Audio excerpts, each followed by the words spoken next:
Bet they're gonna tell me.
We're missing one person that needs to be up here on the dais, so I don't know where she went. No, we know where she is. Identified that one. That's right. So give us just a minute to get started.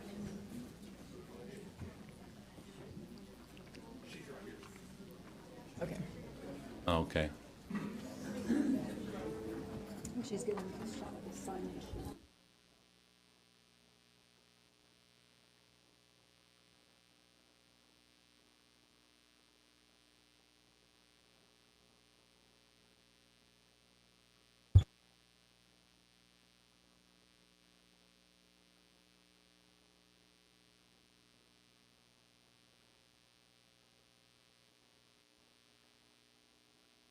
Country, this is God's land. Thank you for being here.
All right. It is 5:04. Before I gavel us in, the city manager would like to make a couple of comments, and then we'll just get started. And this is super loud tonight. If you are a staff member for the city of Temple, please go ahead and maybe head to your, maybe go ahead and stand and head to your office or somewhere else in the building, and we will get in touch with you if we need you. But we're a little crowded today, and we want to make sure there's plenty of room for members of the public. So if you're a staff member, if you'll go ahead and find a different room, and we'll get in touch with you if we need you. Thank you. All right, very good. Okay, it's 5:05. I would like to welcome everybody to this regularly called meeting of the Temple City Council. Please stand as our invocation will be led by Mr. Buford Craig, followed by the Pledge of Allegiance, which will be led by Jana Llewellyn. Let's pray. Grant us grace, our Father, to do our work this day as workmen who need not be ashamed. Give us a spirit of diligence and honest inquiry into our quest for the truth, the spirit of charity in all our dealings with our fellows, and the spirit of gaiety, courage, and a quiet mind in facing all tasks and responsibilities. Amen. Amen. Please join me in the pledge. I pledge allegiance to the flag of the United States of America and to the republic for which it stands, one nation, under God, indivisible, with liberty and justice for all. Please join me in the Texas pledge. Honor the Texas flag. I pledge allegiance to thee, Texas, one state, under God, one and indivisible.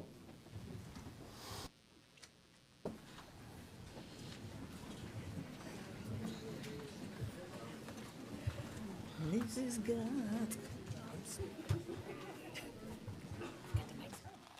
need any more of these, Jeff? I've got them, you can take them. Okay. All right. Very good. So our next item is public comments. And I have my own policy of if there's more than 15 or 20 folks, then we move, especially if it's all around the same topic, then we move those public comments to the back. So we're doing that tonight. Currently, it looks like I've got about, I don't know, 35, 40, something like that. So we're going to move public comments to the back so we can move on with the regular city business, which is ultimately what we do here. So we will, like I said, we'll address those later. So next item is special recognitions. And this may be the one, you coming for me? Yes, they couldn't make it tonight, so you can Say that again? eliminate, she couldn't make it, so you can either do it Oh, or okay. Okay, so we are going to skip item 3. The person that was relevant to that is not able to be here tonight. So we're going to move on to item 4, which is to recognize April 19th through April 25 of 2026 as National Library Week. Do we have anybody, do we have any library staffers? I did. We just had you guys up here a couple weeks ago for something. We do this every year.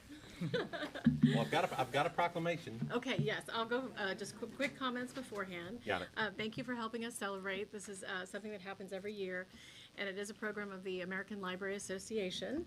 My name's Elizabeth Page. I'm Director of Library and Museum Services for the City of Temple. We thank you for helping us to celebrate this year. This year's theme for National Library Week is Find Your Joy, and this really reflects what we do every day at the Temple Public Library. And we see children and adults and families who are discovering new ideas and building skills and connecting with one another. And this brings true happiness, and we see that every day. Over the past year, we welcomed 183,000 visitors through our doors, and the library had more than almost 20,000 of you participated in our programs. So those numbers represent real impact among our neighbors and the lives of our neighbors. That impact is made possible by the staff. I have our Assistant Director of Library and Museum Services, Erin Gaines, with us today, and we have many more, but they won't fit in the room.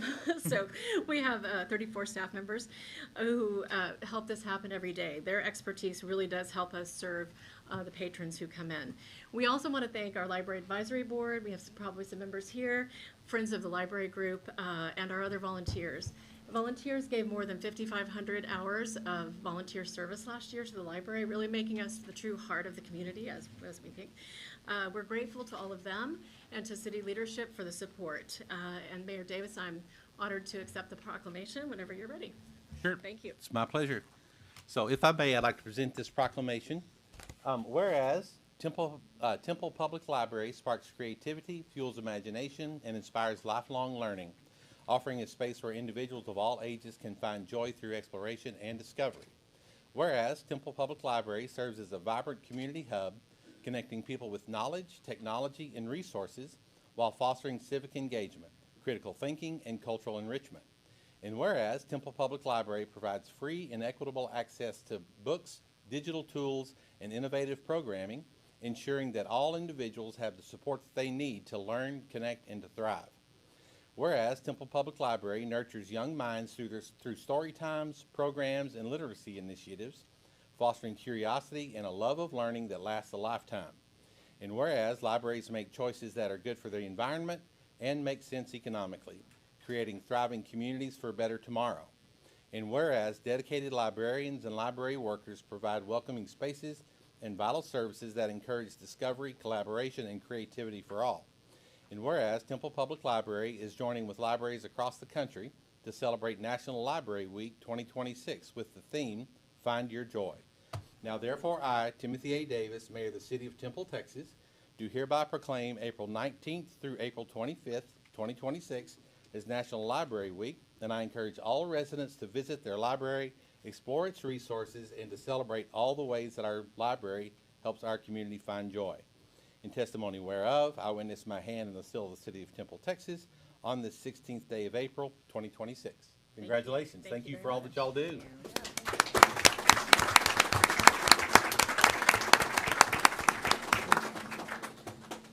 All right, we have another quick proclamation. Is to recognize April 12 through 18, 2026 as Animal Control Appreciation Week. Chief Teston. Do you have a, who all are we bring? Oh, yeah, y'all come on up. All right. Got a few more coming.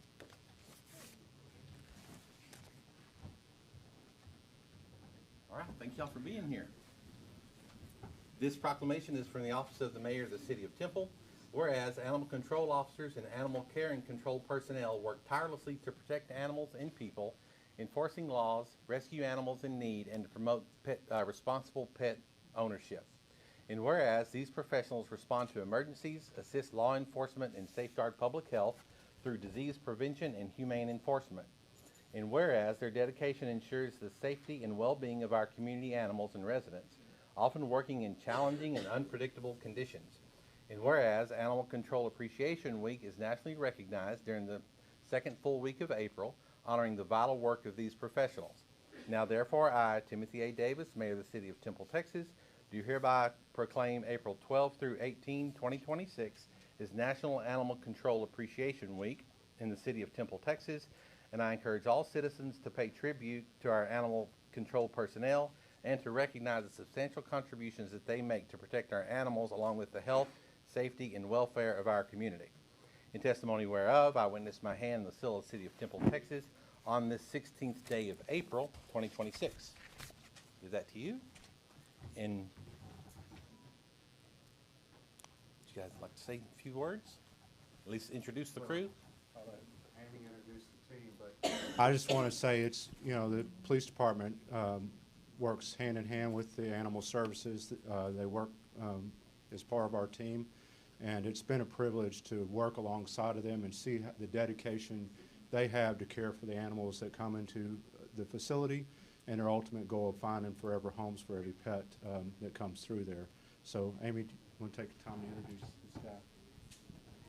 So we've got James Martin, our field supervisor / animal shelter supervisor.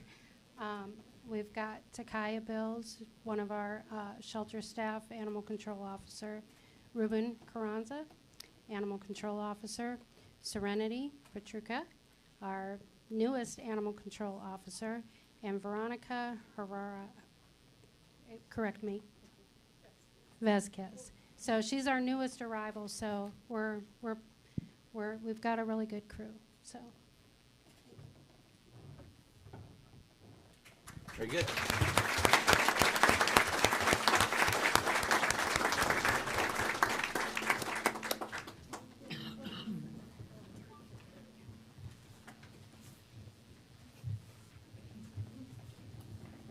Thank you all very much.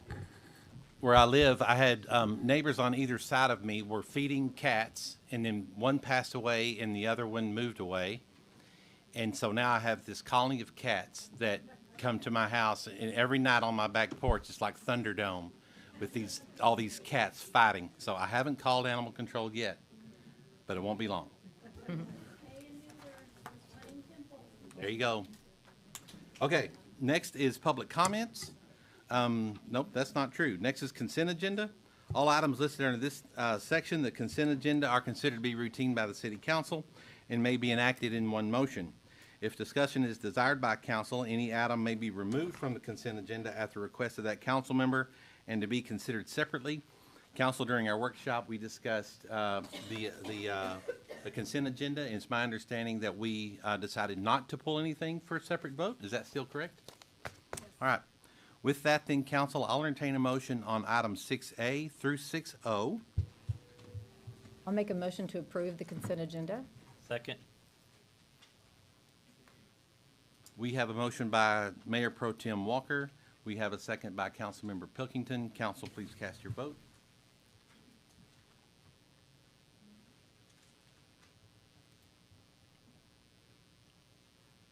Consent agenda items A through O passes 5 votes to 0. Moving on to the next item is regular agenda item number 7. We are going to read items 7 and 8 in together, and they're connected. So we're going to read those in together, and then we'll conduct one public hearing after reading those in for both items. So item 7 is the first reading in a public hearing to consider adopting an ordinance authorizing the voluntary annexation of 185.148 plus or minus acres located in the Maximo Marino Survey, abstract number 14, Bell County, Texas, and identified by Belcad property ID as parcels 7067, 7071, 7069, and 234587. And item 8 is the first reading in a public hearing to consider adopting an ordinance authorizing a rezoning and binding site development plan request from ag to planned development light industrial on 302.67 plus or minus acres located in the city of Temple, Bell County, Texas, identified as parcel 7068, 7073, 7067, 7071, 7069, and 234587. Ms. Smith. Thank you, Mayor, Council. So this is the vicinity map. This is your first item you're considering, which is the annexation request. This property is directly adjacent to our current city limits, just south of 3117. And according to Local Government Code, Chapter 43, you may have a voluntary annexation process as long as the property is contiguous to the municipality. We are allowed to do a voluntary annexation if we receive a petition by the property owner, and we are required to hold one public hearing prior to adopting the ordinance for the voluntary annexation. We are also required under Local Government Code to provide written notice regarding any fiscal impacts that are caused by the proposed voluntary annexation to affected entities, such as, in this case, Temple Independent School District, Little River Academy Volunteer Fire Department, and City of Temple Fire Rescue EMS, and Bell County. And all of those were sent via certified mail on April 2nd. The fiscal impact is then evaluated by both ISDs for the future data center development, pending approval of the plan development zoning. In accordance of Chapter 43, we have a municipal service agreement, which is a negotiated written agreement. The city is not required to provide a service that is not included within that agreement. This agreement was circulated to all relevant departments and no issues were identified. The property owner was offered a municipal services agreement on March 30th, and they accepted it the next day on March 31st. The following municipal services are available at the time of annexation. Those include fire protection, police, EMS, planning, permitting, inspections, public parks and facilities, streets, water and wastewater, which is to be determined during the platting stage, solid waste services, code compliance, and animal services. And staff does recommend approval of the voluntary annexation. As you stated, I will move forward to the zoning change request.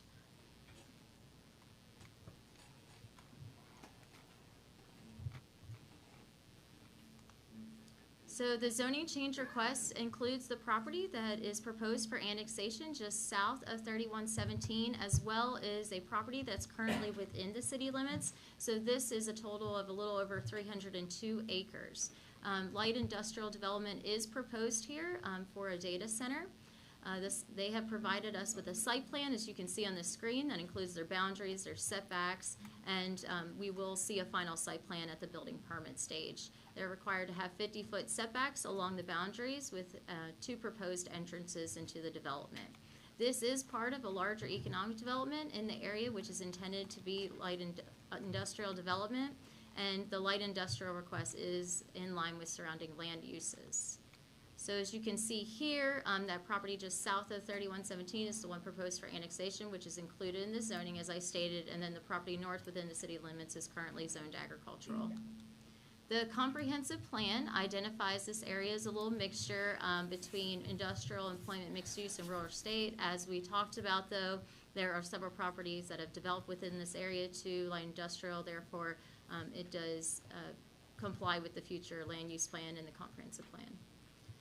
So we strongly feel that this will expand ongoing industrial development in the area and complies with our comprehensive plan. Some site photos of the property. You can see there on the aerial map, it's largely undeveloped. There is structure there. You can see in that top photo and the bottom photo is vacant. So there is water and sewer close by the site and adjacent to it. There's a 10-inch wastewater line. You have a 24-inch transmission water line, as well as a 6-inch and a 2-inch line. FM 3117 is identified as a minor collector that leads to major roadways, such as Knob Creek Road and the Highway 95. We sent out 7 notices, or I'm sorry, US Highway 190, my apologies. 7 notices were sent out to property owners within 200 feet. We also sent 12 courtesy notices to properties within the ETJ. We're not required to notify the ETJ, but we do if required within the boundary.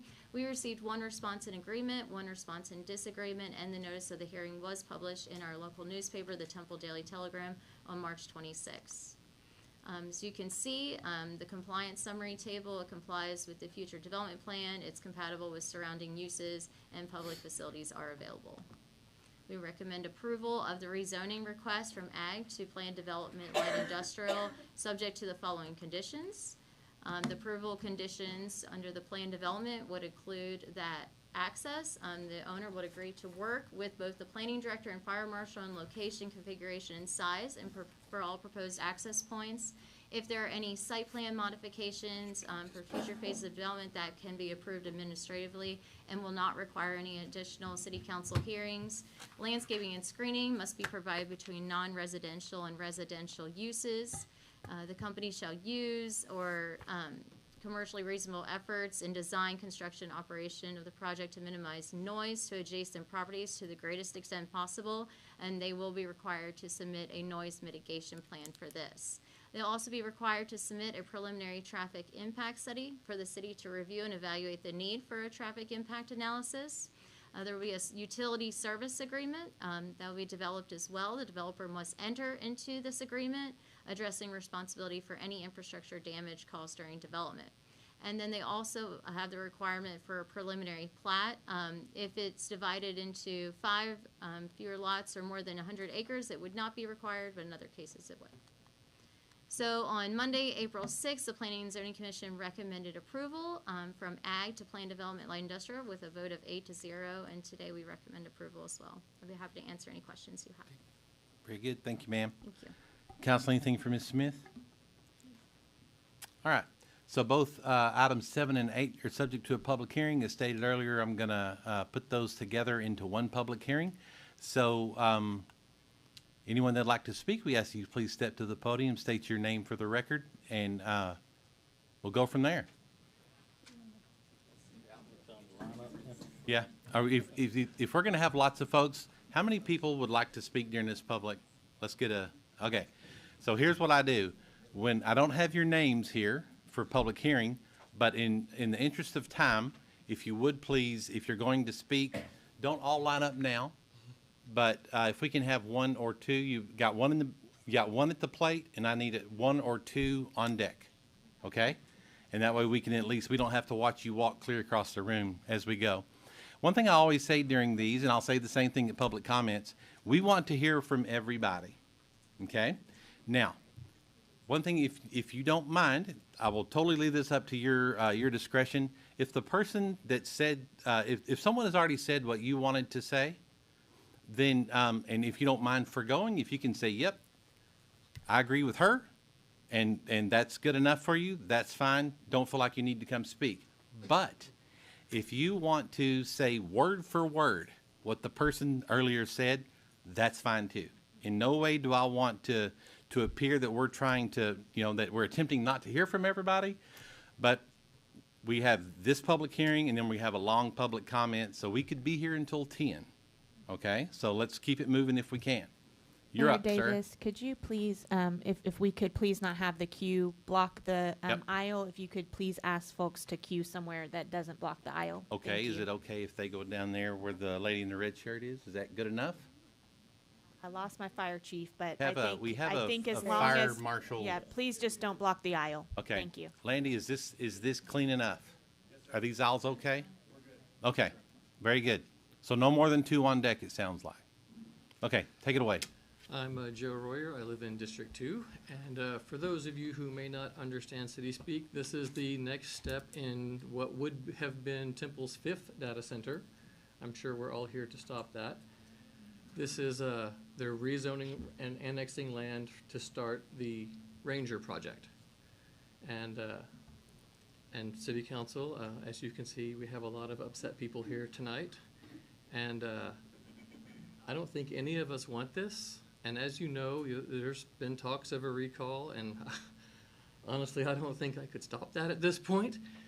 So if you decide to go forward with this Ranger project and this rezoning for Ranger, then the recall starts tomorrow. Am I right? Yes.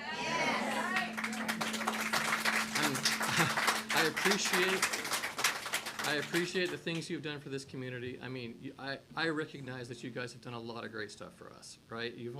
I've only noticed a couple of big mistakes, and we've spent the last 3 months trying to help you correct some of those mistakes, and it seems that you're just unwilling or unable to do the job, so we need to find somebody who can do the job. Thank you.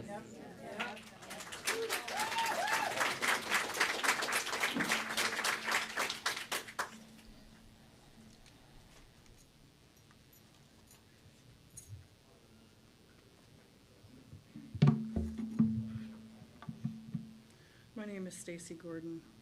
Billy Gordon was my brother. I've worked alongside and have very close relationships with some of the city police department officers, officials, and Bell County Sheriff's Department for over 27 years of my life.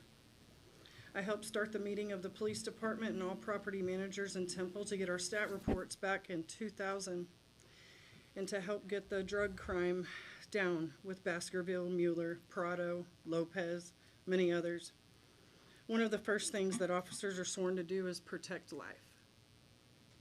1 in 5 people have mental health issues, and that does not exclude the police department, city officials, or the very council I am standing in front of. You are not excluded. I want you to hear the only words my brother spoke when he was encountered by Temple Police Department for a welfare call. He was not a suspect of any crime whatsoever. Mayor. The first tase, my brother I'm said, sorry, I love Ms. you, son. Gordon, The please. second tase, my brother said, I love you, Jesus. This is a public The hearing. third, I'm almost finished. Well, but actually, I have 3 minutes to speak, no, and I have, you know this is what? leading up to what Hold on, I, back up, stop. And you will be able to, Just a minute. Just a minute. I should have caught this before. What you're doing, and I think you've probably signed up, is for public comment. Correct. That's what we've moved to the back. Okay. Okay? And you can start over whenever we come back to the Well, if you'll allow me, public if comment it's piece. okay. It's not. I This just- this okay. is the So this wait is till the this end? is around items 7 and 8. I'm sorry, Kathy. I should have picked up on that. and if I can just say, as the mayor said, we want to hear from you in public comments. That's when the law allows anyone who wants to stand up and talk about whatever is important to you. What is your name? My name is Kathy Davis, but the Public Information Act does require that we follow the posted agenda. And so if we just have to follow it. So what we're talking about now is the annexation and the zoning case. All right, thank you. And It's- I'm just sharing this for everyone else that's out there so that everyone understands the topics that we're talking about right now is the public hearing on the land use cases. And then the time for public comments will be when the mayor introduces that item. And, Thank you. And Stacy, I'm sorry. I should have caught that. My mistake. Yes, ma'am. Hi, I'm Sarah Royer. I'm in District 2. If this is passed today, it will start a recall tomorrow. For people who have not been here before, who needs to go home early because of kids and time, everybody can get up here and talk as long as you want. So whoever needs to go home first, if you raise your hand, you can be first. But we're going to start public comments, and then we can do our 3 minutes at the end. Let's keep them here until they vote no.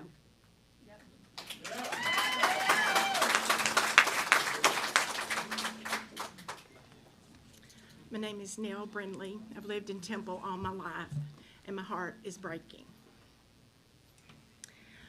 I oppose anything to do with Rowan LLC, Rowan Temple, whatever you call it. They need to go back to Australia. We do not want data centers in Temple, Texas. That's not what we want to be known for. I want to publicly go on record that I oppose the annexation, the zoning change from agriculture to whatever it is you're calling it. I want it to remain agriculture. We can't eat data centers. We can't drink data centers. You're not listening to the people.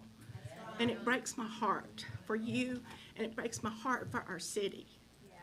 So I am on record as opposed to this zoning change. We're with you.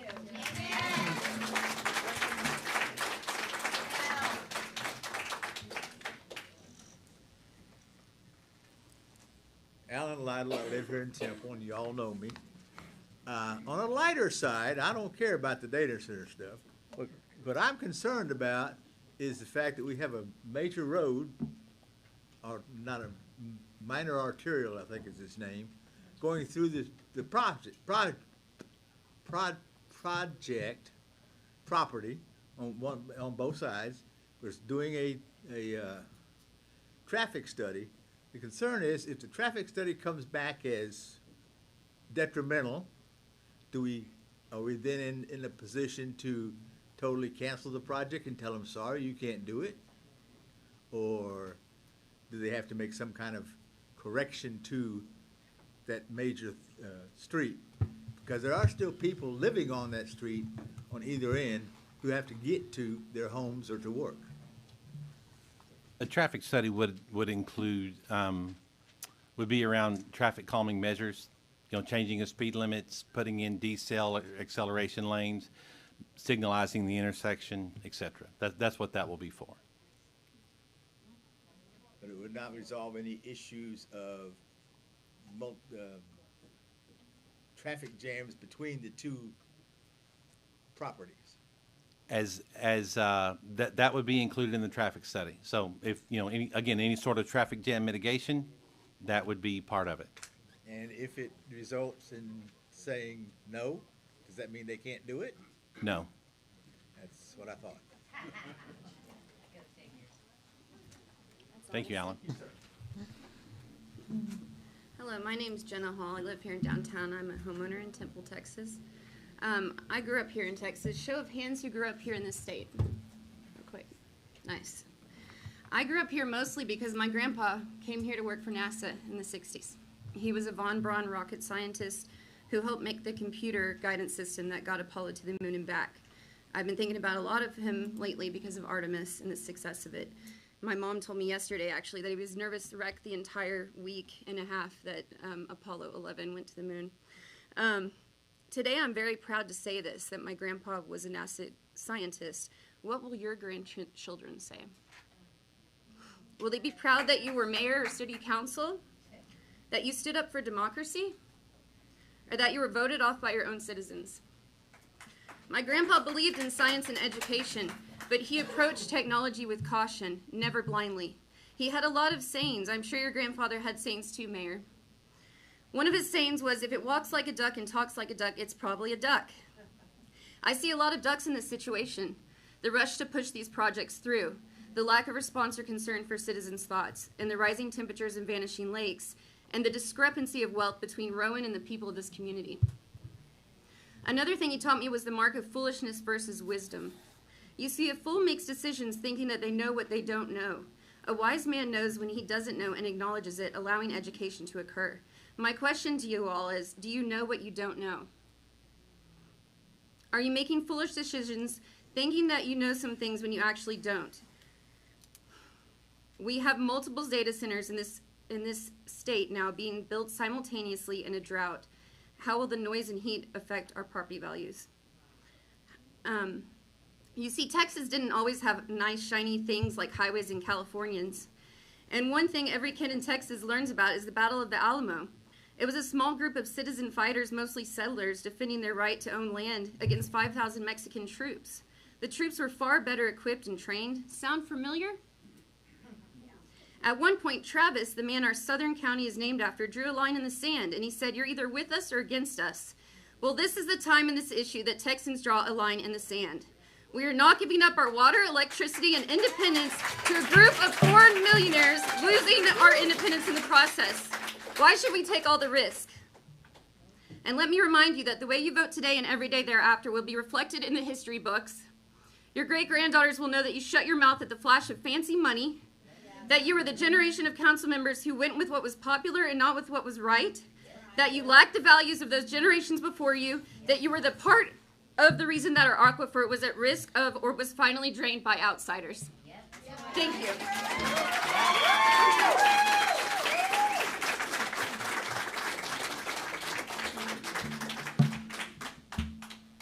Hi, my name is Horacio Marquez.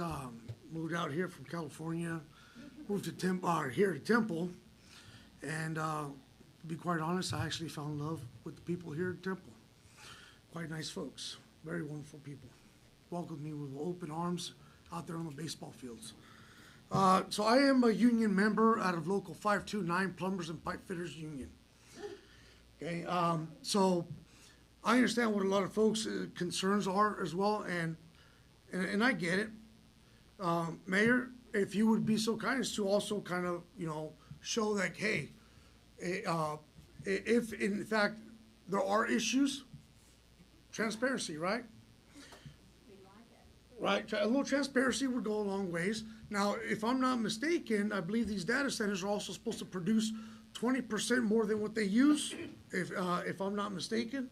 That means that 20% of the electricity that they produce has to go back to the city of Temple to offset their usage, if I'm not mistaken. Would that be correct? No. No.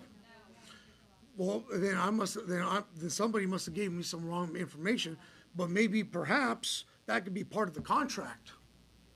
That's not how electricity works in Texas. I understand your sentiment, but that's not how that works. Okay, so then maybe I need to go back and recheck a few things. But, and I'm not against it. If I'm wrong, I'm in the wrong. Sure, that's fine.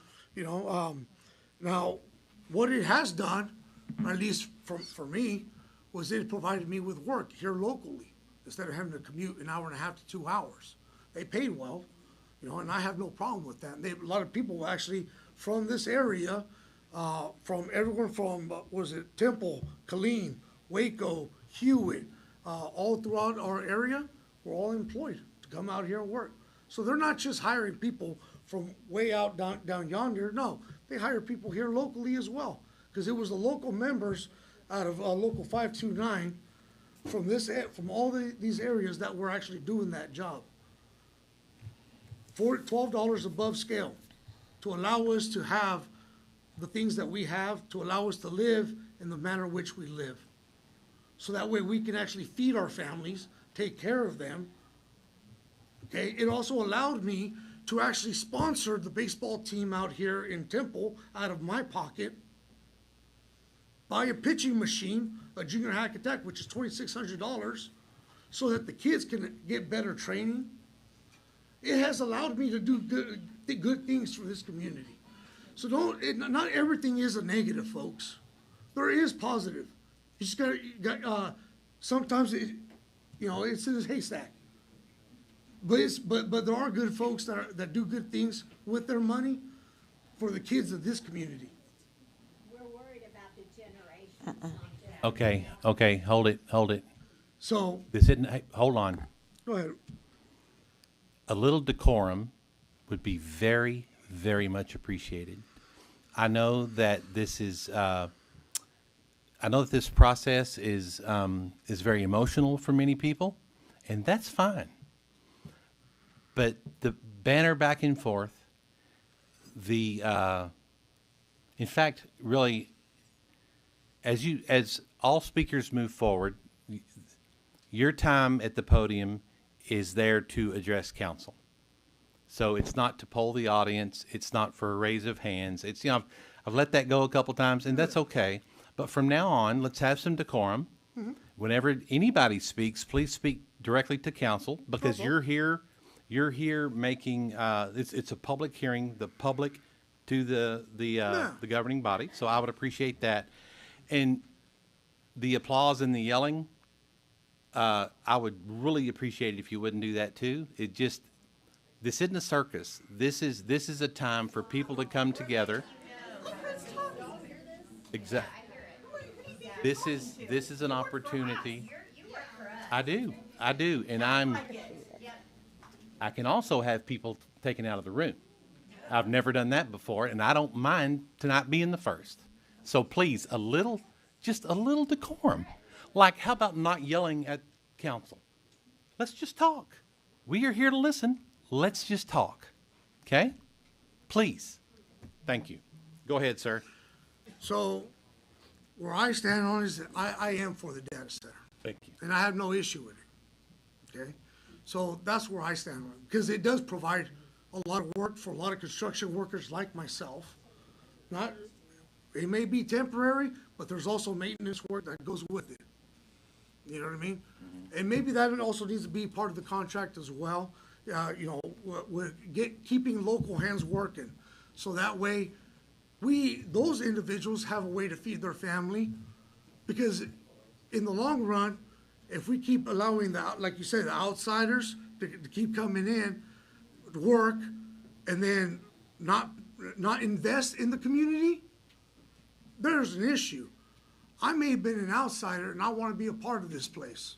I want to be deeply rooted. And I'd like to, and I've been doing it with the baseball teams. I tried it with the football team, you know, and I even get the local union, Local 529, throw some sponsorship money for these kids, you know. And so I would say yes on the data center. Thank you. Thank you.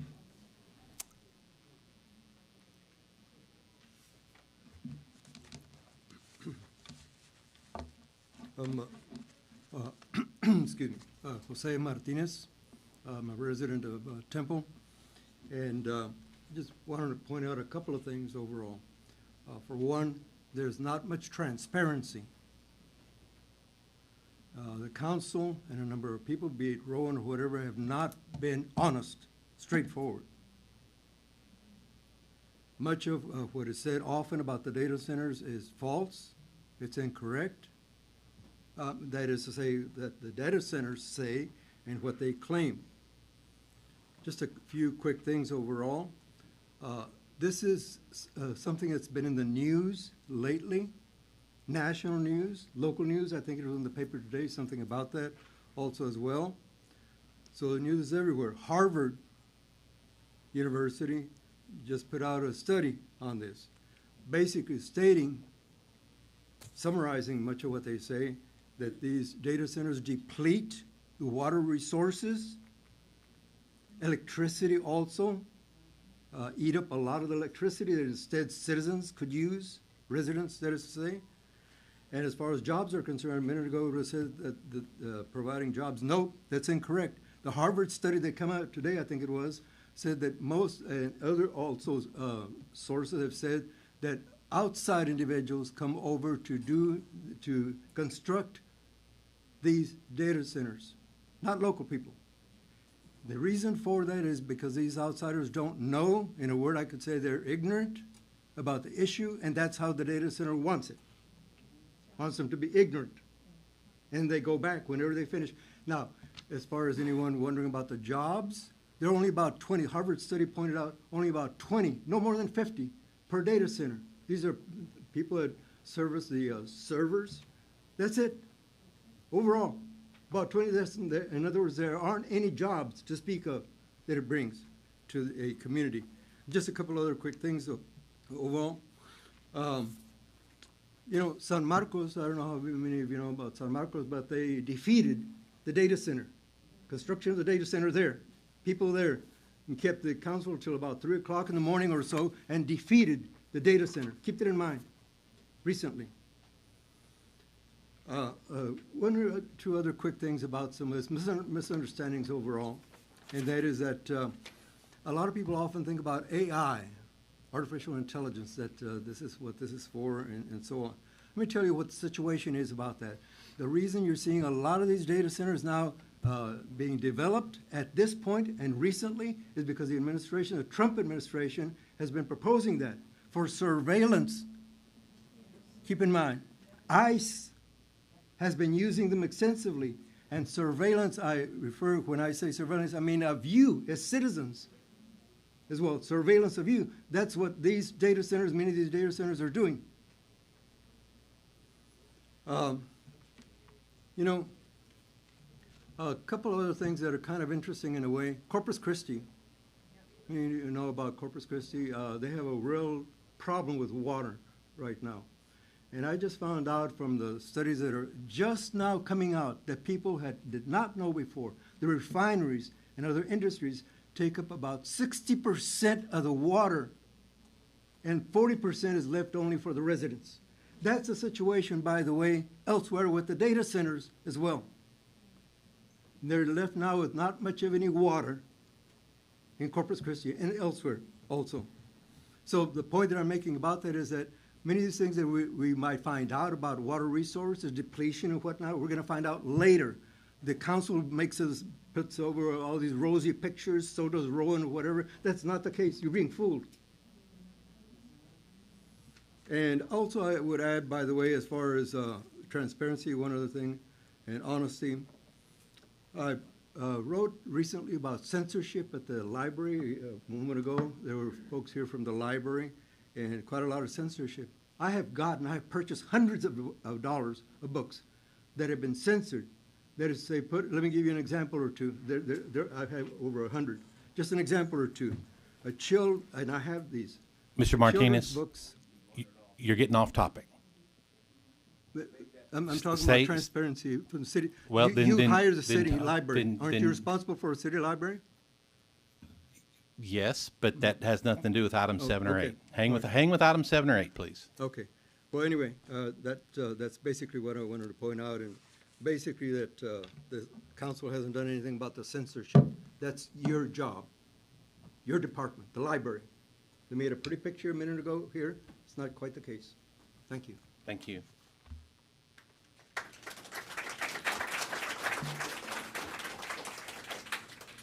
Keith Gilbertson. I'm a Bell County resident, but I do pay Temple taxes, so I feel I have a right to talk here. I'm kind of late to this party, but a lot of the specifics have been addressed by other people, but I'd like to just share a couple of generalities that we need to be looking at the long term here. Now, I understand there are some pretty significant short-term benefits, but we need to be looking at the long term, and I don't understand how we can look at the depletion of the water usage of these things, which I'm not an expert on, and the electricity that's going to be sucked out of our system. You know, we pay, I don't know, people look at their electric bills. There's been a significant change in the last 10 years, and that is going to accelerate with what these guys are using. The other thing, I'm just going to be quick, is that there's a lot of people, there's a lot of people that are very fired up about this thing. And what would be the problem with putting this stuff on hold and putting this to a vote of the people? Why can't the people have a say? I feel like we are being led here in a way that is not to the benefit of the general population of the city. I say, put it on hold, that'll put this recall thing maybe on hold, and let's have a vote. Let's see what the people say. Thank you.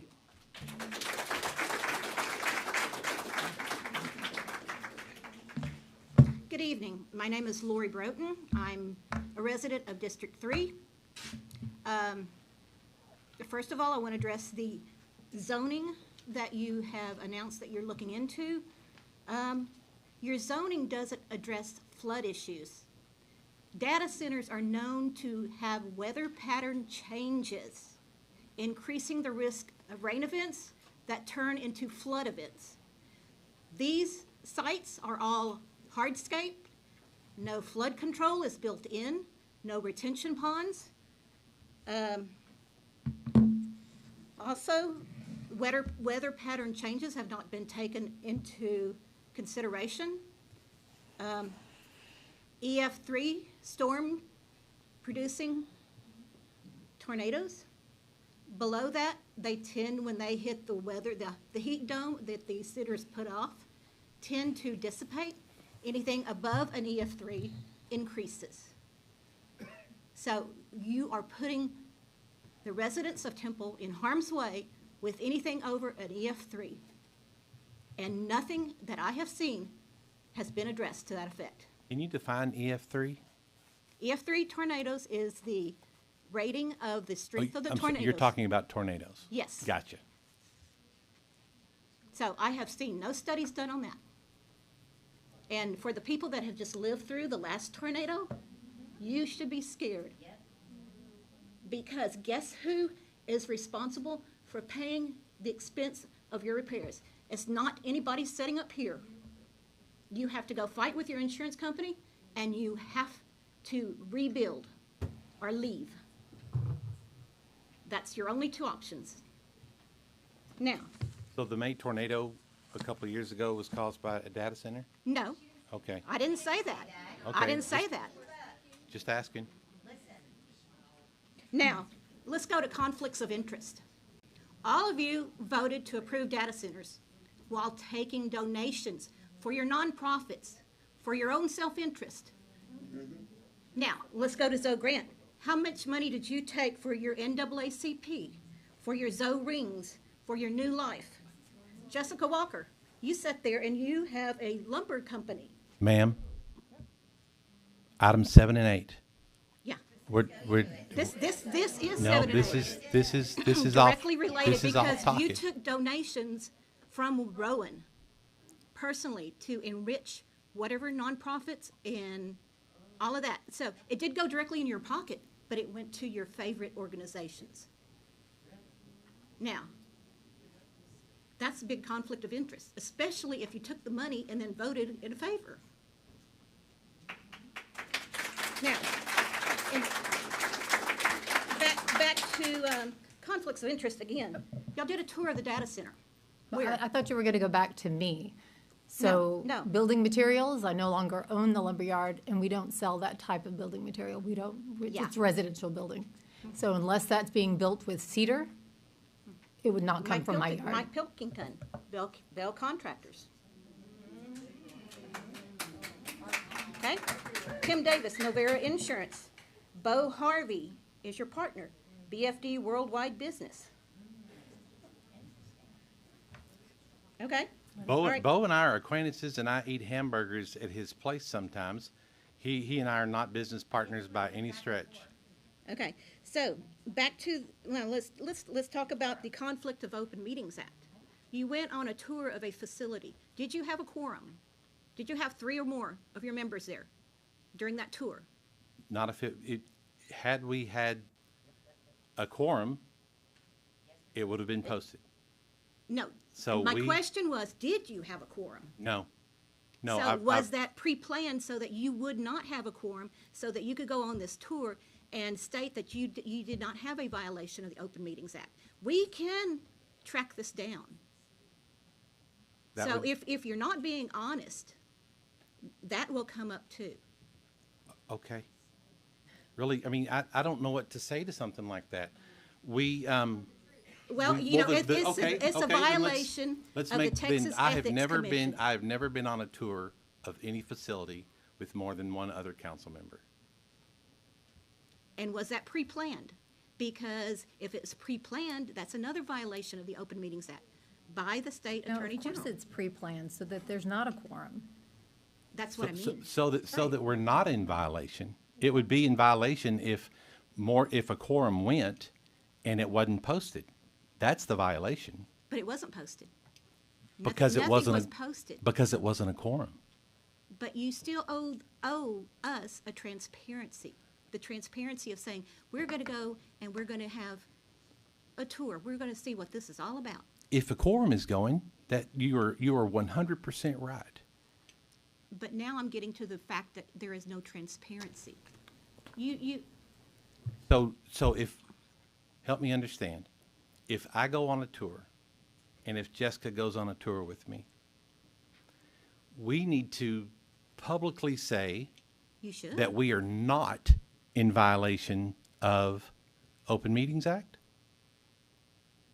Do you want to be transparent to the So voters if I of go to Temple? dinner with Tim, do I need to notify everybody here? No, only if it's to do with our interests, and our interests where we have to assume the costs of doing business inside the Temple city limits, and what zoning you are approving, the zoning changes, all If of we that. drive by any other zoning case to check it out so that we're informed, should we tell you I'm gonna drive by that today? Because I drive by zoning cases to see what's going on. That's all they were doing. I've never been to a data center in my life, I'll tell you that. So I wasn't part of any quorum, but we drive by zoning cases all the time. So we jokingly, Kathy, I'm sorry, this is at your expense. We jokingly call, you know how we call Tracy, well, you may not, but we call Tracy Moneybags, right? She's the finance director. I won't say we, I won't lump everybody else into this. I call Kathy the warden because she absolutely keeps us in line as to what we can and cannot do around quorums, around Open Meetings Act. She does her job so well. Yeah, but if you intentionally said, if we have less than 3, we don't have to announce it as a meeting. And that's intention. That's intention to deceive. So, and so my time is So we- probably up. Go to www.texasstandstogether.org. Thank you. Sounds good.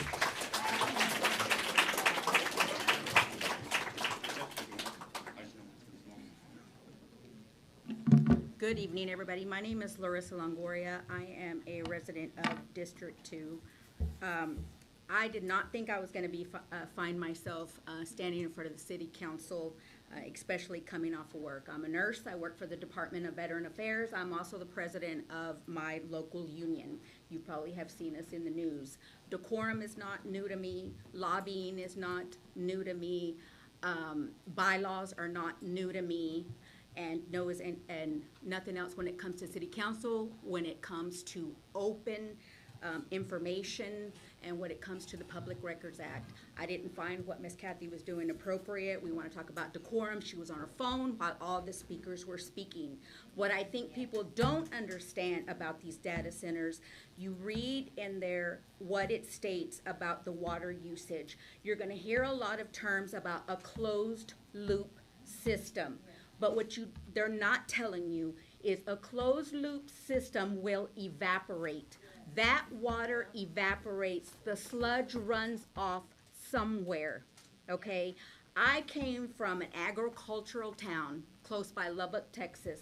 I know what it's like to have a big industrial beef processing plant shut down for the lack of water, drought, okay? So the gentleman who said he was a union member and it did great things, you know what? I'm a union member too, and I know what data centers do, okay? I know what it's like to go to Washington, D.C. and lobby on Congress and have your congressmen and your senators walk by you and have you talk to their staffers and dismiss you, okay? Most of the people on this council will be dead and gone by the time the effects from this data center hit my grandchildren, my great-grandchildren, and my great-grandchildren. So you guys may not care about that. We care about that. We have a power grid system that shuts down with a blink of an eye.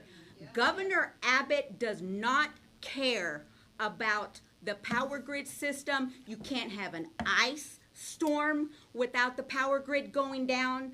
You have Encore wanting to shut our electricity off or, God forbid, keep it at 68.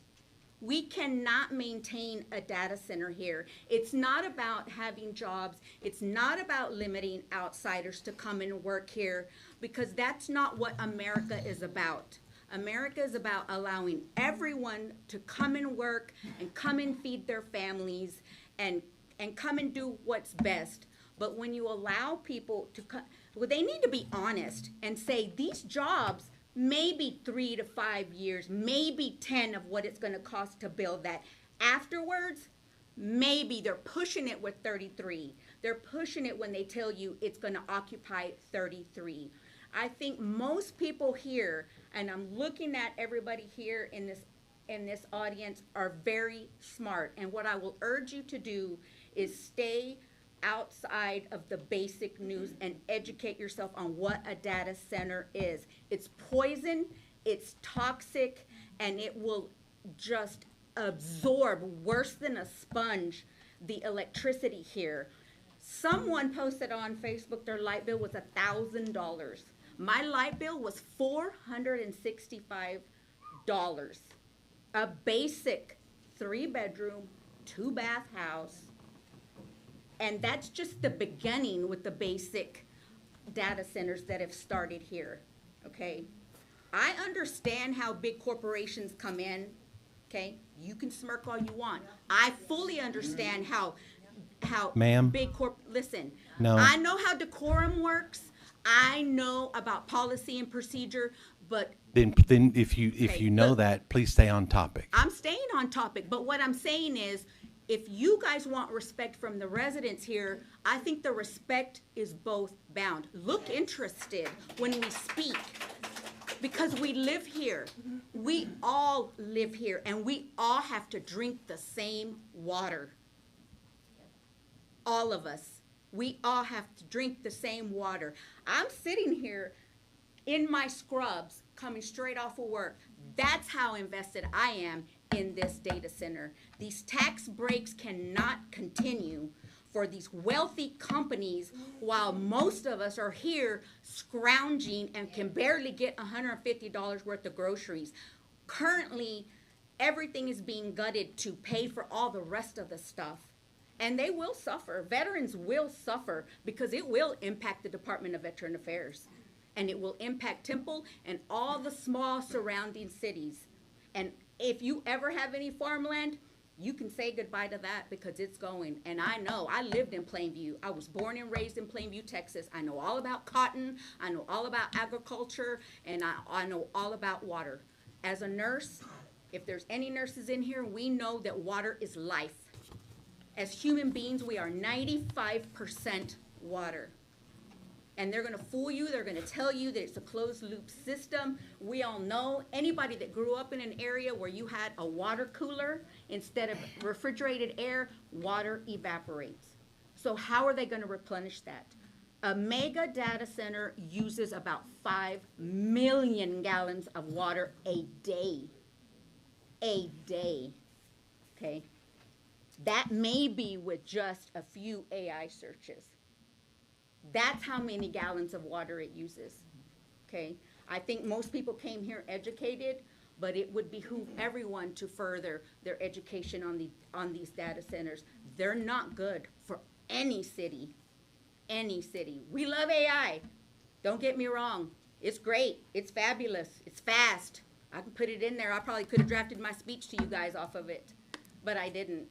My husband called me and said, come to the meeting. I'm like, I'm in scrubs. And he said, go. So I'm here representing Temple. That's all I have to say.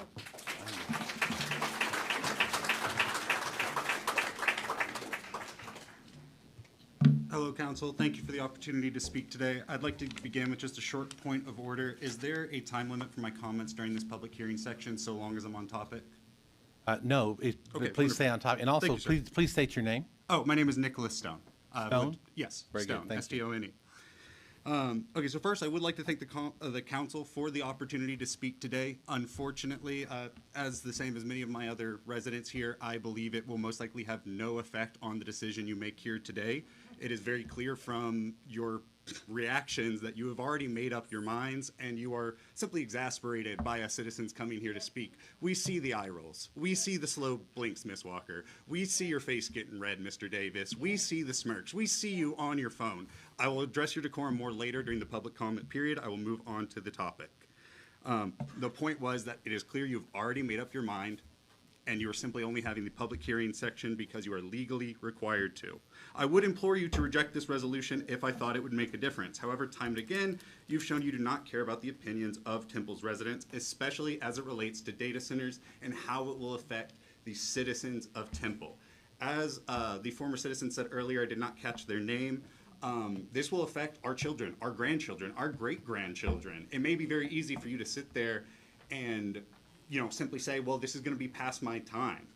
I don't know about you. I grew up in Texas. I have many great memories of enjoying the nature that Texas offers. And I have great memories of going to fish in the creek and in the lake.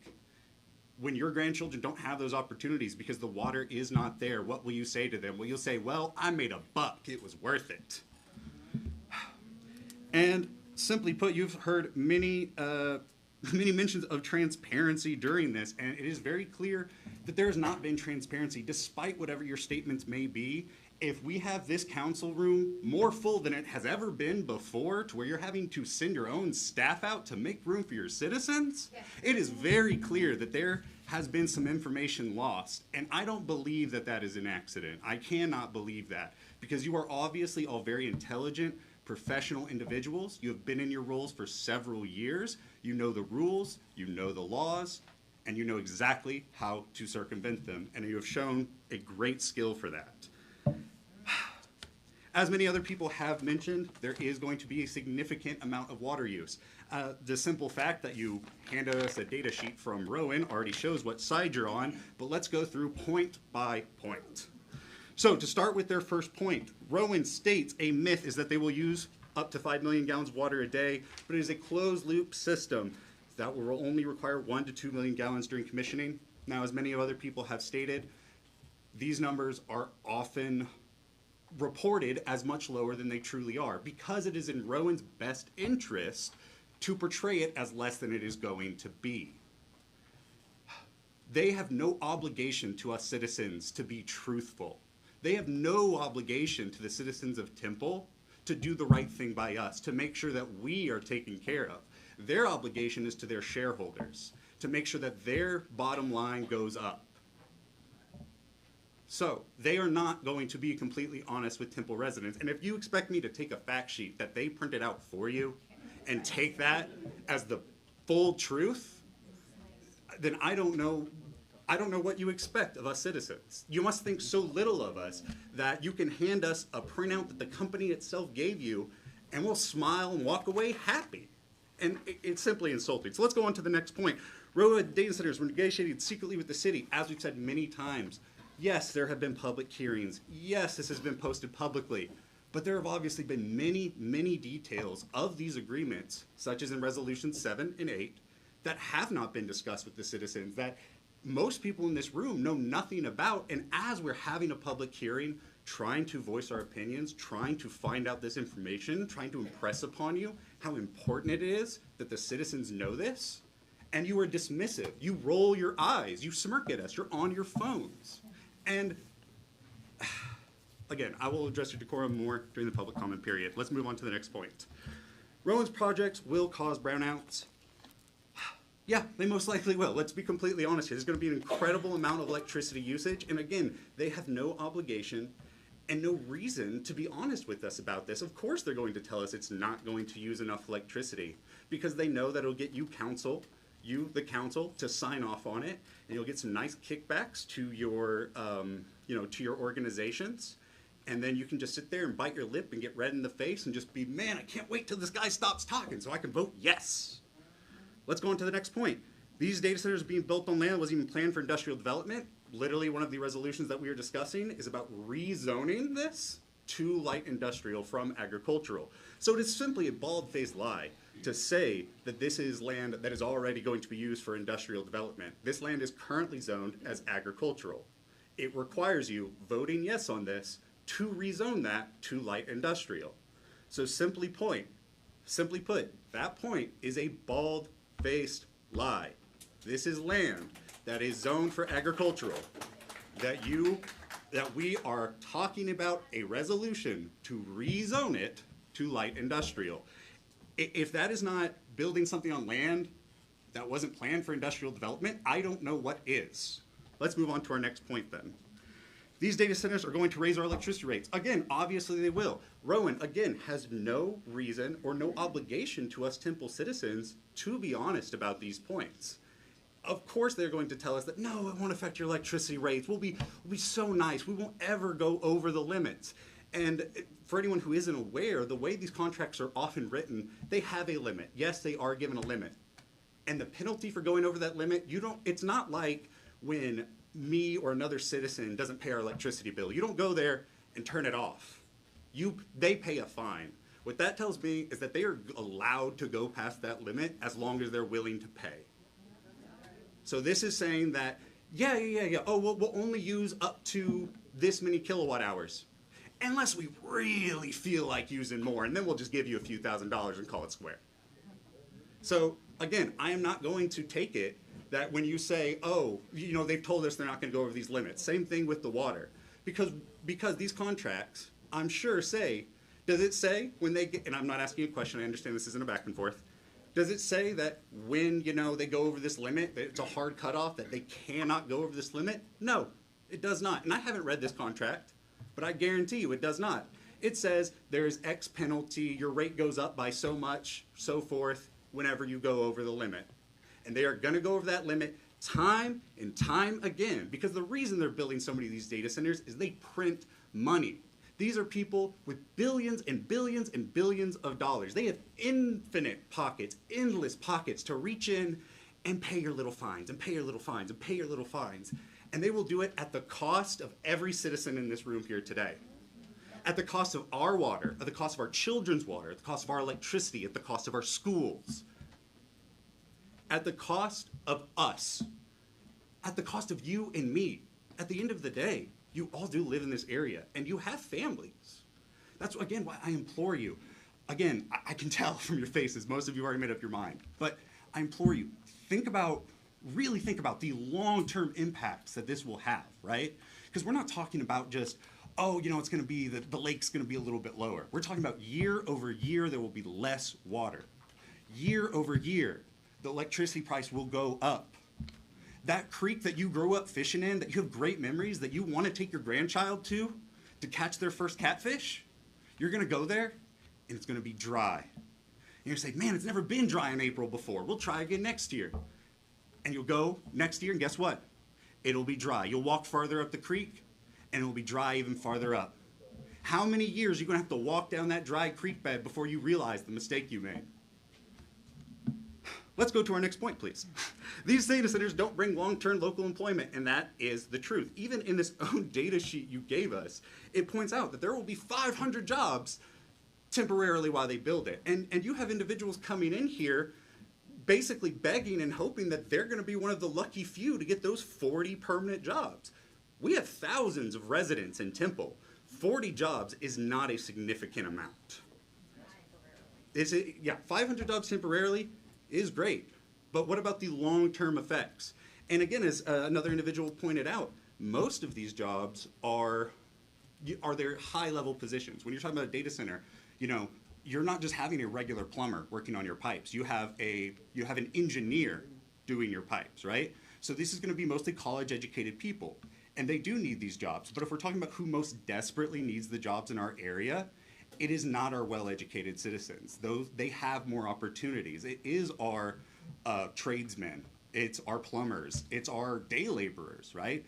They will be the ones that will ultimately bear the highest cost from this, because they will get a temporary employment, and then that employment will go away, and they will be left with a community that is less usable to them, that has less water, that has more expensive electricity, and worse traffic. All for a paycheck that they got for a few weeks back in 2026. And it's simply just say that 40 jobs makes up for the employment, that is a significant amount of employment for a city of several thousand people is just simply ridiculous. Let's go to our next point, please. These data centers will bring constant industrial noise to our area. So again, I understand that they have to put up screening. Screening does not eliminate noise. If I go out in the hall and close the door and call that screening, but I start screaming, are you gonna pretend like you don't hear me just because the door is closed? No, screening is not completely effective. It will reduce the amount of noise, but the noise will still be there. There have been multiple studies. I don't have the numbers or the names of the studies right in front of me, no, but we can all Google. There have been multiple studies that have shown that there is a marked increase, peer-reviewed studies. So this isn't just, a couple people going out there with decibel readers. This is a team of dedicated scientists who have submitted their research to, hundreds of dedicated scientists who have reviewed their research methods and said, yeah, you did this the right way. This is the truth. And the truth is, there is a raised level of noise around data centers. And also, there have been studies that have shown there's a heat island effect similar to, well-built up areas around these data centers. That in areas up to 2 miles away from the data center, average air temperature is raised by up to 4 degrees Fahrenheit. It is hot today. It is April. I was sweating before I came in the building. I think it's close to 90 degrees today, and it's supposed to be spring. It is only gonna get hotter. So if I have someone that lives a mile away from this proposed data center, just say, hey, don't worry about it. When it's 112 for everyone else, it'll only be 116 for you. So not only do we have to worry about the noise, which is a very legitimate concern that they want us to simply ignore because you'll put up some trees or some walls, there are also other large environmental effects other than the water and the electricity that everyone has already mentioned. There are compounding effects. So again, I mentioned, we will have to have, well-educated engineers come to work on this facility. If they are commuting from out of town, that's additional traffic on our roads. That's additional wear and tear on our roads. If we have large industrial equipment going up and down 317 and in and out of these neighborhoods, that's gonna be wear and tear on the roads. That's going to block traffic. That's gonna make some of these people late for work one day. But you don't care about that because Rowan's giving you guys a nice bundle of cash to vote yes today. And I'm sure after I finish speaking and the other people behind me, no matter how long we talk, it could be 10, 11 p.m. And when that vote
address.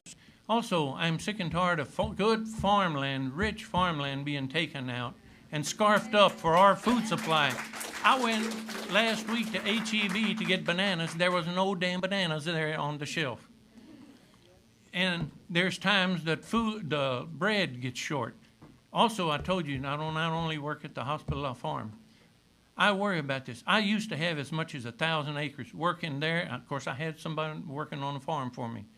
I am down to probably 160 acres now because of the solar and the this data centers. And they just want to keep building and building. Where's our food going to come from?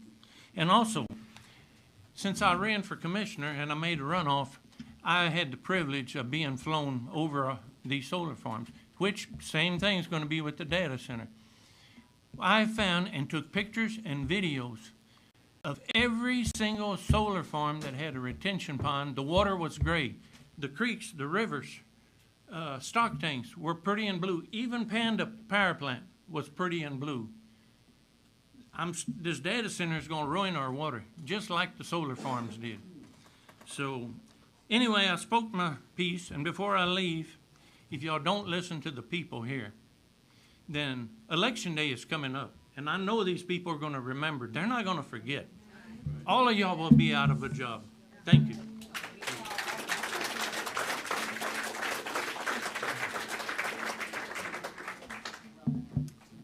Well, hi there. My name is Davis Ford, and I do live here in Temple. And I just want to ask, are we having fun yet? I think so, yeah. Well, I'm going to approach this from a little bit different angle. You said, you know, we don't want to be the Department of Redundancy department and just repeat things over and over. So I think I've got a few different lines on this that maybe will make some sense, hopefully, to some of you. While I was a not real estate agent, excuse me, while I was a insurance agent, I had the opportunity to insure a home where the homeowner had this one room just cordoned off and full of computers, and he was doing Bitcoin mining. Anybody know what that is? I mean, these computers, he's goes up a cent and he sells his Bitcoin, goes down a cent, he buys Bitcoin. Anyway, I was kind of amazed, but that home took in like 300 or 400% more power than a similar sized home.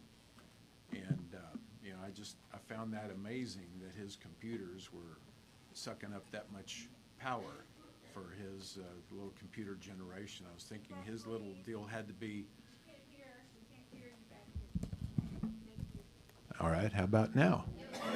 Okay. So anyway, like I say, I found that very interesting that, and with this computer generated stuff, it's going to be drawing all kinds of power. So here's something I'm going to suggest. It ought to be in your contract that, I'm guessing when you pass this, I'm hoping not at all for other reasons too, but when you pass this, there ought to be an item in the contract that they produce their own power on site plus 20% that they can sell back to Encore, just to make sure our prices as poor little mom and pop homeowners and small business people won't have to pay the price for the higher energy costs that this is likely going to entail unless you do that. And anyway, I want to segue this into the land. And our previous speaker mentioned about the land and the lack of farmland. I think you ought to table this deal for a while. Wait for a good hailstorm to come along that beats the crap out of that 5 wells solar panel farm out there, busts it all to pieces, and they realize they don't have any more income coming off because the company that did it is going to walk away more than likely. And so then this company can come in, clean up the big busted solar panel mess that we'll end up with at some point out there. And so they can get that land cheap, and since it's already ruined for farmland, we won't have to worry about, that'll be one less thing you guys will have on your conscience, okay, for you and your grandkids and your great-grandkids. But anyway, bringing in water. So what are we going to do with water? Well, I happen to know that I'm president of the Central Texas Tea Party, and that, might go screaming out of the room, some of you. But anyway, one of the people we have on our board is involved in water, and making sure we have water coming in to our cities. And we have speakers coming into our organization to speak to that. And guess what? We're out of water. I know there's a couple of lakes out there, got a lot of water in them, but Temple doesn't own that water, and Belton doesn't own that water. We are contracted for so much water, and once once we hit the lid on that contract, we don't get to buy any more water because other cities are saying, well, we're standing in line waiting to get our fair share. So in essence, what I'm saying is we are already out of water. So where are you going to get some more water out of those two lakes?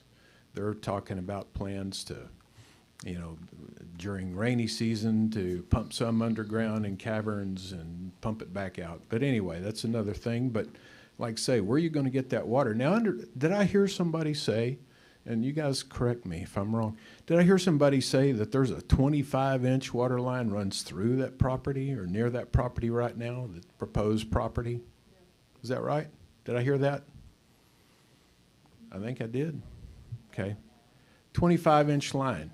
How convenient for a big old water line right there that they can tap into. Well, I think that just goes back to the fact that, what you were saying, Mayor, about the 5,000 gallons per day, that's not very much. It's just for flushing toilets. So that's probably what they need, all the poo-poo we need to flush. So anyway, so water, big problem. So here's the solution. We ought to have them to drag or make a desalinization plant out there on the edge of the Gulf and pipe water up here and pipe up at least what they need, plus another 20%. I like that number.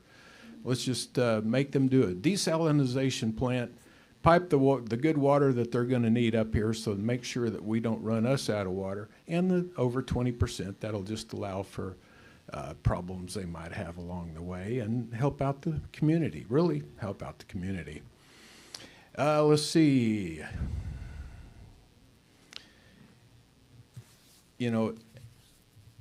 One of the things about technology is technology has a really funny way of obsoleting itself in short order. Have you ever noticed that? We're going to have this big old plant out there. Well, my little phone right here has more processing power in it than the first space shuttle did. So we're going to have this big old plant out there that's just ginning away, doing artificial intelligence. And one of these days, probably in the not too distant future, it's going to obsolete itself. And then what's going to happen? They're just going to leave it there, and now we got this big eyesore. So won't that be fun to deal with that? But in the meantime, what do we do with the artificial intelligence, all this increased artificial intelligence? Well, some of you might not have heard, but if you're buying a 2026 automobile or pickup, they have a kill switch system built into them. And I've seen it in operation. If you're not driving right, you get a little teacup lights up on your dash that says you need to take a break and get a cup of coffee because you're like all over the place. Well, you know what else that system can do? Well, it can shut you down. It'll, in certain conditions, it'll shut the motor off. And nobody seems to know how to get things going again. And another little side item to that, with all this artificial intelligence, being a computer system that operates, just in the Ethernet there, you can have a situation where somebody hacks your car, speeds you up to 120 miles an hour and runs you off the road because everything's electronic and motorized in those cars nowadays. So our artificial intelligence that this system's going to, that our little compound is going to create, can be used for all kinds of nefarious things on down the road. You can monitor, right now, it's monitoring your eyes, where they're looking, monitors how your hands are gripping the steering wheel. That's today. We're not using half of the technology, the information that's being input into our cars. But they sure can increase the artificial intelligence, increase these data centers. What do you think that they're going to do? A lot of it's going to be used for monitoring us. And this is before we even do anything wrong. So got all kinds of bad things going on with this data center and what data centers are now and what they can do, you know, and we're just not the right place for it because big thing is we don't have the water. I sit in my backyard. Well, I didn't sit. I can stand in my old backyard and I could see the Panda plant during Snowmageddon. I was without power for 4 or 5 days, no power whatsoever, and Panda plant's sitting over there, and the federal government didn't even give them permission to start the plant up before it was too late. So, you know, just a lack of electricity. If they're going to shut them down first, I want to see something like that in the contract, that when power gets short, that they get shut down, not homes, not mom and pop businesses. Doubt you'll cover that. Well, anyway, I think that'll do it for a while. I'll let this next gentleman. Now, it's too bad he didn't have another $50 he could buy a purple jacket, but I'm gonna let him talk for a while, and thank you for listening to me.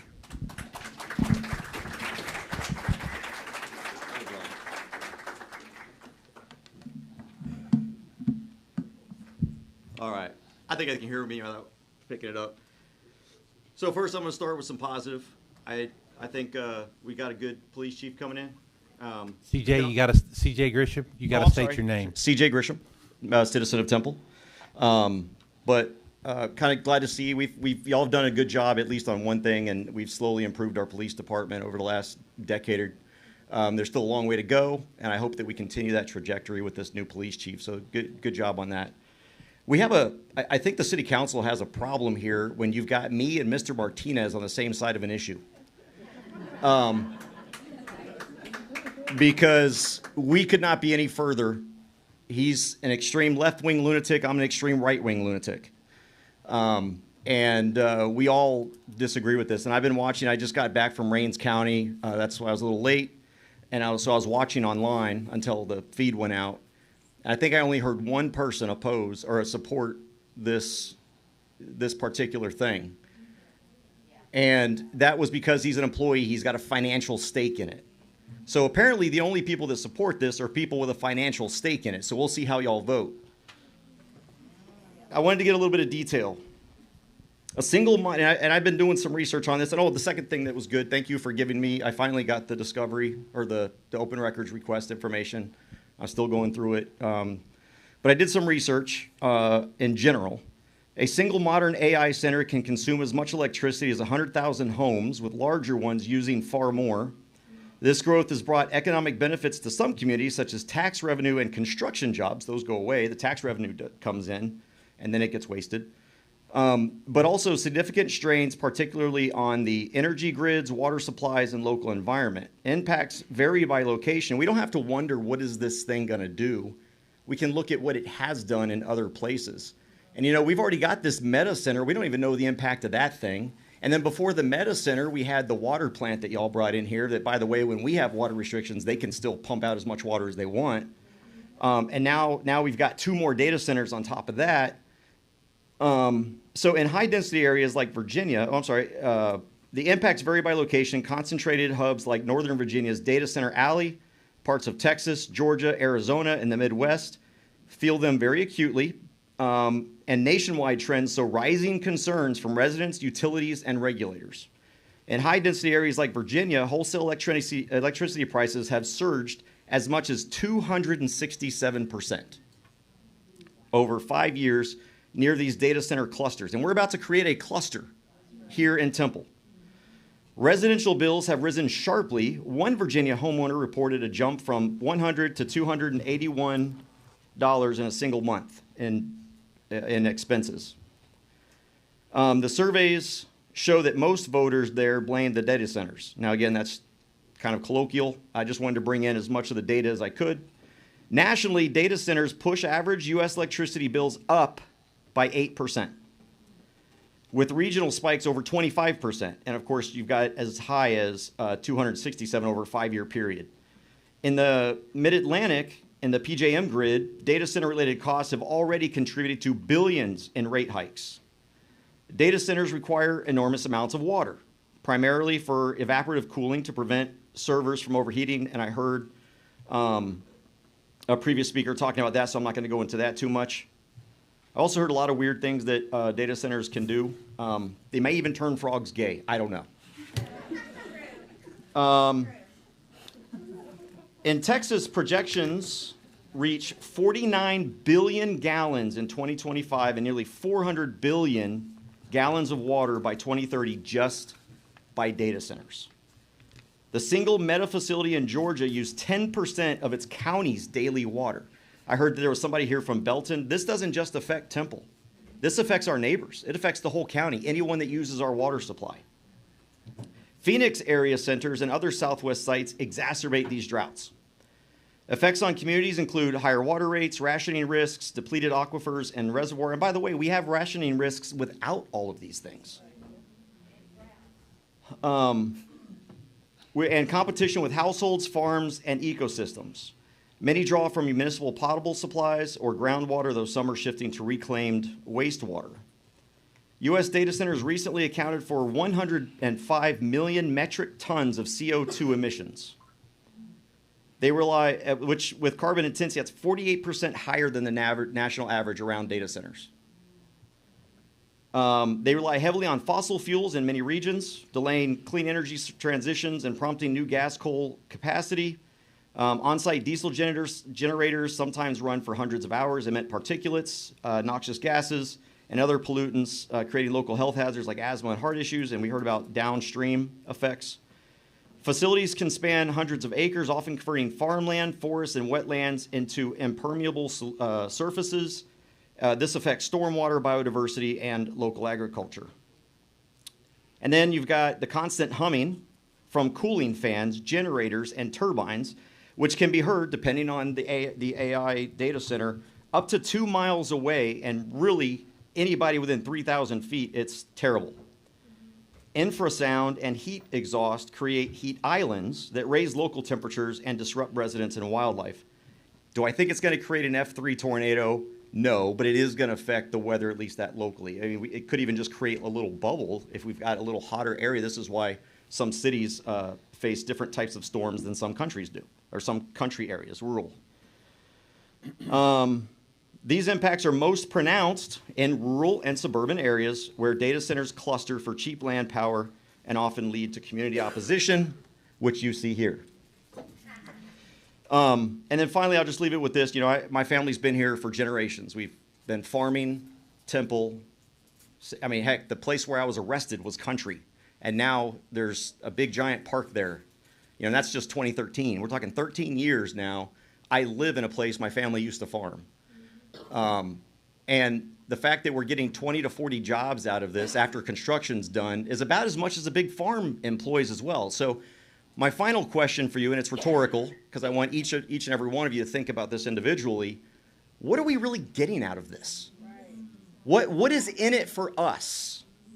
I hear all about the taking and what they're going to do. They're going to take water. They're going to take electricity. They're going to, and I'm a user of AI. I think we need data centers. Do we need data centers in major urban populations and suburban? No, not at all. But what are we getting out of it? We've got we can't say taxes because we're giving them abatements. We can't say jobs because those are temporary until you get to the functioning thing, and then you got, what, 20 to 40 jobs. That's 0.038% of our population. So my question is exactly what do the people, we all know what y'all get out of it. What do we get out of it as a city?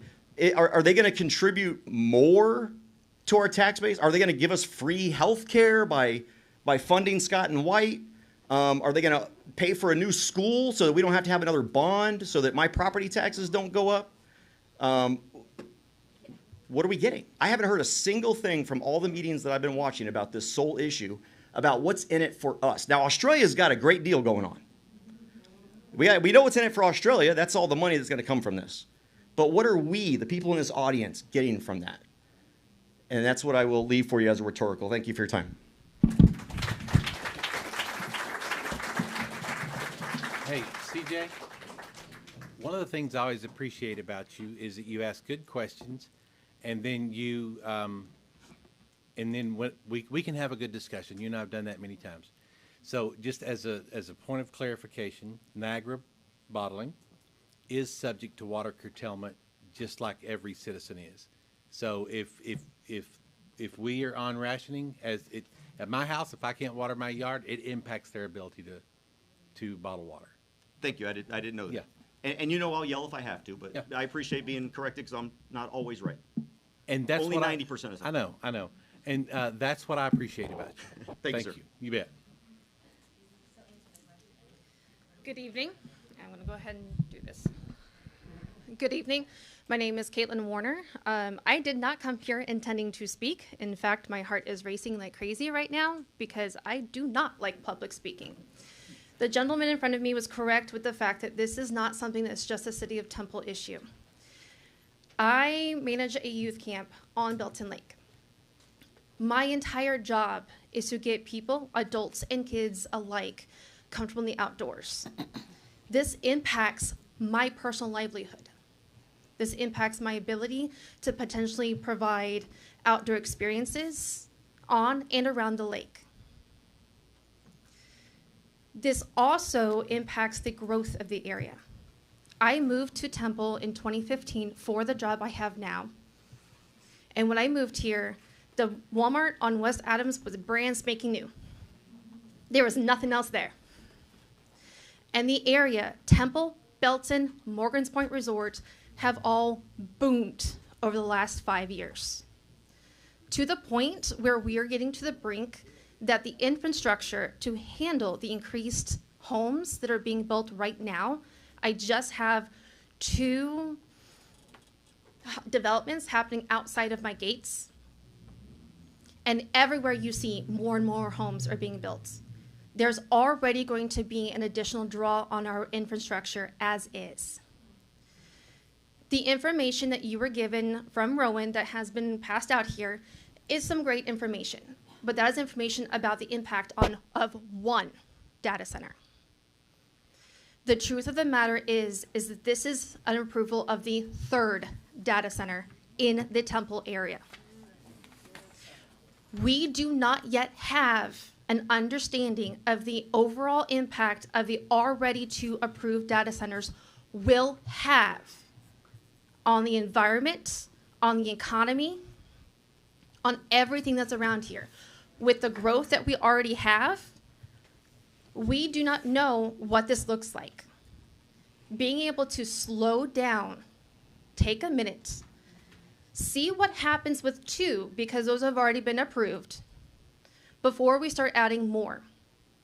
You see all the time about cities who overgrow their infrastructure, and that is where we are headed. We cannot afford that.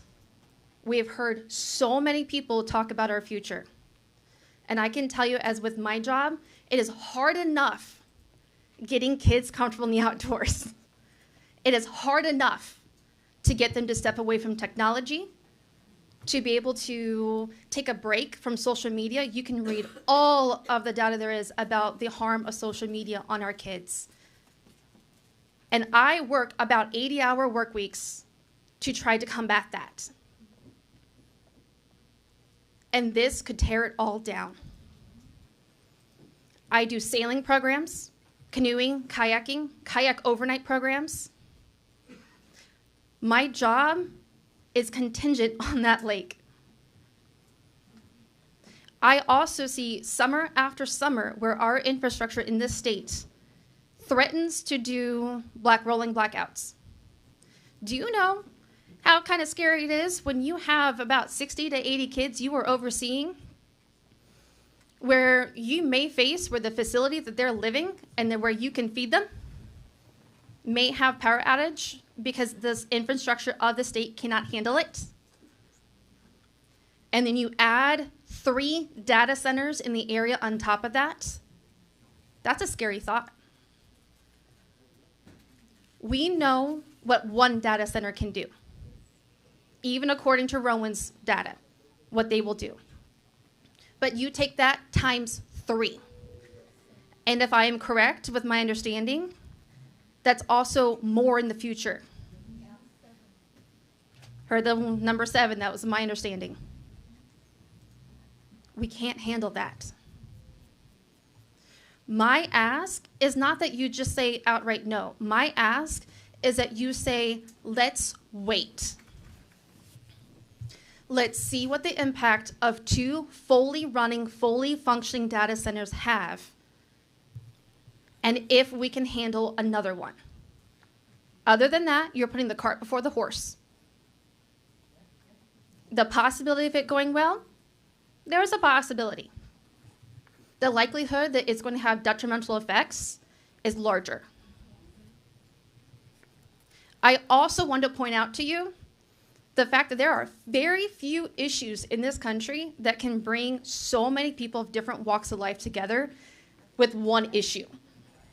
You have heard from people of different ethnic backgrounds, of different cultural backgrounds, different economic backgrounds, and different political spectrums. You've heard from people from conservative sides, from liberal sides, and that should tell you something.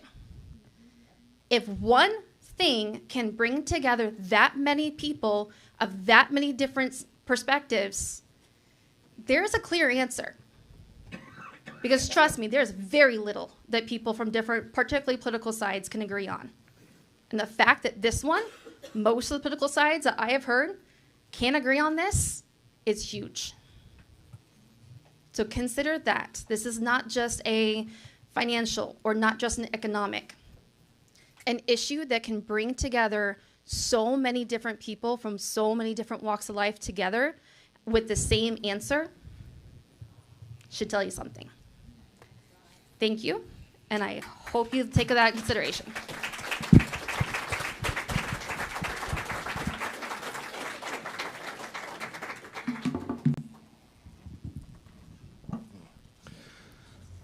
Good evening. My name is William Abel. While I do not live in the city of Temple, I do live in Coppers Cove, which these decisions here will affect me, my family, my loved ones, my coworkers, etc. Couple things for y'all to consider. How many of you all went out and visited some of these small communities that have had these data centers that took advantage of them, promised them lots of money, promised them lots of jobs in the area, lied, and have destroyed the communities? If you have not went and visited any of them, I encourage you to go take a look and see what issues are going on there. Talk to the people that live there. So air pollution risks from these data centers come from data centers emitting nitrogen dioxide and tiny inhalable particles that can harm people's lungs. According to the National Institute of Health, the particles cause between 100 and 200,000 premature deaths each year. And that's from an article from The Hill. Y'all more than happy to go ahead and take a look at it. But they go ahead and they put a strain on the electrical grid. I mean, think about this last ice storm we had a couple months ago. We had to go ahead and tell everyone, okay, you can use your heat, but set it to 65 degrees, or maybe it was 68. It was a lot lower than what I normally use it. And now you can put this additional strain by 3 data centers.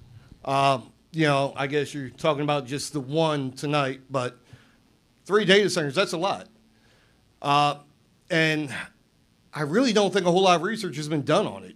If it has, you know the strain that's coming. But the problem is a lot of the city councils, a lot of the commissioner courts, and I ain't just talking about in Temple, I'm talking about throughout the country, they look at the short-term gains. They don't look at long-term. Kind of like in 2020 when COVID hit, property values skyrocketed. I know in Coryell County, we put up tons of all these fly-by-night communities. Problem is we didn't think about the infrastructure. And we pay for that kind of stuff. We need to think about the future. Because, yeah, you might have short-term gains, but if you got long-term pain, we're all going to pay for it. You know, it's better to go ahead and make sure we have the infrastructure in place. It's better to go ahead and make sure we have all the facts. And since we have data centers all throughout the state of Texas, I encourage everybody to go out to one of these areas or multiple of them. Talk to the people in the community. See if it's benefited them and made their life better. See if it went ahead and made their life worse. I mean, because we were told the same thing about green energy with the solar farms and with the windmills. And we see the damage you're doing to our agricultural land. We see the damage it does to the environment. Health issues arising from them. Because there's a lot of toxic stuff that comes off of those. So all I'm saying is I implore y'all to go ahead and actually do more research. I would recommend y'all tabling it till you can go ahead and take a look at the other locations that have these data centers in place and see the impact only one has. Because for the longest time, they'd only hit up the small communities because they know that in small communities, you're only going to have a small resistance against it. And they can get away with it with money. Well, they put them up, they destroy those communities, now they're going to move into the bigger communities, including right here in Bell County and in Williamson County, where I believe they have proposed 5 data centers. So, yeah, I mean, and they did that because they got all the money from them small communities. And it's not like they're bringing tax revenue in because, well, Texas loves giving tax breaks, and a lot of these data centers are getting the tax breaks. So what benefit is it going to actually bring Temple? 30 jobs? 35? Or I think on their form it said 40. But even 40 jobs. So you're looking at about 3 data centers which are going to destroy the Temple community for what, 120 jobs? Maybe, if you're lucky, outside of the construction of them. And I'll tell you, it's like, you can ignore me if you want, but there's noise pollution. There's all kinds of pollution in the air, the water. And y'all are going to regret it if you go ahead and just jump into this blindly. I encourage y'all to go ahead and actually do your research and look into the areas that have them. Thank you.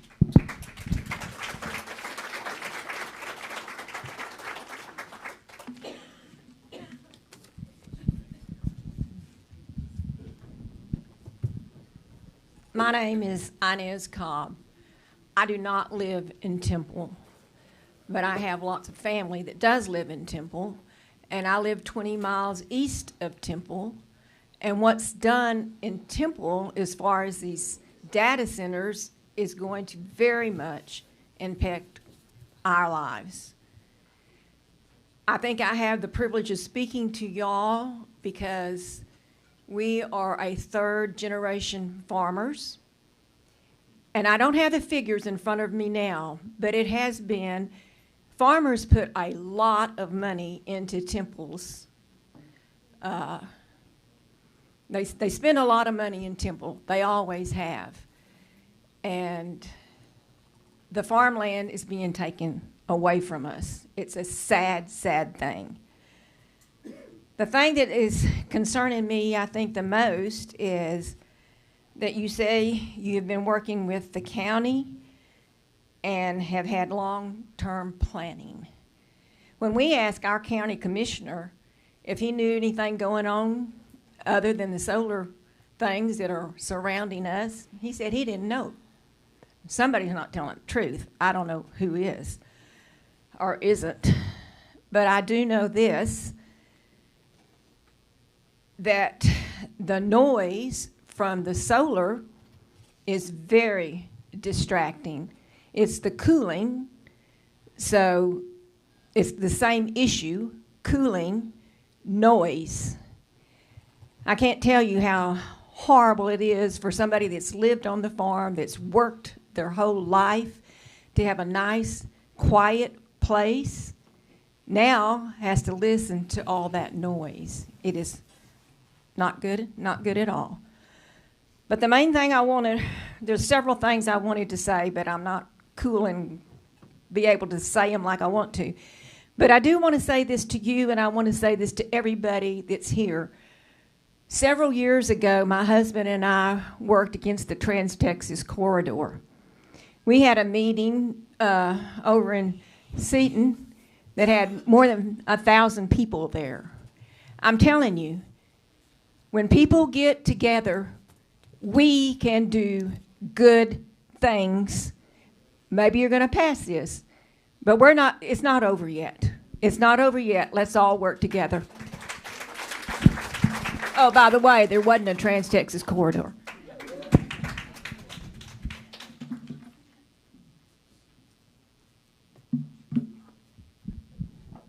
Hi, my name is Chris. Do I do full first and last name? Chris Klein. I am not a public speaker, so this is going to be bad, but I felt like it was important to come up here so that everyone could see how many people need to speak. And before I start this, I would like to ask that everyone could at least, on the panel, could at least look at me and hear me instead of looking down or on their phones or whispering to one another, as I've seen during other people's conversations, like right now sometimes. But I'll continue on anyway. Something else I wanted to touch on, all the facts have been gone over repeatedly, and I feel like you're going to listen, you're going to not. I can't make you listen to the facts, so I'd like to have a different approach for it. I kind of want to say, just look at us as humans, as you are also humans in the faces in the room right now. I know we've talked about like the future impact, which is very important, but just being in this room with us, seeing how upset your community is and how we're begging you to hear us. This is me approaching you as another person, just asking, like, listen to what your community is trying to tell you. And I know Rowan has provided this lovely information that you handed out to us, and I want to know, rhetorical, if y'all have done your own independent research, because it's really easy to be given information and it's dressed up all nice and it looks like a fact, but at the end of the day, it is our responsibility to go back and do independent peer-reviewed research, not just from one side. And that includes for me. I did research on both sides, because I wanted to see both sides of the coin, because it's important. We've all talked about our families. It's going to affect it. It's going to affect all of us. All I can ask is that you look at us as your community and hear us, because there's 9 of you, and there's a lot more of us.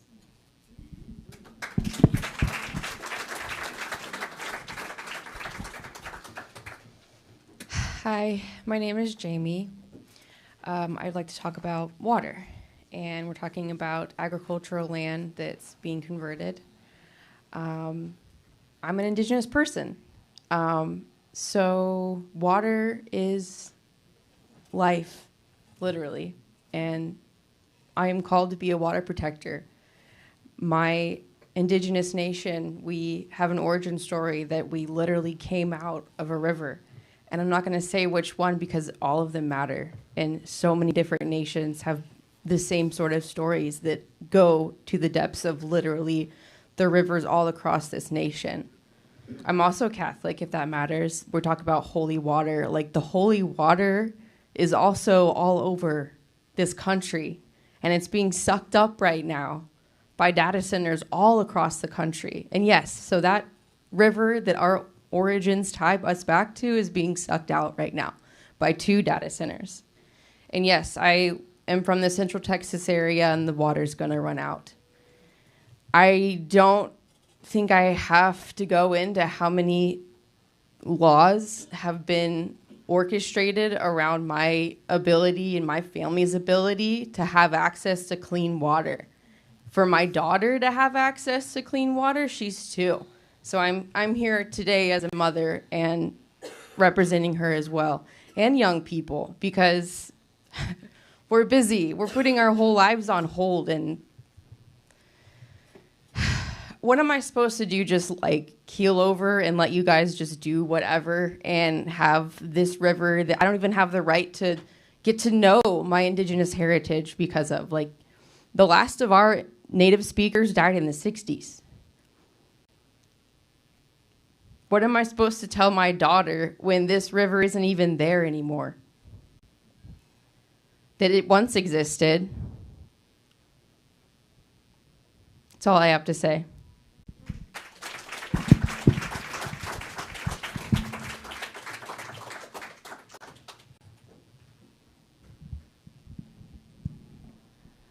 Hello, my name is Laura Vivitzon. I'm a resident of Temple. I wanted to go a little bit of a different route than talking about the electricity and the water, which are obvious problems, but what is AI, these data centers, really bringing to us? I mean, I would consider myself a very internet homebody kind of person, but I don't think anyone has really gotten much of a benefit. All we do is get ads and we get false information and we get bombarded by things that we are not built for that. We're not built for a constant stream of data like this. And there are applications for it, but this isn't it, is it? It's...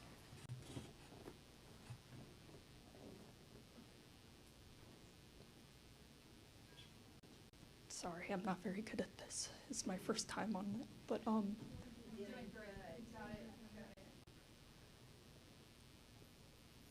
we need to look before we jump. Gambling is okay if you're an adult and consenting to it, but this is also like gambling with people who live here. And part of the reason I'm up here is my mom has always loved it here. And I love my mom and I want her to be able to enjoy this place for a long, long time. And I don't think it's gonna happen if there's data centers making it impossible to live here.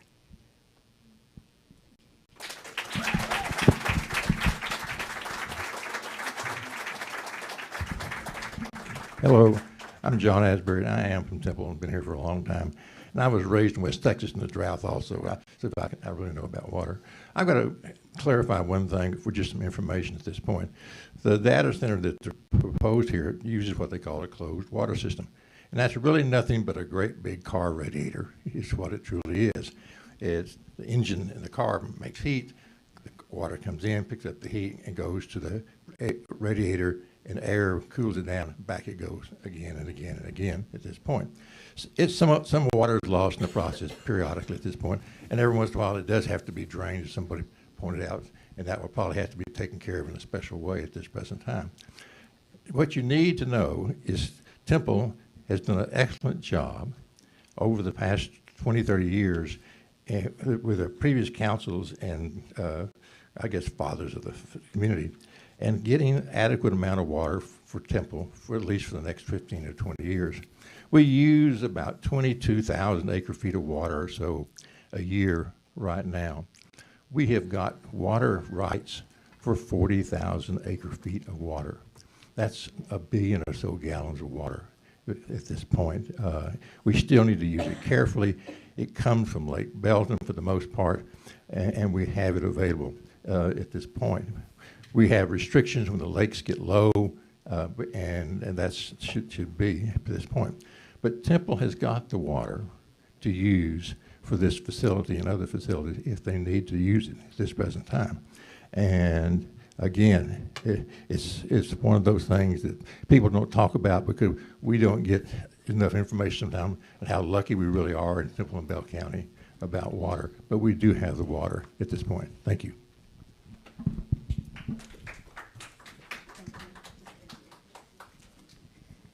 Alrighty, my name is Lydia Ramey. I actually moved here around this time last year, but I've been living in Central Texas my whole life. I have actually never really been outside of Texas until probably 2 years ago. I have spent my entire existence here, and so I'm passionate about the one place I can call home. In light of, well, there's no light to this, in all honesty. This is a whole dim situation. A lot of people are not being listened to. A lot of people are being blatantly ignored. A lot of facts are being skewed by the rich so that more people can benefit. And I want everyone to notice that everyone is here right now. And it's like a lot of other people said previously. I have never seen so many people on opposite sides of the political spectrum unite, because this is not a Republican issue. This is not just a Democrat issue. This is an issue for every single person in this county. And overall, it's going to become an entire problem for Texas, the United States, and then the entire world, because we are damaging all our natural resources, and the rich don't know when to stop. People don't know when to stop being greedy. And I know the people that are here from Rowan, I want you to know, we don't really like what you have to say. It's not really going to work out in the way you want it to. And I know which ones y'all are, too. So, we have already discovered and talked about so many economic and environmental issues. And I want to bring up something that someone said earlier, that we are going to be handing this planet to our younger generations. I am one of the people of this younger generation that's inheriting this planet for all of you to help destroy. Y'all may not see the long-term ramifications of what you are doing, but we will. My future children will. Their children will. Anybody in here who has children and grandchildren, if you want to vote for this, you should be ashamed. There is nothing good that benefits the actual people here besides a few jobs. It is not benefiting our community. It is rising our prices and taking away resources from the people who deserve it and need it. And I want to add something that adds to the environmental pressure. You know fireflies need water, right? My generation may be the last one to see fireflies. And I want y'all to think about that. We will be the last people to see them before they go extinct. The water ramifications, the electricity ramifications, the social ramifications, nothing is beneficial to us. And I want y'all to know that we recognize that you don't want to listen to us. Because at the end of the day, you're not for the people. You're for lining your pockets. That's greedy. That's selfish. And I want you to consider that. Because it affects every single person in here. It affects every single veteran. It affects every single person that lives in this county, that will or currently live in this county. The other thing I want to mention is something that I have noticed. We have discussed that it is going to be putting pollutants into the air that are toxic.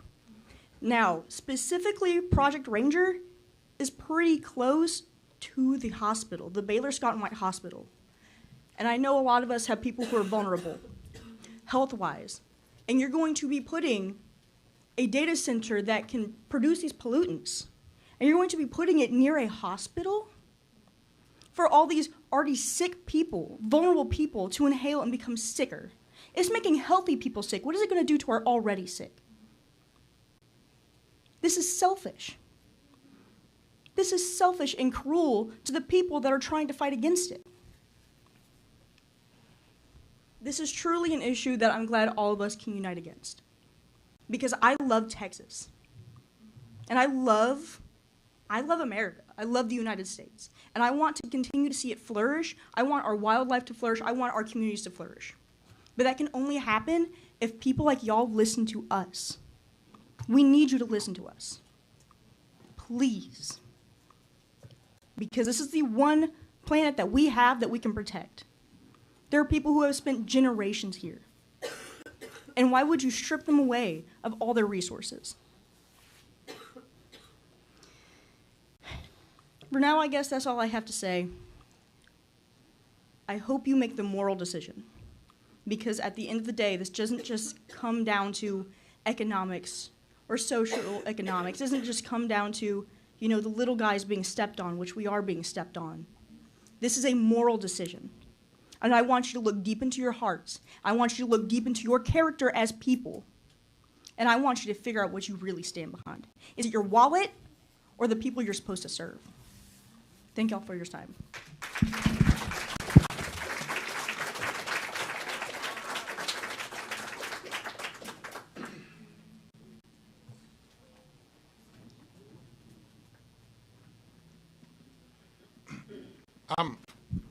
I'm Robert Fleming, Vice President of Bell County Farm Bureau. I represent 8,000 member families in Bell County, and most have to do with agriculture, a lot of them on the east side of Bell County. I spent 20 years on the Elm Creek Watershed Authority. I will know quite a bit about water. Also, in my farming and ranching operation in 3 counties, I probably oversee and manage over 100 surface water ponds for cattle and wildlife. Quite aware of what it takes, and I know how important it is of water. And my granddad started digging ponds in the early 50s, was one of the first dozers in this area. And I know the reason why now. The environment that I manage also is very critical to me, and this is all about agriculture, so I'm going to bring my topic up. Mr. Mayor, you and I had a great conversation the other day about the ASR water transfer. And if anybody doesn't know about ASR water transfer, I want y'all to study this. And it is happening in our great state right now, and it's proposed to happen here in Temple, Texas, too, in 5 years. Well, I hear about $22 million. So please study up on that. It is a dancing with the devil on our public water supply. There's a lot of water supplies out here. Sego, Durango, ONB Water, Little Elm Valley, Central Texas Water that rely on this underground water for our drinking water. So please study up on that. Mr. Mayor, we had talked about the allotment of water that City of Temple has for Lake Belton. Great conversation. I really learned a lot, but doggone it, as our population grows, we're going to use more and more of that. You talked about the water line and the water rights that we have in Limestone County and the water line that it possibly take to furnish that water here. Great information, but as a population grows, we're going to need that water for our personal use. And we have to really be careful about this industry. Even though it's going to be sewer water and it's supposed to be clean, there's always mechanical. It's reclaimed water. Yeah, it's not sewer water. Reclaimed water. Okay, but it is out of the sewer, out of the Dozier plant. Am I correct? It's been cleaned. Okay, but it is out. It did have turds floating in it at one time. Am I correct?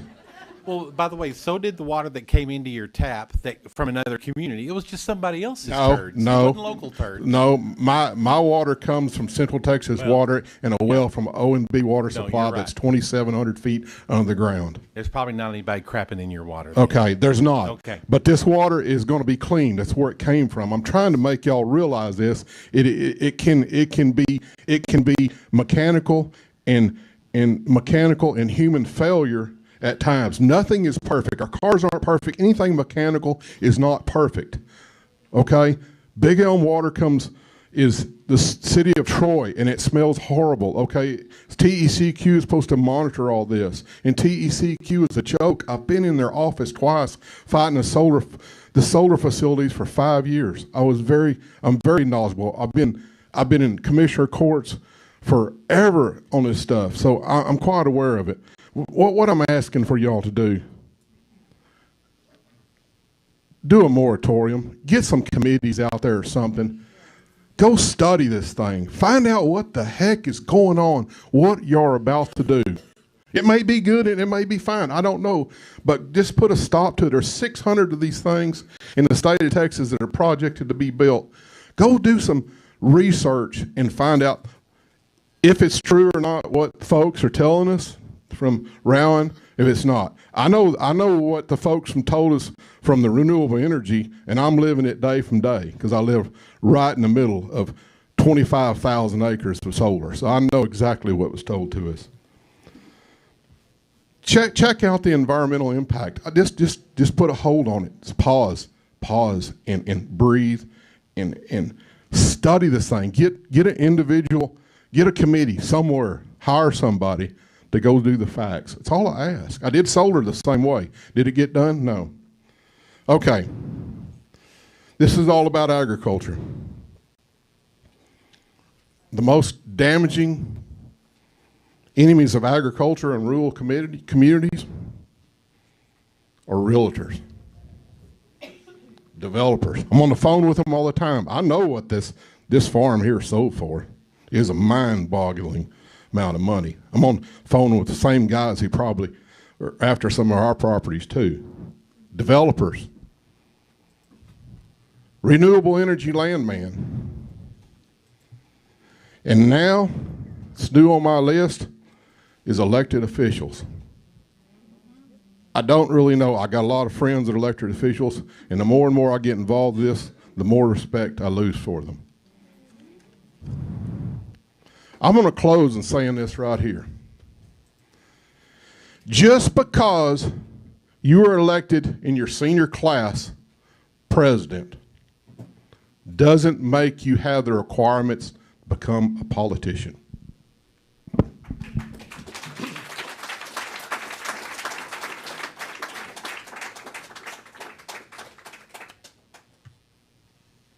Alan Lytle, I know I've had my turn before, but I can't sit anymore.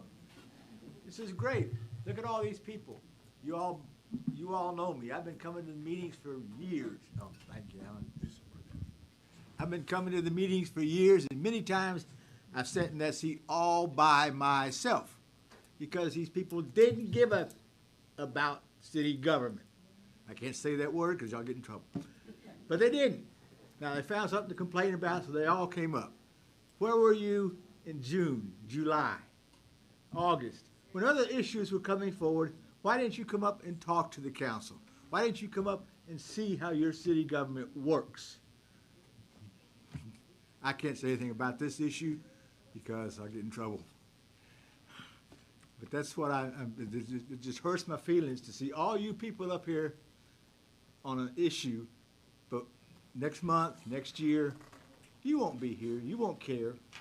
You really don't care about your government. You elected them. Now you want to recall them, but you elected them. Or maybe you didn't, because the last time we had an election, do you know how many people voted? Less than 5% of our population voted at a city election. That's ridiculous. Any of you, if you didn't vote at the last city election, you have no right to be here to complain about it. That's what I was, thank you, Alan. Wasn't even you can't close, say that. wasn't even close to items 7 and 8. That is true. Okay, But it is what they've been complaining about. I understand. I understand.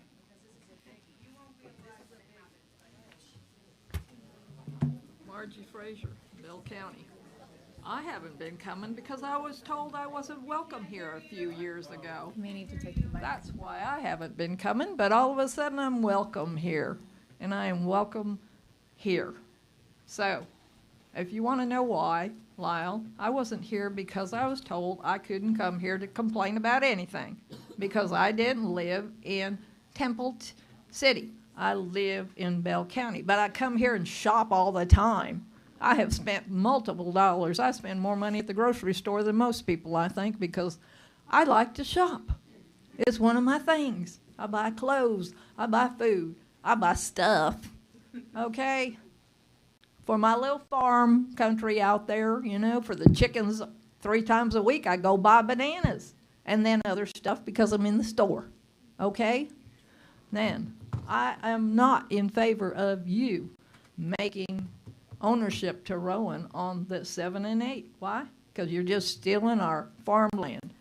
You're going to be able to eat this stuff? Can you eat this here microphone? No.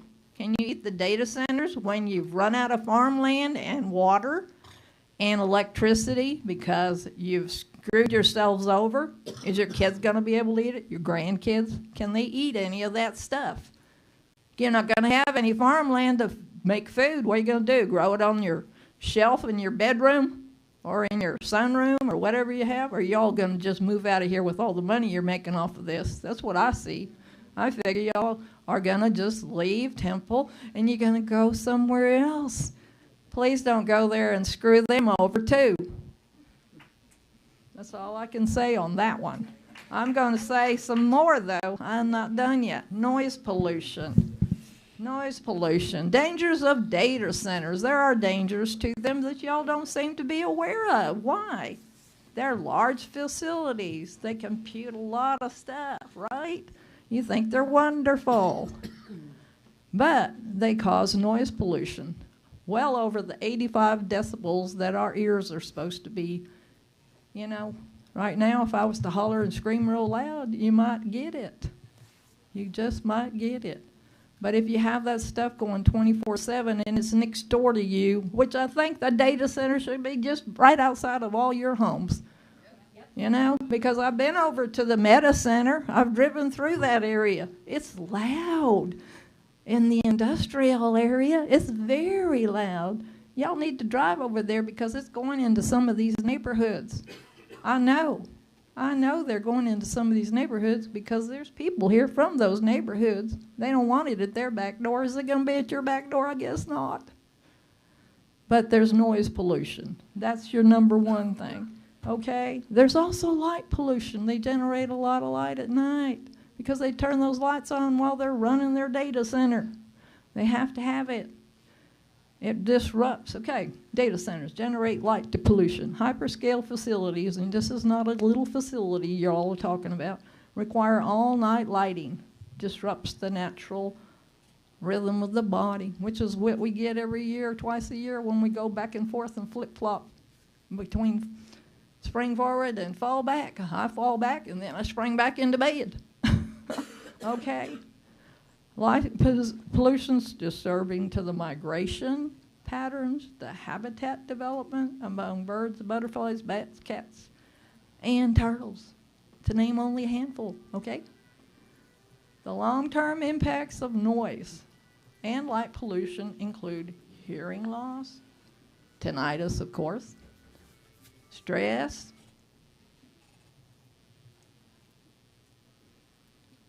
insomnia. Yeah, and you got insomnia? I hope y'all get it tonight. I hope you do, because I don't sleep too well anymore. Okay? And then decreased quality of life. Just a lot of benefits there, you know, because they do have proof now that if you go to areas that have all these data centers, your health deteriorates too. Okay? I don't know why you don't understand. Asthma sufferers. I don't have asthma. I've been blessed all my life. But I have family that does. I have friends that do. That's a hard thing to live with. And, you know, they're talking about, somebody said something about going by Scott and White. You know, you got one over there. Oh, that should build up Scott and White. They're going to make lots of oodles of money off of y'all. And maybe, I guess that's for the taxes of here. I don't know. Okay, these pollutants, they increase the rates of respiratory diseases, cardiovascular conditions, cancer even. Wow, we're going to have fun with that one.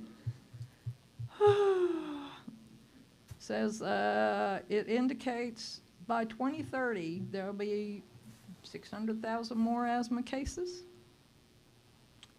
1,300 premature deaths, exceeding 1/3 of asthma deaths in the U.S. each year, resulting in a public health burden of more than $20 billion. Well, I guess we're going to have a few million out here for us, huh? We're just going to join right in. Water waste, water waste. They do require water to cool even when they're closed loop. You don't understand. When you get a leak, there's corrosion. There's going to be corrosion in there because those are chemicals. When you got a radiator, I don't know. I remember having to replace my radiator in one of my cars. And so far I've been blessed. I have a RAV4. It's 10 years old.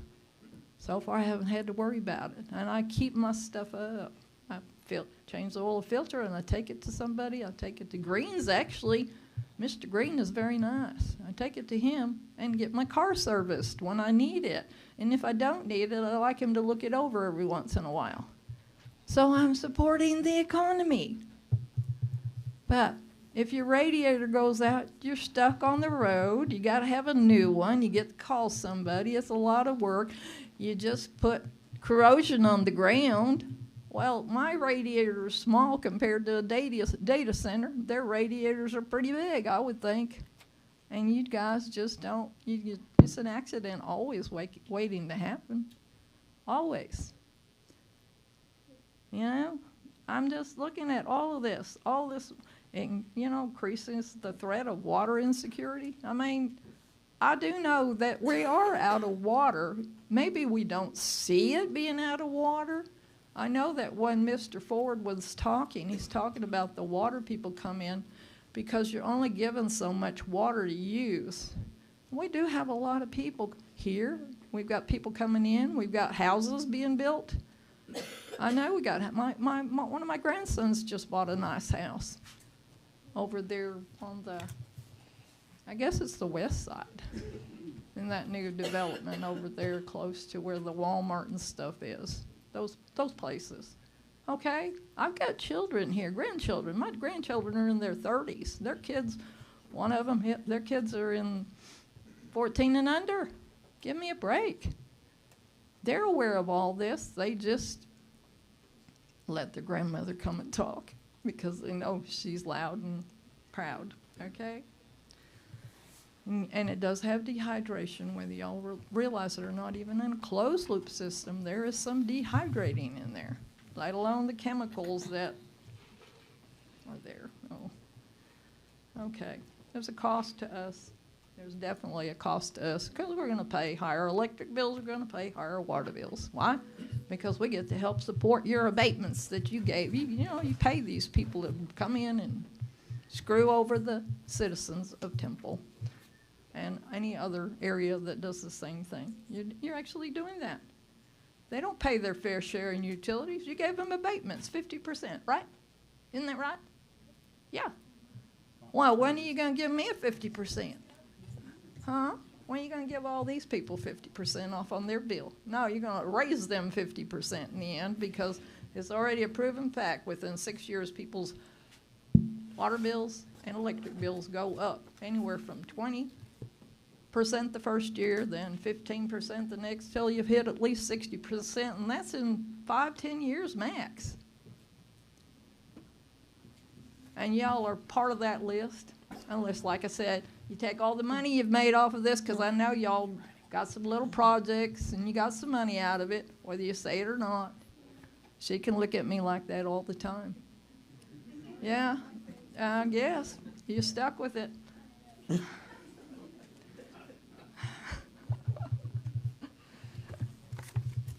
Anyway, they are large load customers. Large load. What are we? We're a little bitty load. We're not straining it, but I guarantee we do strain it because in the summertime, what happens when the air conditioning, the electric goes down? You ain't got no air conditioning. What do y'all do? Where you go? Go to Walmart and run around? You guys got a generator back here so that you can stay cool in the building? Because I know your air conditioning in here, I have to wear a sweater. I can't afford to run mine at 68 degrees or 69 or even 70. I run her about 74 all the time. That's my way of saving money. And I remember a time not too long ago when we all had to conserve. And they didn't want you running your air conditioner under 76 and your heat. Well, can you run it at 60 degrees and just put on a pair of sweats so that you don't get too cold? That's Margie, exactly what I remember. Margie. What? Please get close. I'm going to get close. I mean, I don't mean to be disrespectful, but please. I don't want to get close because then I want to be here till tomorrow. If that will help you, Well, listen. say no. Say no. Say no. I will bring Put you a breakfast hold in on the this morning. craziness. You know, we pay more. It says the average. The U.S. Energy Information Administration says the average resident is now paying 37% more for electricity since 2020. You think the demand that goes on the grid from this other is not going to make it any better, or it's going to make it worse? Are they going to pay our bills? I mean, I'm a retired person. One of these days, you all will be retired too. I hope you all have a lot of money. You do. You probably do. I'm sure that Rowan made sure you all are well taken care of. You know, because you can be bought. Anyway, there's a lot of different things that you know, air pollution, noise pollution, a few other things, you know, the stuff that goes into the ground when they have leakage and y'all have to clean it up. The Environmental Protection Agency, I'm sure, will be out here to take care of that, right? That's right.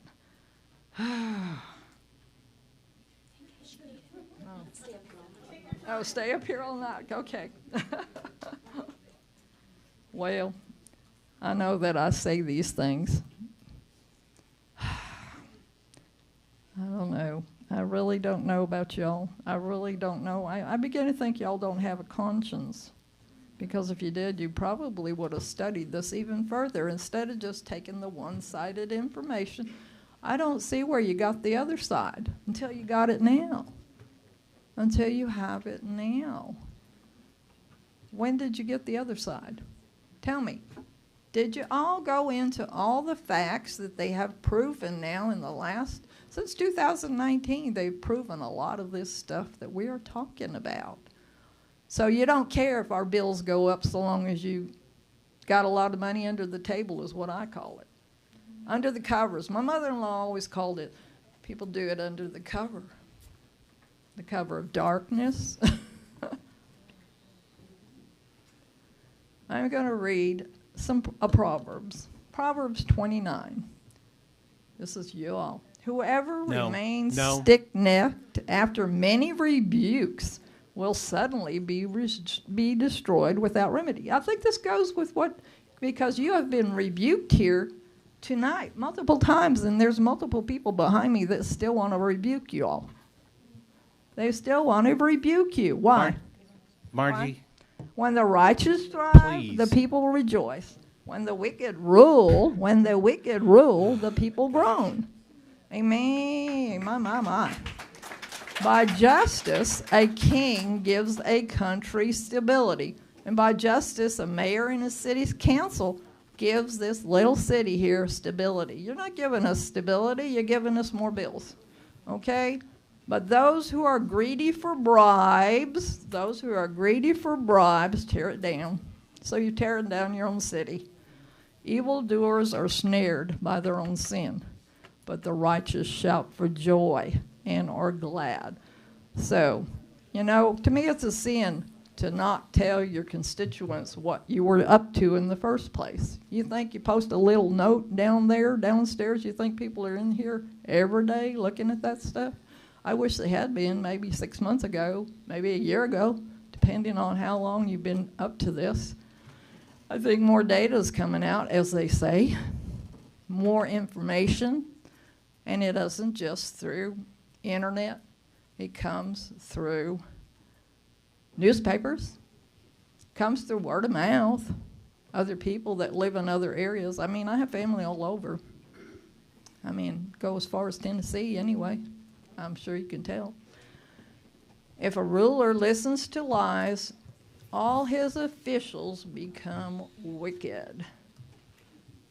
So, we're looking at you as all the officials have become wicked. One's getting tired. He's yawning. Well, I'm glad I don't have to listen to you. All I know is I don't see where you need this land. You want to approve the annexation of these two Rowan things into the city. Why? Why are you proving that? So they can get their tax abatements? Because this is saying they're not located. They're not. It sounds to me they're not located here. They're not located in the city. Is that what you're saying? They have to be annexed in. Is that what it is? They're out of the city. Can you give them those tax abatements just because you brought them in, or have you already given them all that? Huh? I don't know. I don't know if I want to hear from Rowan, because all I know is that they're going to give you the fluff, but they're not going to give you what's underneath it. There's a lot of rot underneath it. Then can we let them prove that to you? No, I don't think they can. I don't think they're going to be able to prove to me that they're, let them prove that they have hidden a whole lot of stuff, because they're going to give you all the sweet talk. It's like eating an ice cream cone and getting to the bottom. Nobody likes the cone that well.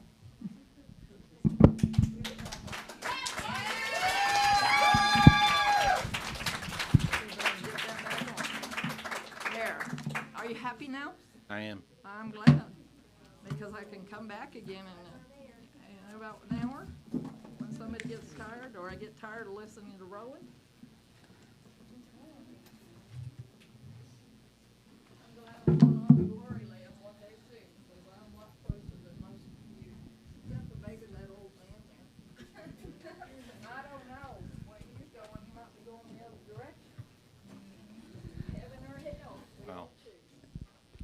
Hi, my name's Brittany Winford. I was going to wait and speak later. I'll probably come back up and say the majority of what I was going to say later anyway. But I was required to take an AI training for my job because, everybody's shoving AI down our throats. And one of the ways that the guy who did the training described AI was it is the most mathematically probable word to come next based on the one before, based on your prompt.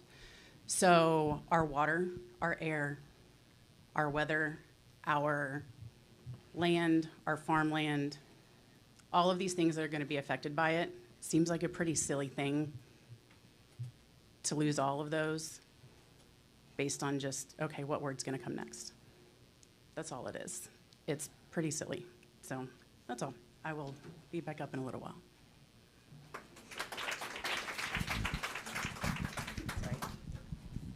Yeah, I'm Leonard Cobb. I live east of here, and I'm going to state some facts that are proven. There's a statement that records are made to be broken. History repeats itself. I remember the drought of the 50s from 49 to 57. It did not rain. There won't be any water in that lake if that happens again. And you remember 2 or 3 years ago when you crossed the bridge out here, you could see the old river channel 1 year. And we got a lot of straws in that pond now. So you better think about that. It's very serious. And the solar farms all around us, they literally tore up our good blacktop road. And they said, oh, we'll grind it up and make a gravel road out of it. We've been eating dust for 2 years, and they still haven't fixed it. The solar people that said they were going to fix it, they're not even around now, so they got to get somebody else to come in. And that's a pretty serious deal when the cost of tearing up our structures like that and making it miserable on people, and the safety factor with all these trucks running around. Some of them couldn't even speak English, running over stop signs, tearing up everything. That's about all I got to say, but really think about that. Water is a very serious deal.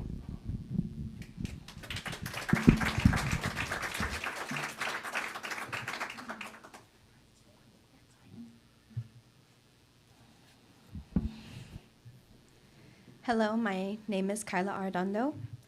I'm going to take a bit of text out of Miss Margie's book and take something that is very valuable to you, which is your time. I feel like I could speak on behalf of, I suppose, the younger people. Would that be Gen Z or Gen Alpha or whatever? Yeah, sure, all of them. We'll say that. I apologize if I'm lacking a little bit in presentation. I had not prepared to say anything. However, I felt inclined to. I will say I want to give a new perspective on this because everybody's, of course, talking about the physical, the architectural, the agricultural effects on these data centers. However, I wanted to speak a little bit on AI itself. We are currently seeing, while there is a little bit of a rise in AI usage from much younger, I would say that would be Gen Alpha, anyone under the age of 14. We are also seeing a rise in AI. I apologize. We are also seeing a rise in AI. I'm sorry. The coin term for it is people are starting to realize that AI is draining us mentally also, and it is causing people to want to distance themselves from it. So what I'm concerned about is the obsoleteness of these data centers in years past. I'm thinking about the future, not just right now. And we already have 2 of these data centers planned to come up. In the case that this AI bubble, I guess the AI bubble pops, which is something that a term that I have heard from a friend who is actually a software engineer who actually utilizes a lot of AI in his work. And he even says when the AI bubble pops. So when that happens, what's going to happen with these data centers? Branching off of what another individual had said earlier, what's going to happen if they are no longer in use? What's going to happen when AI isn't being used as frequently anymore? And then you have all of these data centers. Repeating what I just said, you already approved 2 of them. Now you're going for a 3rd one, and possibly more in the future. What is going to happen if they are not all being utilized? There is so much competition with AI companies. I mean, this is something that you really need to think about and plan out more ahead. And we the people feel like you haven't done so. We do not feel confident in your answers. We do not feel confident in the way you are engaging. This is my first time coming to a town hall meeting like this, and this is my first impression of you. And this is my first impression of the people who are legislating and looking over us as a county. And frankly, it is extremely unprofessional, even in my profession where it is not as, I guess, high stakes as yours. If I was on my phone, if I was acting like I didn't care, I would be penalized for it. I mean, this is extremely unprofessional. It does not give me confidence in the people who are running this, and quite frankly, I don't see how anybody could. So you are up here and you are giving us attitude for not feeling, for not bending over, for not feeling confident in what you are telling us. However, how are we supposed to when this is the attitude that we're getting? And all because we are concerned, because behind all these snarky comments and behind all of this, I guess what might feel like an insult to you, it is all concern because we feel like our questions aren't being answered properly. And we feel like you guys aren't as confident in this as you are claiming you are. So that is how I feel. Thank you very much.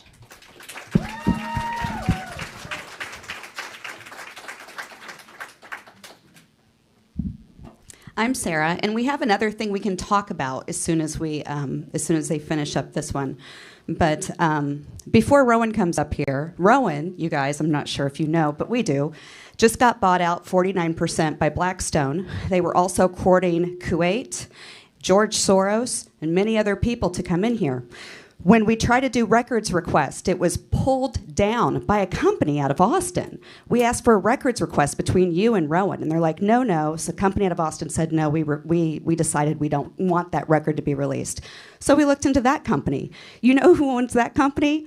Also Blackstone and George Soros. It's beautiful the way you guys are rubber stamping with their own environmental engineering company for our city. And when we ask you to actually go to the basin and ask them the details, I've talked to Judy Pierce. I have the answers. She said you're wrong, deadly wrong. You guys need to get your stuff together and start representing us, or we will find people who will.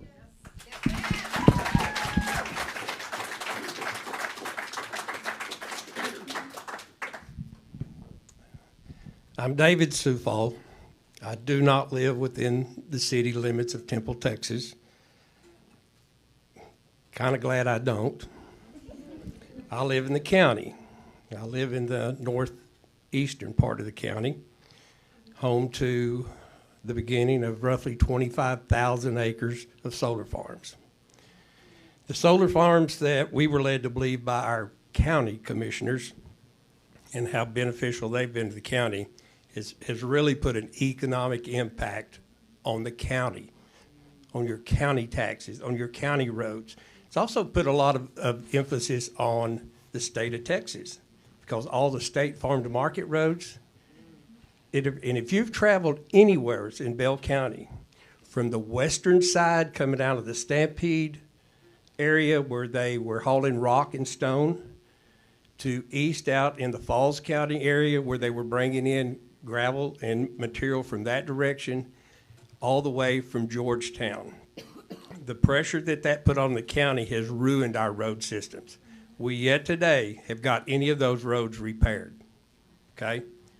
That's something that the city needs to be concerned about when you want to take on more property and put in an infrastructure like this, okay? These are things that I'm going to point out because it doesn't affect me on your city taxes or your city, or what's going to happen within your city, okay? Although that's where we shop and go, okay? We live in Temple's a big part of our life as well. But when you look at annexing this land, how many of you are really very familiar with FM 3117? You council members, I'm just asking you a question. How many of you are really, okay? Have y'all traveled it very much? Okay. You haven't, have you? Yes, sir. Okay. Are you aware of the railroad track out there? Yes, sir. Okay. That's going to be a major issue. The material it's going to take to build that data center, do y'all have any comprehension of how many loads of base is gonna have to come in? What's it gonna further do to our infrastructure?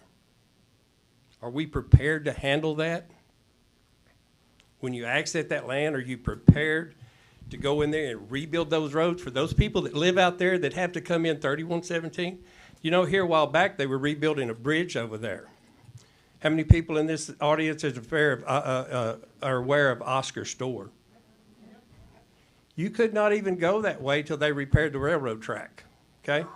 You had to go plumb down 53 Highway and come in from the other side just to go to the restaurant.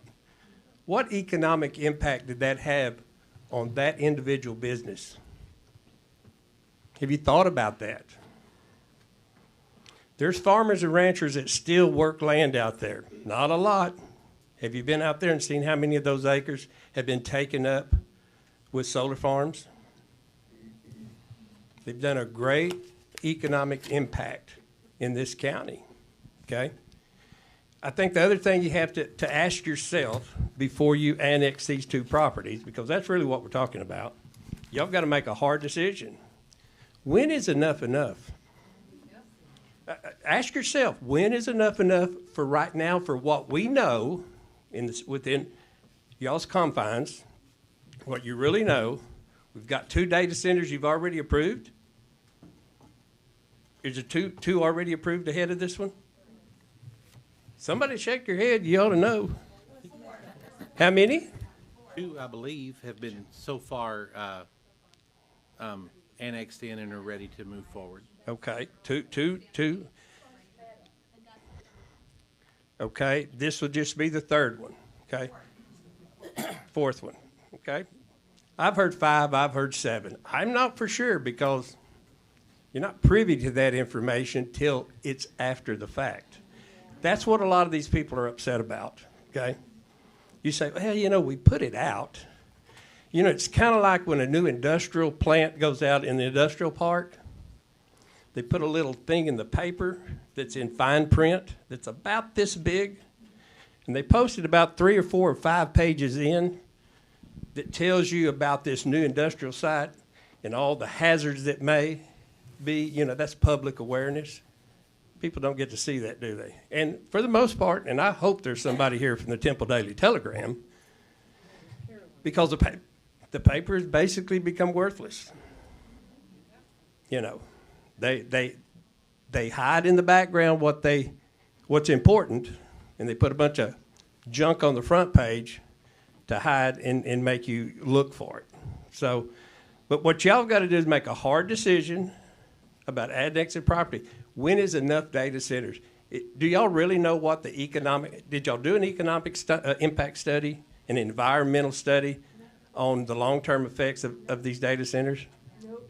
Have you talked about it with the public and gave them the options? Nope. I'm asking, shake a head, yes or no. Have you done it? Environmental impact studies, and this is Texas, landowner rights, etc. Environmental impact studies are 1, not required, and 2, by law, not required, and 2, even if the city of Temple required them, it would not. There's not a way to stop Rowan or anybody else. The environmental impact study is not binding upon the. Otherwise, you'd have an environmental impact study for every neighborhood that was ever built, right? It's just simply not something that's done in Texas across all of Texas. It's not required by law, and it's not binding by law. I'm just interested. Why is it important that you annex that land within the city for Rowan? I mean, is there something that's? Why don't you just leave it in the county? Let them go do what they want to do. That's what the county does. And you're not satisfied with that, right? I mean, Nope. And so and a lot of people aren't satisfied with what y'all are proposing. So the city of Temple, if you're going to connect to city services, which in this case is the water system, city of Temple requires that they be in the city limits. Okay. Let me ask you this: If it's not accessed within the city, is there enough water for them out there to get at whatever they can? They'd have to get it from another source. I mean, is it available to them? I don't know what's available outside. It wouldn't come from the city. Right, right. I mean, so they probably wouldn't be able to do it, would they? Probably not. Probably not. So really, your annexation of this property is really what's bringing Rowan in. It's required, yes. Is required. Yeah. Yep, yep. And this is what's upsetting about this to the people. You have to ask yourself, when is enough AI centers in this area enough? We already found out that 25,000 acres of valuable farmland in Central Texas Blacklands is probably not be. You can ask any commissioner today, and the ones that pushed it the hardest aren't there anymore. And they're all backpedaling on the decisions that they made. But it's too late now. It's too late. Most of every one of those facilities out there aren't owned by the company that came in and made that deal with the county. There's several of them out there under bankruptcy right now, renegotiating their contracts. See, that's a way they can renegotiate their contracts, see? And then that hurts everybody else that was involved. So you really need, and I think this is a moral issue, and I think you need to think about it and just say, is enough enough? Maybe let's just see what these two do and how let's see what it does on the infrastructure. See how much pressure it does. Wouldn't that be a logical thing? Water's going to be the big issue. They tell you that we use 1 to 2 million gallons on commission of these plants. 1 to 2 million gallons, that's a pretty far structure. Why don't you just say we use 1 million for this one, or we use 2 million, but a 1 to 2, okay? And we all know the closed loop system, if you have any common sense at all, any of you would know they're going to have some more water. Now, you've agreed to give them 4,000 gallons a month to flush their toilets and wash their hands, maybe take a shower, whatever. But they are going to need some more water, aren't they? Yes, they're not? That. No, they aren't. Pilkington, you're saying no. They're not going to get it. They're not going to get it. Hold on, wait. Oh, yeah, you wouldn't want to say that. They're not going to get it. There's two different types of water agreements. One is daily use. Right. In the facility, washing, flushing, etc. Has nothing to do with pumping it into the cooling system, correct? They can't pump that water into the cooling system. That 4,000 does not go into the the cooling system. Exactly. Right. I'm asking you, you don't think that they're going to need any more water for the cooling system after commissioning it? The information we have and that Rowan will share is that in fact is not the case. They will not need any more except for quarterly testing every once in a while. Except for?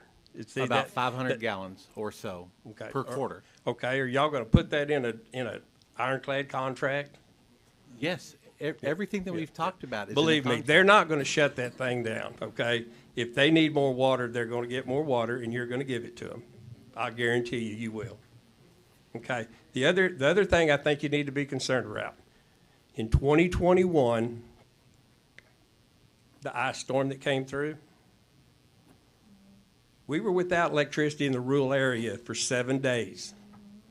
Okay? How many of this in this little wooden circle here was without electricity for 7 days or more? Where do you live? 7 days? 6. I doubt it. 6. No. 6. Okay, not 7. Okay? Yeah. So you understand that. These guys are going to have some backup because the power grid is not guaranteed, okay, if something were to happen. In March 13th of 2013, there was a straight line tornadic winds that came through the east side of the county and took out 15 towers of Encore. It's about 1,250 feet apart. One of them was in our back pasture, okay? They worked 24 hours a day, 7 days a week, pulling bulldozers through muds on wood pallets, destroying our farm to put those towers up because they said, we've got to get that electricity to those people in San Antonio and Austin. You know what? I didn't give a damn about that because of what they were destroying for me. And believe me, it took us an arm and a leg to argue with them and get enough money to put our grass and pasture back like it was, okay? But what I'm saying is they're going to have a backup system. They're going to have a generator system of some kind because if that AI system, the power grid were to go down, they would have to have that. What kind of backup system have they proposed to the city that they're going to have? Generators. Generators. Yeah. Well, it's kind of like that's a secret, guys. How are they going to power these generators? Diesel fuel, I believe. Okay. Yep. Yeah, very, very, very, very green, admitting all that fuel that you fuss about everybody else doing, huh? Yeah. So, when is enough is what I'm saying. When is enough AI centers enough? In your location, in your town, you're not happy with the 2 that's already there? Or 3 or 4, I don't know. Who knows? Who knows? So that's all I'm saying. Think about it. You've got a lot of people here that are upset, and they have every right to be. We all do. If you had to live next to the solar farms, which are a quarter of a mile from my house, and drive through them every day in your work, all the promises that they made have been kept by none. Our roads haven't been fixed. The out boundary line that they talk about, they back fence their solar farms in front of a house, but that land remains grown up in weeds and grass and Johnson grass. Fire hazard to the county. The amount of acres that the AI Center is going to have, they're going to have that same thing. Y'all have something in that contract that they have to maintain that to keep that danger down for the city and neighboring communities, neighboring people that live along that area. Those are things that I don't think y'all thought about. It's things that, yeah, they're going to promise that, but the solar farms promised all that too. And nobody's holding them to any of those contracts. And I'm not up here talking just to be talking, because we live it every day. And until you have it by you, it's all right if your house or your property is not next door to the AI Center. But you think about those other people that live out there, that raise their family there. You think about them and how they feel. And then you make that moral decision if you think you've really done what's right for the city and for the community and the rest of Bell County around you. Because a lot of Bell County trades within the city, in your grocery stores, in your retail outlets. So those are things you better think about, because it is a moral issue. And it's all on y'all's shoulders.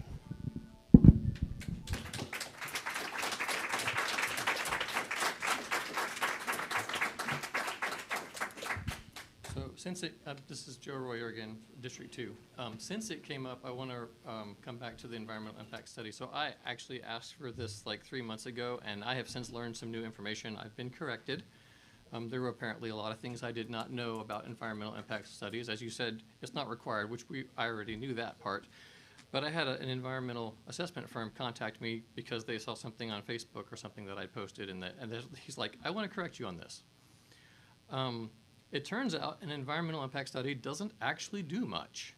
It basically does a basic test of water quality, and it does a wildlife analysis, which, I mean, this is significant. I don't want to say that, it doesn't do anything at all, but it's not really a huge draw.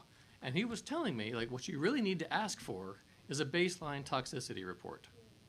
And I want to explain why this is so necessary, especially when you're converting ag land. There was a data center, one of Rowan's other customers, Amazon, in Moro, Oregon, that they built a data center out there, and the data center had been up and running for a little while, and people started getting this rare form of cancer. Like a lot of people, like 50 plus people in a small rural county. And of course, they did a study and like, where's this coming from? It turns out their water supply has been contaminated. Now, there was no baseline study done. Everybody said it must be Amazon. They're the data center here. Amazon tried to blame a local farmer, and eventually Amazon realized that we're going to court over this. We don't want to go to court, so they decided to settle for a $20 million settlement, and they agreed to build a new water treatment plant that doesn't actually address the problem, but none of that settlement money went to the community members who were affected by the cancer or affected by the fact that their drinking water had been contaminated. But Amazon was able to get away with this because there was no baseline test. Amazon said, you can't prove that we did that. For all we know, the soil was contaminated before we got here. And this is why we need the baseline toxicity test. And this is why we have to redo this test every 60 to 90 days to make sure their presence here is not polluting us. And I know what Rowan's going to say to this. That data center doesn't operate the same way ours does. But the fact remains, we don't know what the current state of that land is right now, which is why we need to do this environmental impact assessment, this baseline toxicity report, so that if something does happen down the line, we can say, yes, this appears to be your fault, as opposed to giving them plausible deniability for free. Thank you.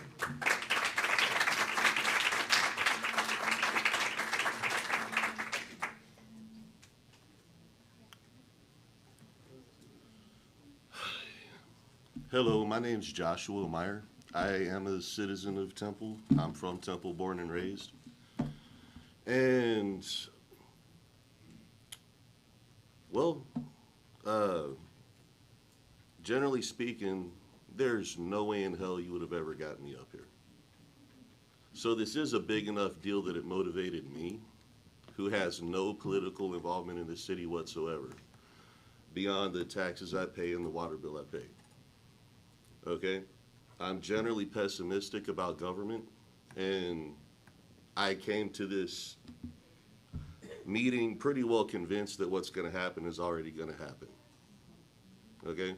And that's not to be an indictment against you guys necessarily, and I'm not going to waste any time sitting up here trying to cast any blame or accusations. Like I said, I grew up in this area. I used to go fishing out at White Flint Park every day every now and then when I was a kid. And 2 years ago, I go out to White Flint Park, and I'm walking on dry land with brush above my head in the middle of what's supposed to be a lake. And I know there's not a thing that you guys could have done to put water back in that lake. So, to me, my gut instinct, I'm not going to sit here and try to claim that I know everything about data centers. They're a new technology for the most part.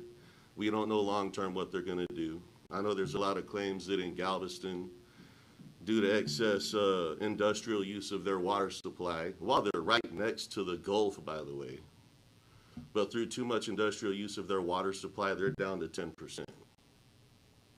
That's the claim, according to the news. Now, when I went to work this morning, I was still under the impression we only had one data center that was on the way. By the time I get off of work this morning, I find out that this meeting is supposed to be about the third. And how was I supposed to find out? I don't really participate in the newspaper, but let me propose one solution, and it's one that y'all have already used before. Not too long ago, I found out about code changes in my neighborhood that were also pretty motivational. And that came in an envelope to my front door. I actually thought it was a water bill at first. I'm pretty sure everybody in here pays a water bill. And I'm pretty sure that this proposed third data center is not a result of less than a month of conversation. So might I suggest that every water bill paying person in here who's affected by the Belton Lake water supply maybe get a little heads up in the form of a letter next time. Like, that might be nice. And I understand that some of that is my fault for my lack of civic involvement and all that, but I'm generally a person who wants to be left alone and mind my business. And I don't think I have answers to everything. I believe in our ability to conduct business and be profitable, but I also know that there's a point at which you're screwing yourself over if you're dealing with something as valuable as our water supply. Y'all don't put water in that lake. I don't put water in that lake. And as far as I know, this data centers, 3 or 4, they're only going to take water from that lake. And those data centers were not there 2 years ago. And that's really all I have to say. Oh, other than this, everybody in this crowd right now, as far as I know, is begging you not to go forward, begging you to be more cautious, begging you to move slower with this new technology that so far we're mostly hearing about problems from. And eventually there will be a drought again. It's a matter of time. It's just the way the world works. But please understand that after all these people have asked you not to move forward or to move forward more slowly, when that next drought hits, they're not going to be praying to God for rain.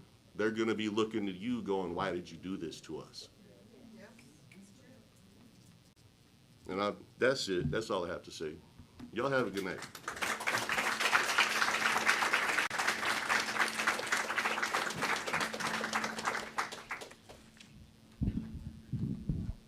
Alrighty, hey y'all, my name is Summer Brady. I'm from Temple, Texas, born and raised. I know y'all are short for time, so I'll save you just a minute by only talking about 7 and 8 right now, and I'll save my data center comments for Resolution 11 here in a minute. So basically, we all agree you should vote no on annexing this land or rezoning the other land. We all agree we don't want that. Would you like me to save you a couple more minutes and go on to 9 and 10? Yep. Okay. We also want you to vote no on those. Salisbury Drive is perfect the way it is. 5600 block, perfect the way it is. Thanks. I'll be back later.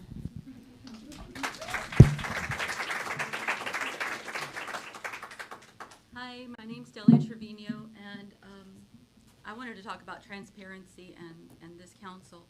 On September 19th of last year, the council unanimously approved the 700-acre data center. That same night, the land was annexed. One meeting, one vote, and it was done. There was no letting the public know that this was happening. It was literally done in one meeting. If you go through, I'm sorry. I'm worried about that. Oh, okay. But you're coming to get me or something. It all happened in one night. Literally, y'all didn't let the public know. So when people, somebody can come up here and get on to us about not being present, we didn't know. You didn't put it out there. You voted on it, it passed. That was it.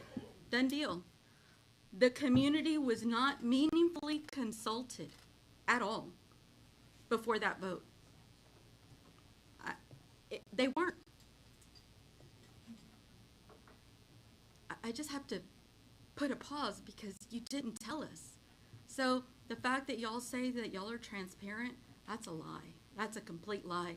And if you go back and look at the videos that you have on your website, I mean, it's literally the same night. Something else that kind of above everything else, it was on those videos. The fact that the way you talk to some of the elderly people that come up here and obviously roll your eyes and just, it's not the way you're supposed to treat people. Not your community, not the people that you're supposed to represent. There should be some more transparency here. There should be some accountability. Mr. Carl, you're about to go out. I mean, out of this council, not out, but you know what I mean. You're about to leave. You have the opportunity to say no to this.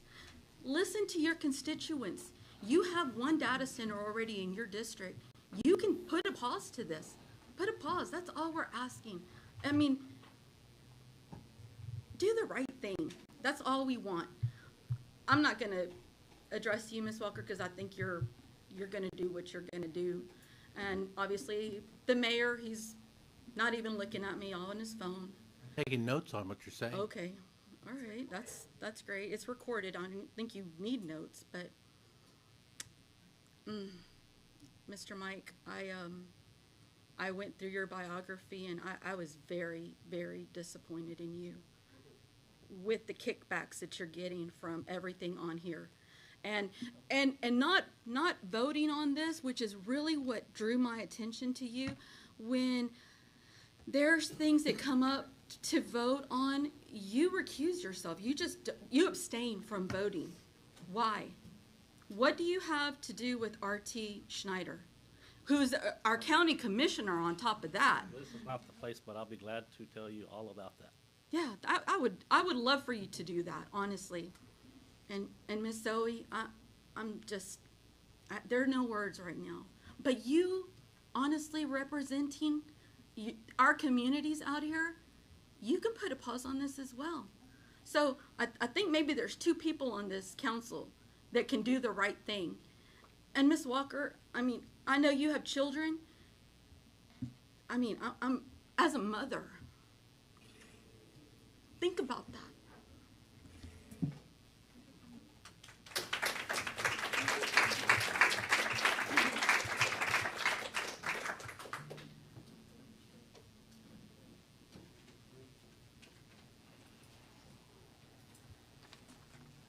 My name's Casey Sandman. Can you hear me? Yes. And I live here. I have a home here in Temple. I'm not here to talk about the depletion of water or the increased cost of the water and electricity, or to dig for honest answers. I'm not here to tell you about the heat islands. A lot of people have already mentioned that. Or the toxins in the air, or the soil, or the generated noise and light pollution. We've talked about all this, and destroying the agricultural land. We've been working for y'all. As a whole, we are a wealth of knowledge for y'all. We've spent hours for you. We are imploring you to be an example for the state, for the United States, possibly the world. The data center boom is happening so quickly that we, the people, are noticing and are asking, is it good or bad? Did y'all ask yourselves that? We're looking into environmental effects, into health risks. We're questioning our values of money versus humanity as a society. We're wondering what we are leaving to our grandchildren and beyond. We are trying to uncover your eyes from seeing the dollar signs and padding your pockets, and are demanding a moratorium to be put in place.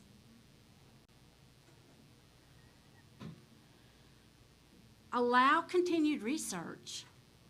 Allow time for safety standards to be implemented regarding AI's impact on us, on society, on our economy, our climate, our health. AI needs to be reined in. The nation knows it. Why don't y'all? We're not going to stop. Thank you.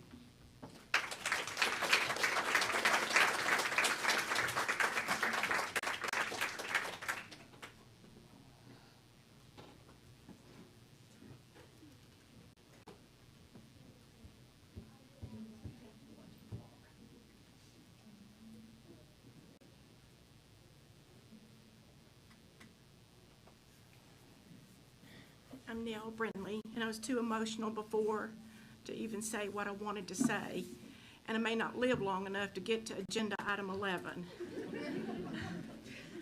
Mr. Lytle, you're a model for all of us, and I thank you for faithfully being here every single time I've been here, and I'm sure every time they've been here. Thank you. And I want to thank you all for serving. We're not your enemies. We're your neighbors, and we're your friends, and we're asking you to pause. My daddy had a saying. He was a chiropractor in Temple, grew up in Buckholz, and he had a saying, when in doubt, don't. And so if we have given you any doubt tonight, which I pray to God we have, then I'm asking you to vote no or table this annexation, this 7 and 8. I was told by the mayor if I didn't want data centers, I shouldn't use social media. Well, I want to share with you one of my Facebook posts this week. In addition to the COVID lockdowns, letting Temple Mall die slowly,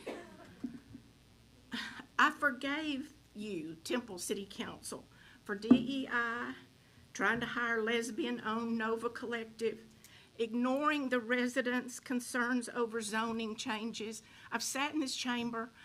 I too have come, not near as faithful as you, but I've listened to citizens beg you not to change zoning, and you ignore them. That's wrong. And you let their property values go down. That's wrong. I've forgiven you over potholes that are so deep. I'm going to run up on the curb trying to avoid the potholes that I told you about, Mr. Kirkendall. They got painted, but nobody ever came and fixed them on 31st Street. I forgave you for wasting money on a probably great music festival that the citizens in Temple couldn't afford to go to. I forgave you for the ugly can opener sculptures that over I-35. And God rest his soul, Marvin Keesley did a fabulous job on the landscape. That area is prettier. But those sculptures are awful.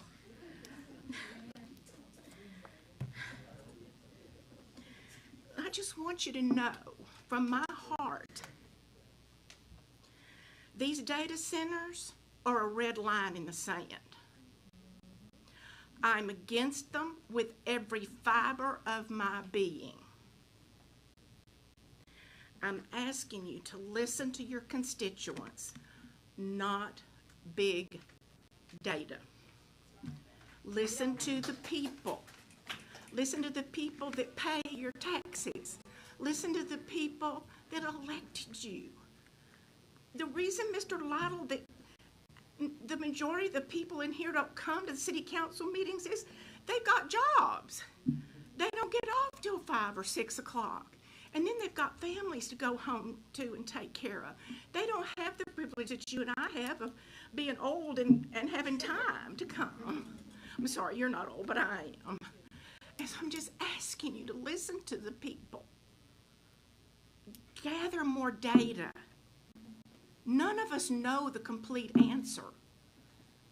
Rowan is just building it. They're not going to be around to fix anything. They're just leasing it out to whoever. More Meta, more Amazon, more whoever. Please, when in doubt, don't.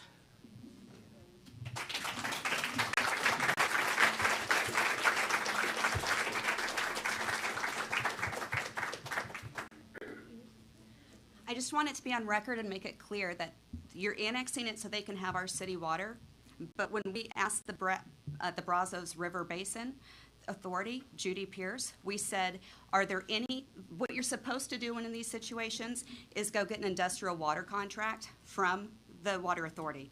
Joe and I have had to do this for our businesses. It's standard operating procedure. When they couldn't do that, they came to you. And so when we talked to Judy, we said, is there any other industrial water licensing? And she said, absolutely not. We don't have enough water. We won't give it to them. They're getting it because your mayor's allowing them to do it. Shame on you. Got it. All right. 3.5 hours. It's pretty good open policy. Would somebody, one thing that I don't habitually do is give 2 bites at the apple. It's public comment. We've had it, so we're going to move on. I'm just simply not going to allow anyone else to come back up. We've got some people that have come up the second time and third time, and we're just not going to. Margie, we're just. We thought we were citizens. You are, and Texas, for you've had your I piece. just want to agree with these ladies because I can tell you right now, you don't need to annex them in, and then they won't have any water, and they'll all go away, and you'll be okay. Thank you. You got your money. Anyone that has not spoken on this, are you talking about data centers? Okay, that'll be about 10:30, I think. Yeah. Okay. Me too. All right. So everyone seems to be anxious to hear from Rowan. So no open minds. Everyone's talked about having an open mind, but no one wants to hear from Rowan. Is that okay? It is 3.5 hours. We're good. So I don't know. Let's let him. Let's hear from him. I was just asked, what can Rowan explain to us? Let's let him. Yeah, I think Rowan would be fine with. Yeah, absolutely. It's an open dialogue. Now, one thing we're not going to do, and I've mentioned this earlier, is we're not going to shout people. We're not going to shout from the crowd. We're not going to shout back and forth with each other, and we're not going to call anybody a liar. So, with that, Rowan, guys. What's it? Laura. Excuse me, Mr. Davis. Myself and this young lady, Laura, feel that we haven't, when we came up to speak, we didn't properly get to, I guess, execute what we were trying to say. And so we were wondering if, by exception, we could get a chance to kind of restate what we were saying in a more For proper Ms. way. Vividson or for you too? For me as well. You seemed pretty confident whenever you stood up here and said, I'm going to continue to waste everybody's time, just like Margie did. Oh, yes. You were very confident in that, and now Absolutely. you don't have that confidence? Well, you feel very confident in yes. speaking very rudely to people who Well, are this just is- trying to advocate for themselves and their community. That's fine. So I felt And- confident to come up here and say that as well. Okay. I believe that it is our right to come up and speak our grievances. And I believe if people haven't felt like they're able to express themselves properly, it's because of the way that we are being treated by the council Ma'am, members. that is absolutely not true. We have sat here, we have listened, we've done everything that we're required to do. And if you take an impression that someone rolled their eyes, or that's all fine, but that's not, you were listened to. I've got pages of notes here. You were listened to. I think that everyone is enjoying the power that you have right now over the council. We have done everything that we're required to do tonight. Well, sir, I believe that in regards to what you had just said about power, I believe that our frustration doesn't come from a feeling of wanting to have power over other people, but a feeling of feeling powerless. We truly feel powerless as a community against what you are saying. As many people have stated when they came up here, it feels like you have already made up your mind on how you're feeling and what the situation is. And I mean, the only thing we can do is use our voice, and this is the only platform we have. We can't make these votes ourselves. I mean, and even the people who haven't voted you in, I mean, we have to deal with it and speak on it. So, really, I was just asking. I wasn't demanding. I was just asking that we get a second chance to speak more properly, and if that's being denied, then that's something, unfortunately, we'll have to live with. I know Miss Vivickson. I know her parents. I do, and I will because I know Miss Vivickson, I will allow Miss Vivickson to speak one more time. And thank you, Miss Vivickson, for your courage to get up here. It's obviously not easy for you, and thank you for doing that. And then after that, let's move on to hear from the Rowan folks, and let's move on with this meeting. I understand. Please. In regards to myself, is there anything you have to say about that? Or, I mean, I'm just asking you because I was mostly asking on behalf of myself. You know, I mean, I don't want to force anybody to speak. That's fine? Okay. Thank you. I wrote down some of the things I wanted to say because I'm not very good at speaking. So, I think a lot of us are concerned that the city is being used as a bit of a dumping ground for a business that we don't know and we aren't seeming to be welcoming of. It's not just water, the electricity bill. They've covered this, and for those who are kind of worried about, housing market, like who's going to want to live here? What property value will be left? And I mean, maybe that's relevant to you or maybe not, but we do have countless examples of data centers across the country, and I think it's important to take examples from other places that we see things happen. And, a lot of people here have spoken far better about it than I have, but we don't really even have our own places ready for certain not natural disasters, but droughts and such. I can't say that I'm going to have power in any given weather event. And I mean, that's important. I can't have my fridge going out when I have a cat who just needs insulin every day. Like, that's a lot of money for that. I'm sure people have medications that need to be refrigerated. They can't be worried about power going out like that. I don't think it's fair with citizens who are already having issues with the price increases with groceries to have to worry about that either. It might not just, even if it just might not be the place to do it. I mean, it's a very hot area. How are we going to cool this? And I mean, you can say we have all these structures, but we are having difficulty cooling our own homes. It's just we're not being proven any way that this is going to work. I don't think we should take the guardrails off quite yet.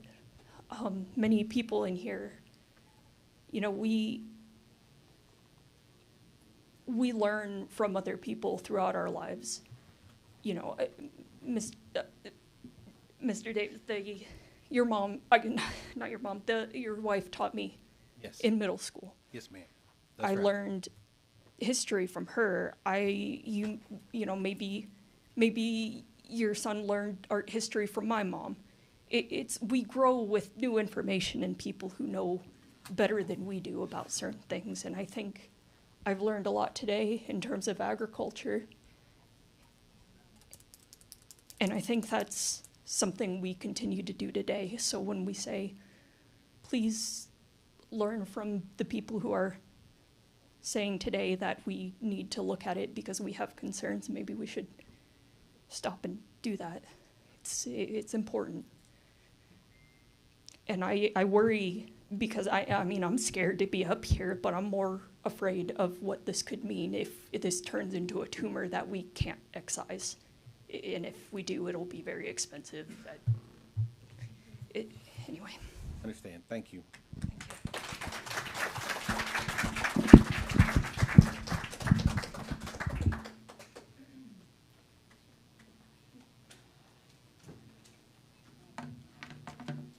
Ma'am, have you spoken yet? I don't think you have you? I have not. Okay.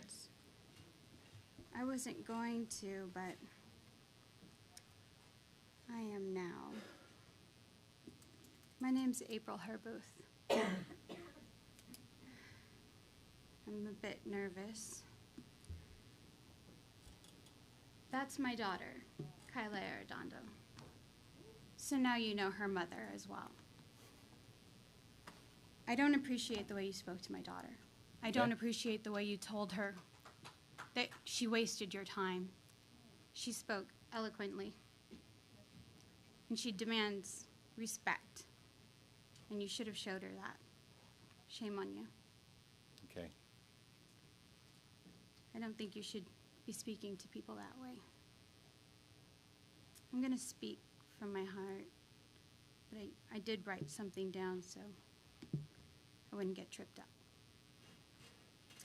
I am nervous, though. I moved here nearly 7 years ago now, and I've seen a lot come up since then. And when people used to visit me, they used to say how beautiful and how green it is here. And I used to say, it is. And I used to brag about how many lakes there are here. And that's where I take people, because I believe that's a main attraction here. But it's quite different now. And the green's going away. And it's become quite depressing, actually. And it saddens me. And I think that's needless. And with the data centers, it's going to be quite difficult for people to live here. And I know you want to throw breadcrumbs at us when you say, oh, the data centers, while they're being built, it's going to bring in business. The workers are going to come and, you know, they're going to eat and they're going to generate some revenue temporarily. But temporary doesn't do anyone any good. What happens when they leave and when they're finished building? What will happen when nobody wants to be here because of the data centers? Because it's poison, technically. It leaks out into the environment and the effects of being around it. And then the people have to close their businesses because of those effects, because nobody wants to come. And people have a hard time selling their homes or their land. And what happens when they want to move and they can't because they don't want to be around here? And when there's no more lake, and when the green's all gone, and when all the animals are gone because of all the pollutants, and when the rancher's land is gone, what happens to all the livestock? Because all of the pollutants. Because data centers aren't popular. We're seeing that all around the country. What's your contingency plan for the next 20 years? Or do you even care? Because you know you're not going to be in the seats you hold. I'm here to say that this is a big deal. These data centers are a big deal, not just here, but nationally, and we're seeing that. This is about our health, about our resources for our lives and our livelihood. I'm here to tell you to your faces, shame on you for making any comments like any of us who are here, that any of us here who object to this are just some internet keyboard warriors and who have no clue about what we are talking about. We're the constituents who vote for you, who give you the seats that you're sitting in. And it is clear that you do not have the people in this community's best interest at heart, because even if only 2 of us come in here and object to this, or say, before you go any further, we'd like more information, because so far, that is exactly what's happened. And that's all we've been asking for. Excuse me. Excuse me. I apologize, I've gotten lost. And been given the runaround by you, and you haven't met any deadlines for the information that we've been asking for, and you haven't produced any of that paperwork that we've been asking for, and you're trying to sweep everything under the rug, and I believe you're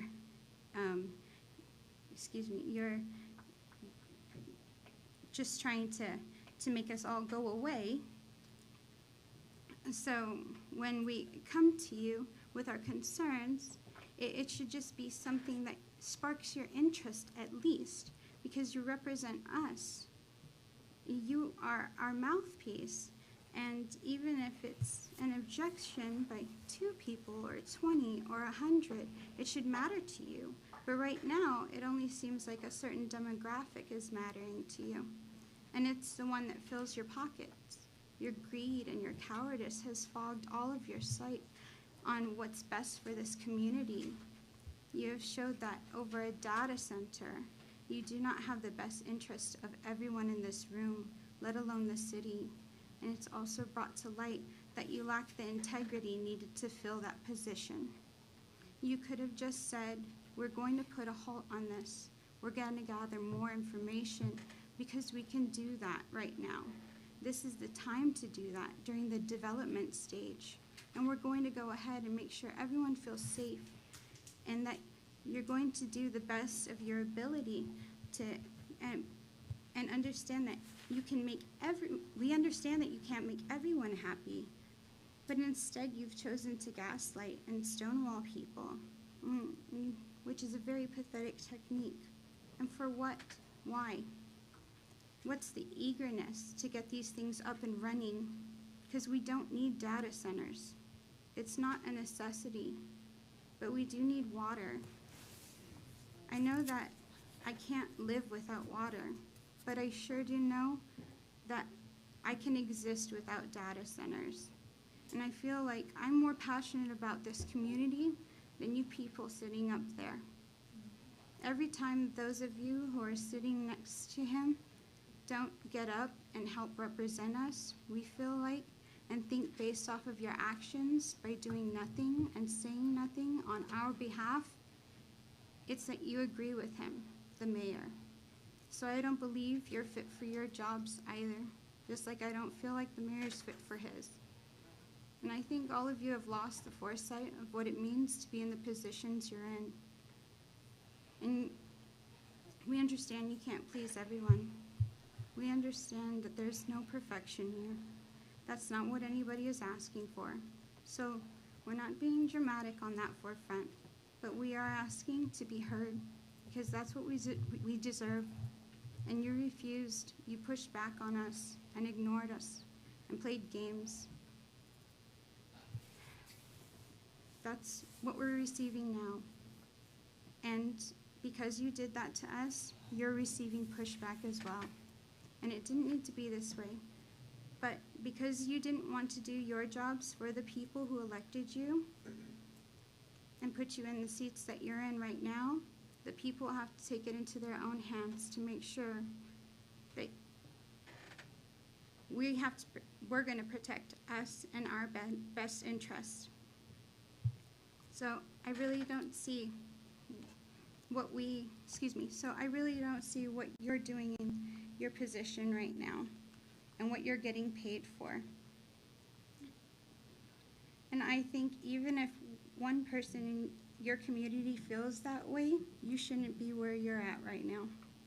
I would feel very shameful if I was in your position right now. And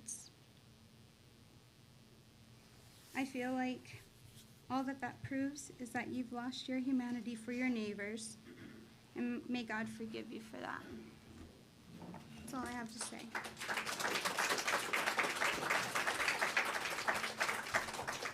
All right. Who's next?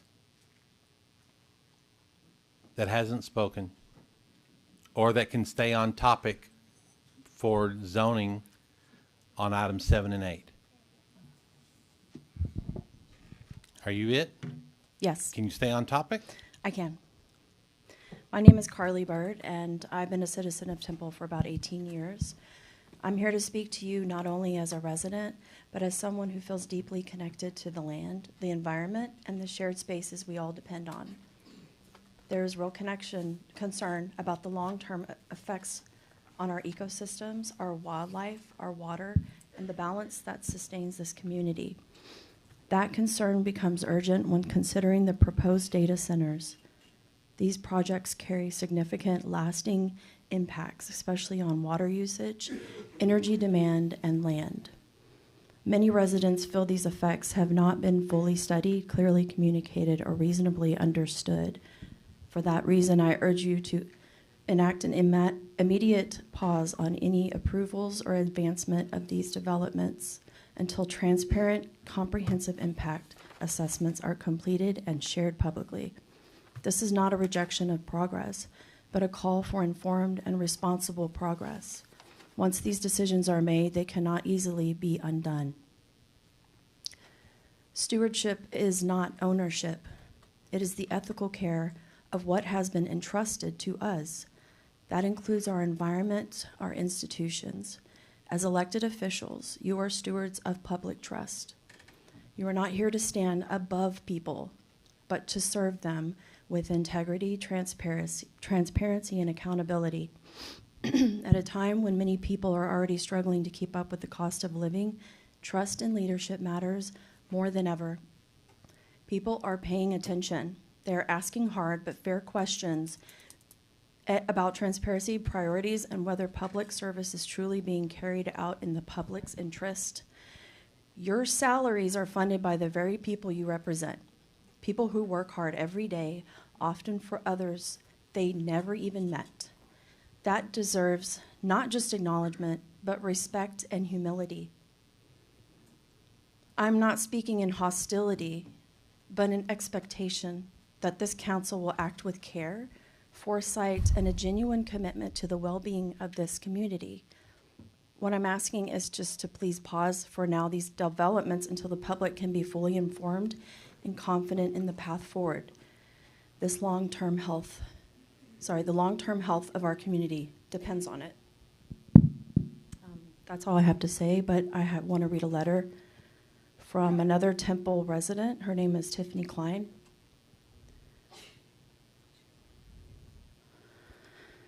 Temple City Council has come to my attention that the City Council has been pushing through multiple approvals of data centers in the Temple area.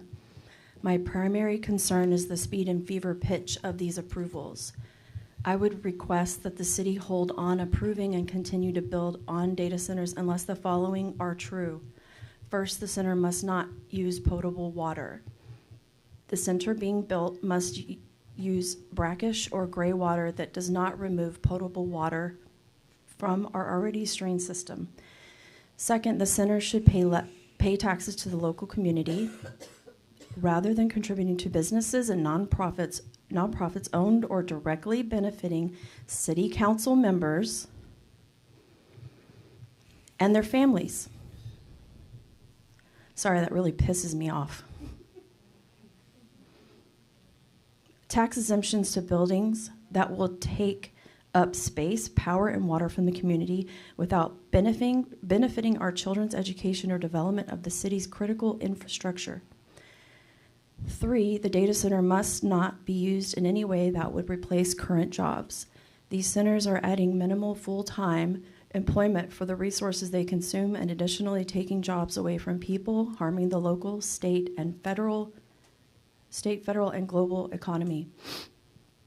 Finally, I am requesting that City Council members look towards the example of other communities across Texas. The City Council in College Station rejected the sale of property to a data center developer after outcry from the community. Mayor John Nichols said in response, even though you were not drawing our water or our electricity, you are drawing on somebody's water and somebody's electricity somewhere. Residents of Granbury sued their city council after saying the city denied the required transparency and proper notice around the data center project. I would hope the city of Temple has followed the letter of the law to a T to avoid a similar protestations from their residents. Several municipalities and counties have passed moratoriums on further data center developments while they wait to see the impact of the existence of these centers on residents. I would request the city of Temple to do the same. So at the end of the day, we need to ask ourselves, when is it enough? How much water is too much water? How much electricity is too much? How much public outcry is it going to take before you listen to us? You work for us. You are beholden to the demands of the constituents. It is time to change your mind before it is too late for any of us. With all due respect, Tiffany Klein. Before you step away, I have one question for you, and then we're going to take a potty break. I'm getting texts, so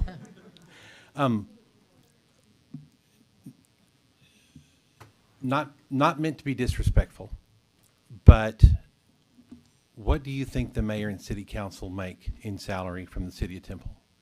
It's not about the salary. Well, Not the salary. No, but you said it. You said it. So what do you this think? right here? No, your words Gotcha. before you read the. I don't know. I don't know what your salary is. Can somebody out there answer that? 23,000. Did you volunteer for this? You did. Thank you. Yeah. I just think Again, that no taking offense to things as a city council is ridiculous. You shouldn't be taking offense to anything. The lack of humility in this room is astounding. Okay. All right. So we are. Let's. I don't know how quickly we can do that. Let's shoot for 9:15, and then after whenever we come back at 9:15, we're going to hear from the Rowan folks, and then anyone else that wants to speak on this matter, we're going to move that to public comments. Okay. So we're not shutting it down. We're just moving you to public comments after the Rowan folks. Okay. Because I think there are some people that are interested in hearing from Rowan. So we're going to move to that. All right. 10 minutes.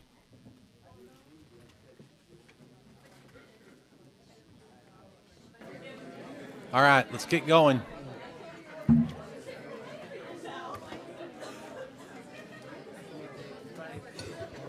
Yep.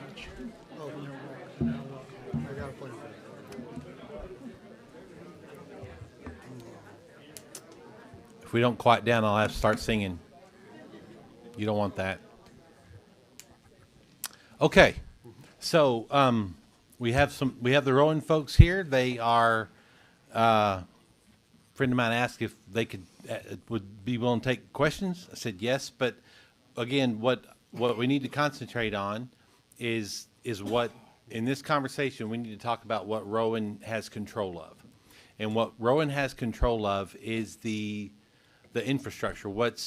They are the guys that are able to speak to the water and its usage. We've said this before to those folks that have been in the audience for these meetings that the state of Texas is responsible for the electricity. They're responsible for getting the proper amount of electricity here, and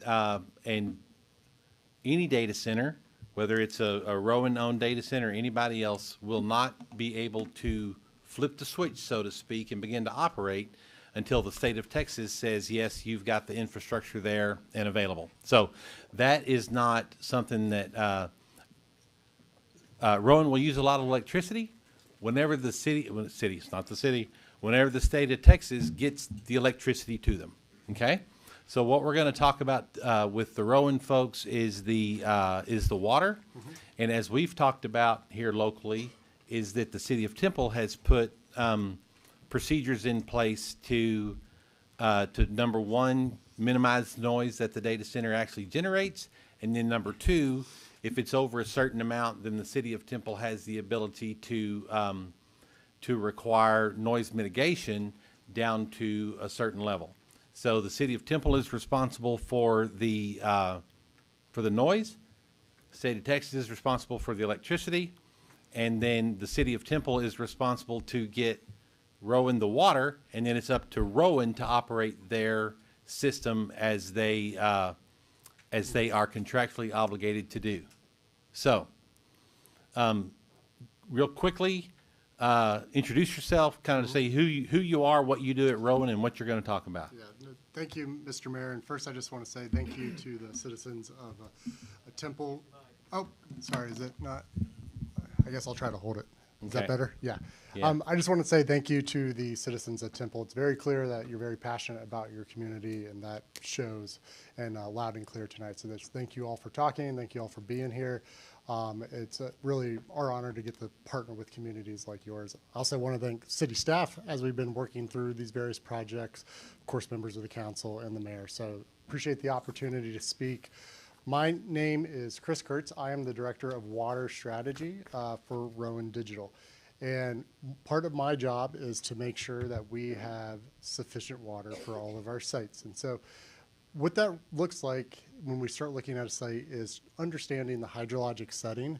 And I'm going to just kind of address a lot of the questions that you all brought up. And this is, this area has drought risk, right? And when we look at a site that has drought risk, it triggers really two things.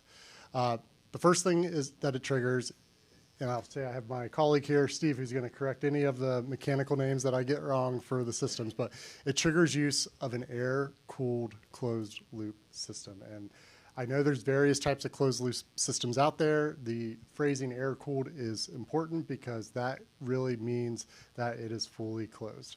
So that's the first thing when we're working in a drought risk area that is triggered. The second thing that it triggers is a water positive project. And I think there was a speaker who said, what is Rowan giving back? They're going to take water, but what are they giving back? And said, I guess, kind of plainly, a water positive project is a project that replenishes the amount of water that is consumed. So that is something that we're working on with city staff, something we haven't had an opportunity to talk a lot about, but that is something that's in the works. We have another site here in Texas that has a similar cooling system, and we were really proud to be able to announce that we have a water positive project kind of inked and stood up. That particular project is investing in agricultural water efficiency right in that community. So we try to make it as hyper-local as possible.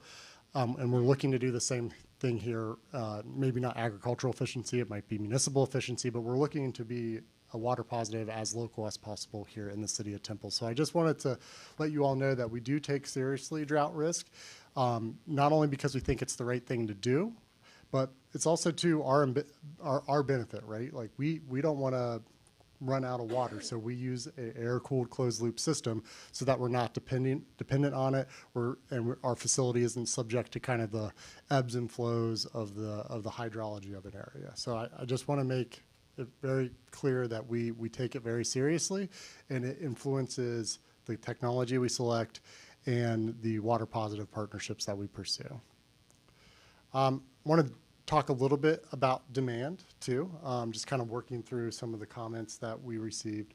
So those numbers are real. So we have a domestic demand, and as others have stated, that is our indoor demand, as I like to say. So that our kind of employee facility demand. So that is things like our going to the bathroom, bio breaks, washing hands, using there will be a small kitchen for staff there. There will be a few showers. I think there's a small domestic level laundry machine that's going to be there. But it's just the types of things you would expect at like a light industrial facility that is going to employ 40 or 50 people long term. That also translates to our sanitary load. So it's kind of like what's going in is coming out.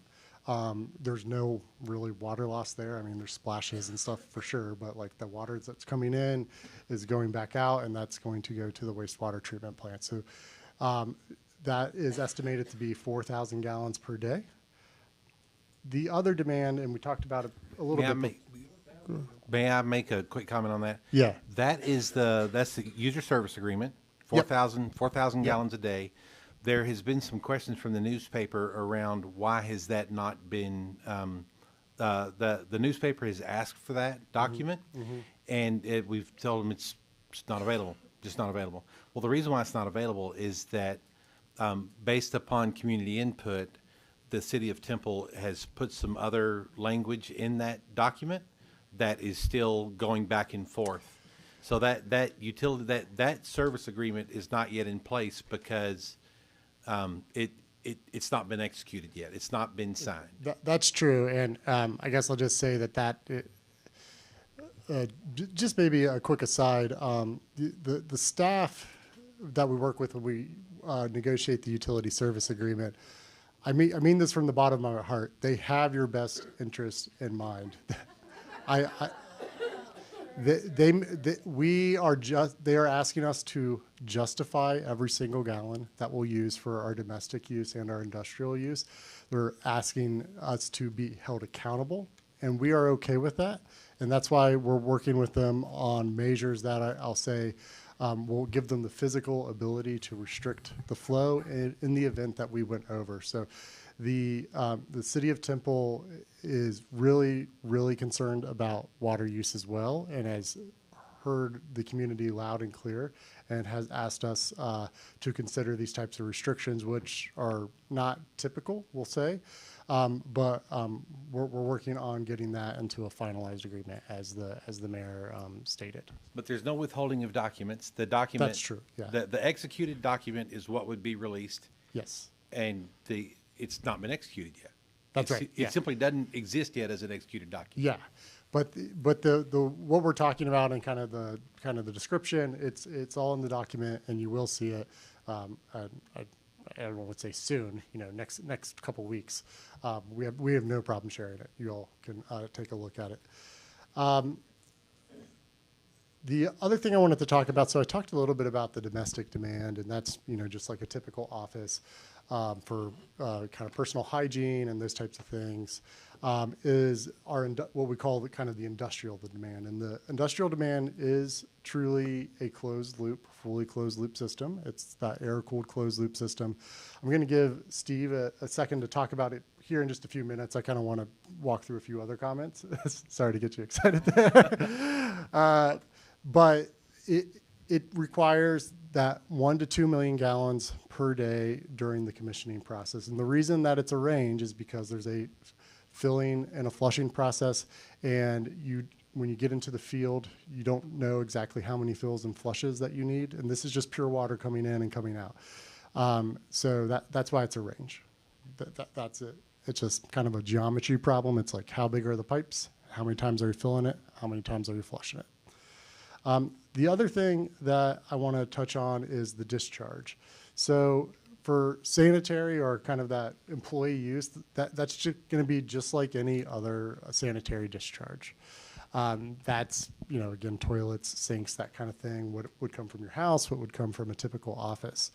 The industrial component of our discharge is not expected to occur hardly at all, if ever. And again, we are working with the city on protections, and most of them are already in there, but there is a design element where there's a containment system where that water would be discharged into first before going to any sort of municipal system. We will be subject to what's known as an irregular discharge permit. Irregular discharge permit, and then also the city's pre-treatment ordinance. And those are all water quality related and capacity related permits and ordinances. Those require sampling. If we do not meet the criteria for that sampling, we cannot discharge to the municipal system or to the city system. If we do, then we'll be treated just like any other wastewater contributor, and we'll be allowed to discharge. If for some reason we don't, and we don't expect this to be the case, but just for illustration purposes, it is our responsibility to haul that water offsite to an industrial waste handling facility. And this would be a certified facility, and then they would dispose of it properly through their processes. This is a common kind of industry practice, not just in the data center industry, but any sort of light industrial activity. So this kind of infrastructure and these services are readily available. The last thing that I want to say is that we just really appreciate the opportunity to talk here. Again, I am more focused on the water side. I know that is a really big deal for you all, and I appreciate that too. I've worked my whole career in water, going on 20 years now. I'm as passionate about water as you are. So I understand a lot of your comments and a lot of the reasons that you all justified up here of protecting the environment, protecting the water quantity and not using a lot is exactly the same reasons why when we come into an area that is sometimes has droughts and has drought risk, we trigger an air-cooled system that does not use a continuous supply of water, and it triggers a water positive project, which we're looking forward to sharing more about here in the future. So with that, I do want to turn it over to Steve, who can talk a little bit more about this air-cooled closed loop system. He's one of our mechanical subject matter experts. Before you hand the mic over, a minute ago, whenever you talked about the million or 2 million gallons flushing and filling, you said 1 to 2 million gallons per day. Oh, I apologize. I did not mean to say that. Okay. Sorry. That might be my own nerves up here too. So yeah, it is I call it a slug of water. That doesn't sound good either. It is a one-time use of water. It is a single one-time use of water. So it is a 1 to 2 million gallons filling up. And once the system, we call it initial charging water. So once the system is charged, it'll stay in the loop like a car radiator. And then that's where I want my mechanical friend Steve to come and talk a little bit about how that system works. Yeah. Okay. Thank you for catching that. Yeah. Yeah. Go ahead.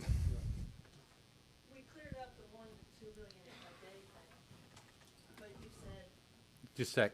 Kelly, do we need to be handing a mic back and forth? And again, this is not a typical procedure of questions and answers. Before you go down that, my name is Steve Edwards. I am. Steve, you want to hold the questions sure. till you're done? Is that yeah? easier If we could, yeah. because I think I'm about to.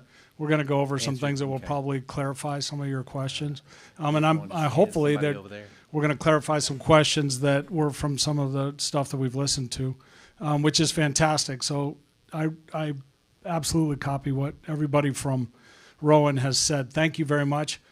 Quite frankly, the community of Temple being this passionate and educated about data centers, I wish a lot of people were, because you guys have learned a lot. I'm listening to you going, oh, wow, these people, they really know what they're talking about. And so it's good. And thank you, folks, for having us here. Like Chris said, so one of the main things that happens on a data center, and they call me a subject matter expert. And you know what that means? That means I have a lot of scar tissue. I have a lot of scar tissue from doing a bunch of projects, and that's all that really means. But I've been fortunate enough to do a lot of data centers in a lot of different parts of the world, and including, I am actually from Yavapai County, Arizona. So if you folks think you got water problems, it's not even close, right?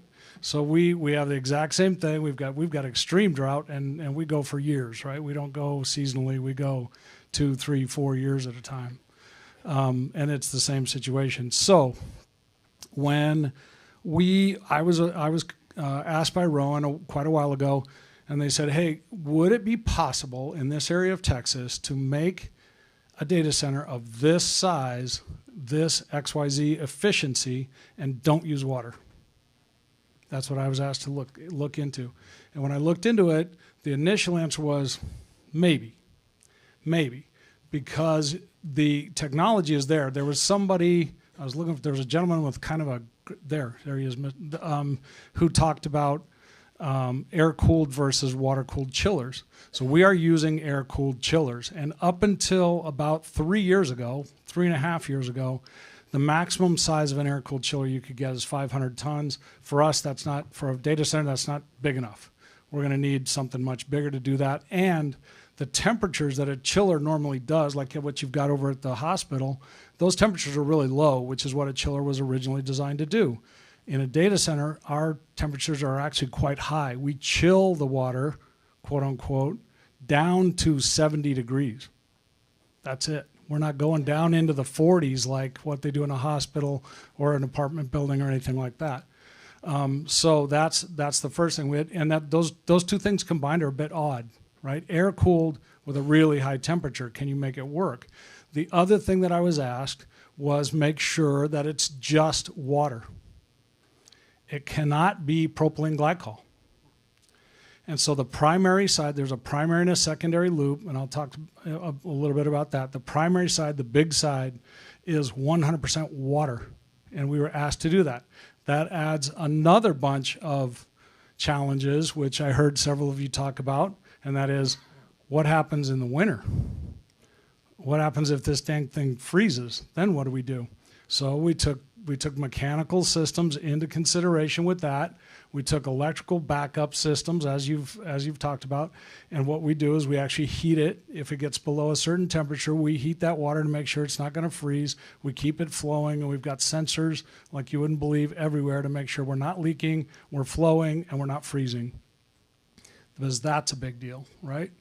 And then on the on the cooling side of things, when it gets hot and we got to do that, we wanted to make sure that what we did not use any water, which is what a water-cooled chiller would do, like the ones over at the hospital does, right? Those two things were a huge big deal to us. So somebody else asked, I think it was you, asked, hey, you've said 1 to 2 million gallons. That's a lot. That's a big, huge swing. And whoever asked that question, I've got a job opening for you, because I like to be really finite in what we do too. And the answer is 2.5 million gallons is the holding capacity of the building that we're doing. 2.5 million gallons. That is the holding capacity. That 2.5 million gallons is not going anywhere. It's going to be charged into the system. It will be charged flushed initially when we do the commissioning, but after that it's done, and it stays there. And it will stay there until we're finished with it. It does not need to be serviced. It does not need to be treated. It doesn't do anything like that. If we have a leak, yes, we will detect it quickly. We'll shut it off. We've got isolation systems all set up for that, and then we'll refill it. That's where the 500 gallons comes in, is from that kind of thing if we need it. But it's water. It's not propylene glycol. The secondary loop is actually where the propylene glycol is, and that's the one that we put 100% in containment. That's for the new systems that are made by NVIDIA, if you've done some research on it, that the GPUs now use, and so they have to have a different thing that they use. That's a secondary system. It's much smaller than the primary. The primary system is the big one. It's 100% water. It's 100% contained. It's not going anywhere. We've done things like this. It's not new, and you might ask yourself, like, wait a minute, why didn't data centers do it like this all the time? Why didn't they do this 20 years ago? And the answer is the technology really wasn't there mechanically for us to make it efficient and air-cooled. Those two things combined. If we did air-cooled previously, it became really inefficient. So then we'd eat a bunch of power. So that doesn't get us anywhere, because we'd see one or the other. About 3 years ago, it became a real good standard of how we do compression in the refrigeration cycle and chillers.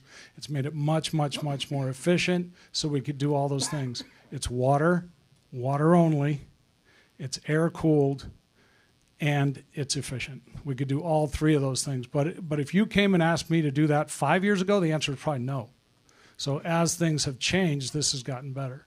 And so that was, I think the comment was made, have we checked kind of all the boxes that are needed? We mechanically just know that those 3 boxes were what we were looking for. We knew that we had to be responsible for power, we knew we had to be responsible for water, and we knew we had to be responsible for chemical stuff, which is don't use it. So that's the technology we're using. If you're curious about it, it's not a big secret, it's not a trade secret. We're not the first ones to use it. There's a whole bunch of folks, because obviously, as you can imagine, that's a really popular technology these days. Train Technologies makes one of them, the Train Corporation, who you probably all know. The other one is Carrier. Carrier makes the other one, and they both have now come to this thing where they make a magnetic levitation compressor, which gave us the efficiency, and it's air cooled. And those two things combined is very new. But both of those companies make it now, and you can look it up online. That's what we're using. Okay. So one. Oh yeah. Oh no. Wait a minute. Whoa. I'm from Arizona. It's not hot here. It's not hot here, man. Hey. Hey, let me ask a question. Sorry, go ahead. One thing that obviously I've been trying to learn all this as fast as I can. I was telling Mr. Tyrock over there a minute ago that I sell insurance, right? This is not what I do day to day, and this stuff is way out of my league. But I've been working hard to learn it, and I think one thing that, as I've learned, is that we're all right. There are those data centers out there, the old models, that pump out, and they use 1.5 million gallons a day. Or more. So those do exist. And there's also those data centers out there that are somewhere, if you have the water usage spectrum, you have the ones that are using a ton of water. And then somewhere in the middle, you have those that are, in their cooling process, they are evaporating a lot of water. So they're not necessarily just dumping it into the local water supply, into the wastewater system. Some of that's going on, but they're also evaporating a lot of water. So maybe they're not using 3 or 4 million gallons. You said it's more than 1.5 million, but they may be using 500,000 gallons a day. And these numbers are coming off my water expert guy that sells insurance. But then, again, along that spectrum is this system that is fairly new, this process, that you can genuinely say that water will sit there and will circulate in the system for a long time. What do you call it? A chug, a plug? It's the load. It's what's in the system. That system's in there. But it stays there. It's not lost to evaporation. The first one I actually did. The first one I actually did was 2003, but it was a really small model. So we were able to do it because it was so small. And that was the other thing. We had to make them big to where we could do them today. That one, that water that we put in 2003 is still the same water that's there today. It's been 23 years. It's still the same water. We're not using it. In fact, when they close that data center, we'll be glad to give the water back. It's not, it's just the water that's been there for 23 years. Okay. Let's let him finish, and then we'll start doing. So to your point about weather, because that was the other thing you said, it's really hot, and to combine those things, on the mechanical world, we have both of those things make a big difference to us. So as we move north, as we go up into the Dakotas and Minnesota and Kamloops, Canada, they use direct evap systems, 100% direct evap. They're blowing water, and then you look at their water usage, it's almost zero. Go, wait a minute, how's that work? Well, it's because it doesn't come on. It's not hot enough to come on because they're only trying to cool the air to 90 degrees.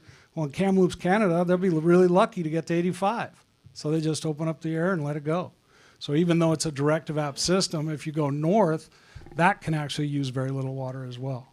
But here and in Arizona and in New Mexico, we're not doing that. We've got to have some assistance to do it, which is where the chill water comes in. Is that? Okay, this is. Are you done? Yes, I am. Okay, this is the time to start passing the mic around. And the reason why we're going to pass the mic around is we want to be able to catch the questions on the recording of this meeting. So, yes, whichever. Well, no, because we need a mic there for the answers. There you go. You got it. Are we going to get feedback? Hi. Excuse me, Lynn Thomas. And this may not be a question for you necessarily. Loudoun County, Virginia, and Virginia in general, has the highest concentration of data centers in the country. Texas is hot to come right behind them, and it wants to be the tech hub of the country. Okay, data centers like to come here because our electric is deregulated. It's a business-friendly environment, and Abbott can't get y'all here fast enough. Okay, so my question is, why did you pick Temple specifically, since it was such a unique situation with trying to, you said, unusual water restriction agreements. You came to a drought-prone area on purpose. So my question is, why was Temple chosen? If it's going to be such a challenge, what are you getting? Why did you come here? And I don't know which one of you answered that question, but it's a burning question in my mind. I would love to know specifically, why are you here, as opposed to anywhere else? Well, I'll just say site selection is a multifaceted process and it considers a lot of components. I just want to address the water component because that's what I'm able to do.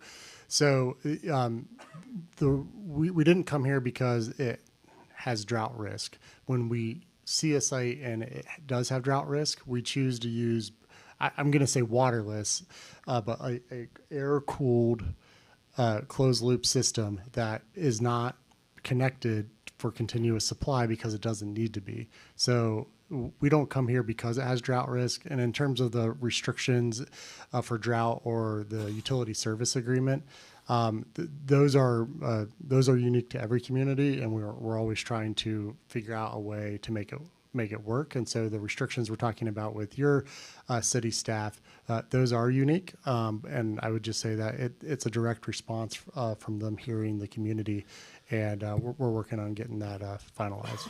I guess why a data center in Temple, why did you choose this area? Data center selections go very commonly with where's the fiber backbone. Okay, so another team member here. Sorry. Ron Olson, Senior Manager of Development at Rowan.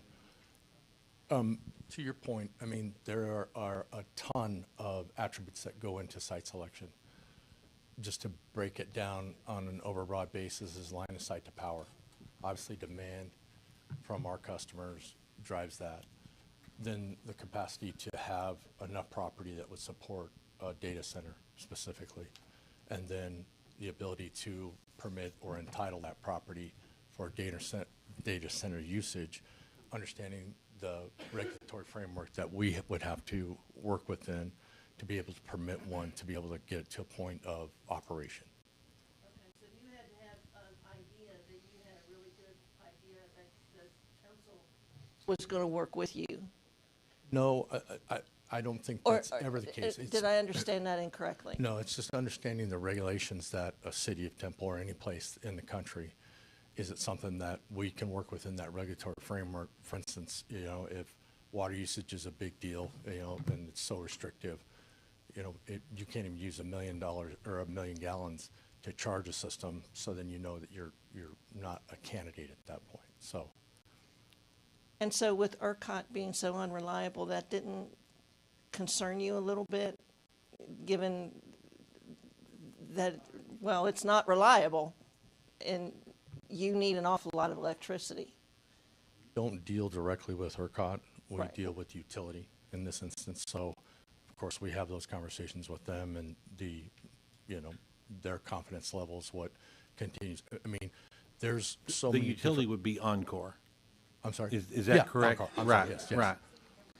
So ERCOT is the sort of the regulating administrative body. Yeah, Regional Transmission Authority, or Yeah. that oversees But all then, of the then Encore region. builds the lines. Yes. Yeah. Okay. So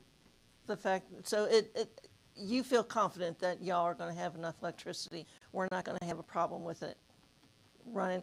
I think the problem that a lot of people are concerned about is their electric bills going up so high because of the draw that the data centers are going to have on our system.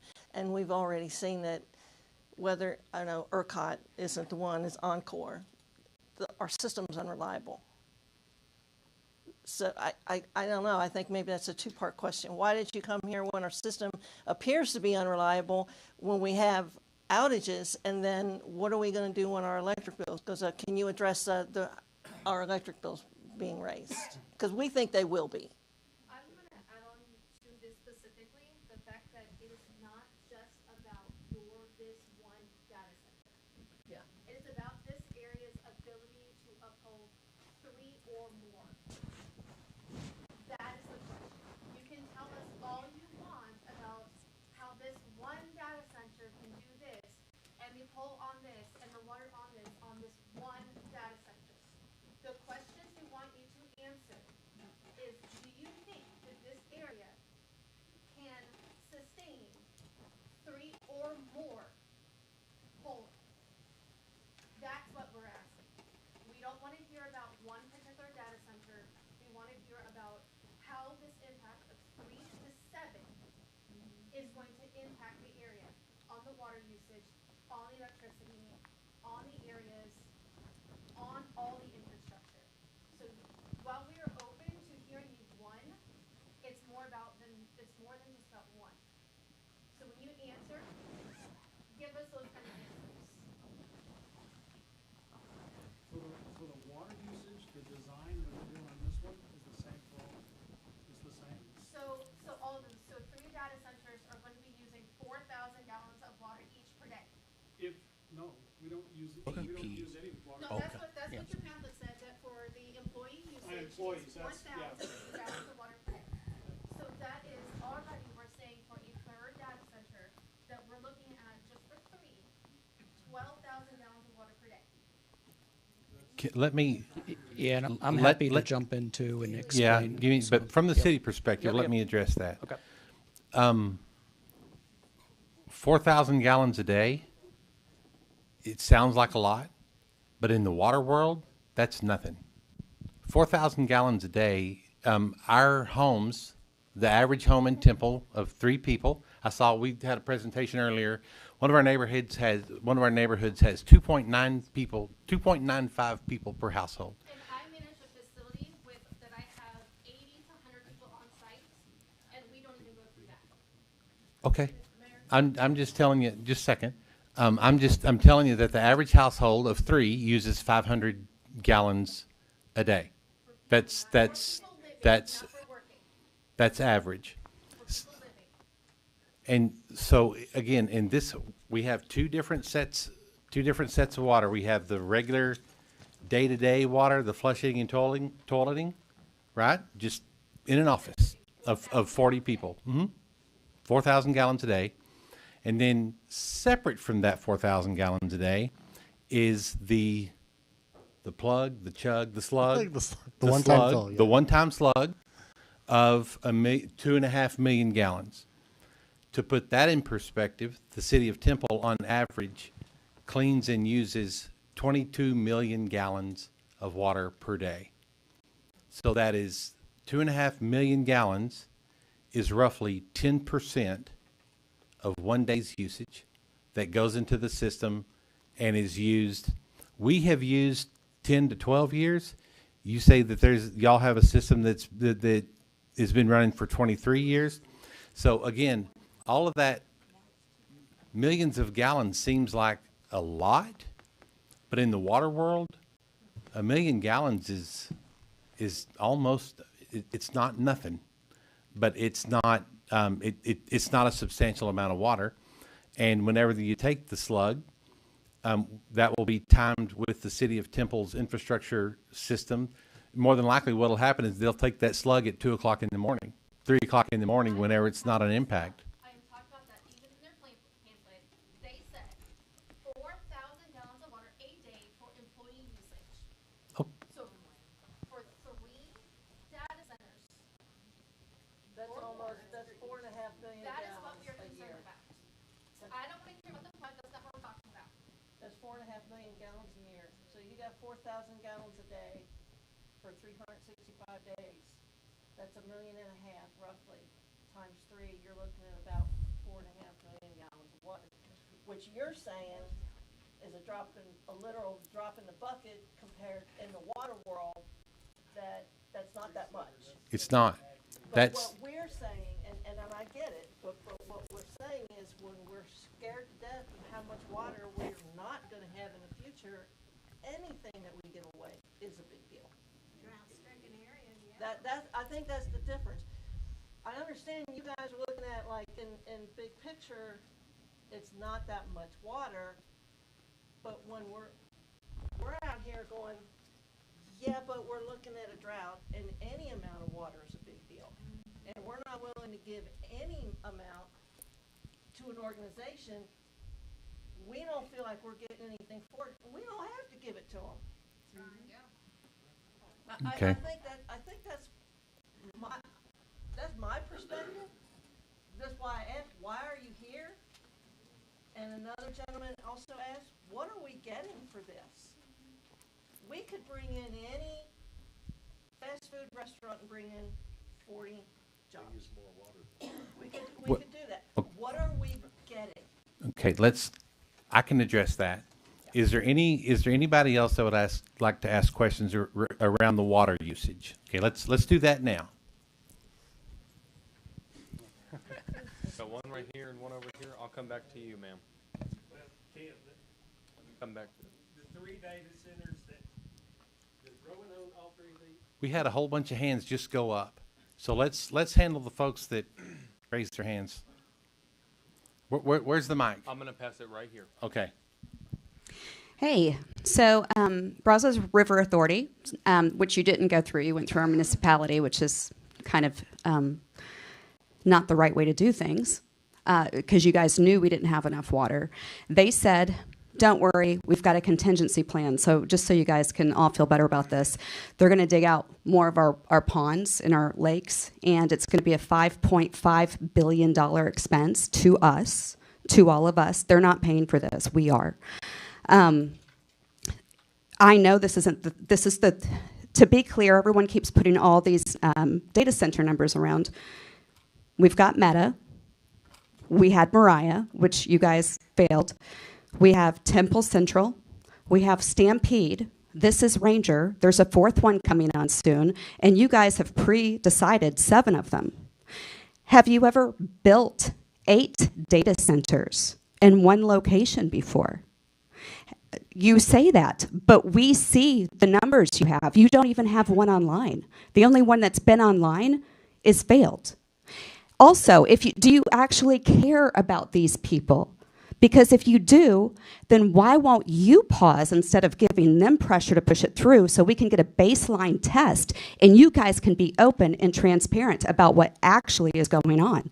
We need baseline test. We need to know what the noise level is going to be. These people have invested into this city because we trusted these traders. What are you guys doing? So I think there was a water question there at the beginning that we can address. So there was the reason why we asked the city if they would consider service is because of the approach that we were taking, which was to use a air-cooled closed-loop system, and we were requesting domestic service. I'm not saying that we're a residential neighborhood, but it would be no different if there was like a few houses getting built and they were requesting service on the edge of town.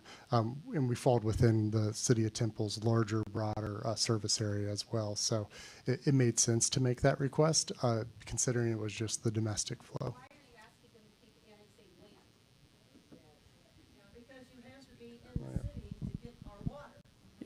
Yeah, and I'm Aaron Henry, Director of Economic Development with Rowan. So I just want to talk about one of the benefits of Rowan annexing in for the community. So, what is that?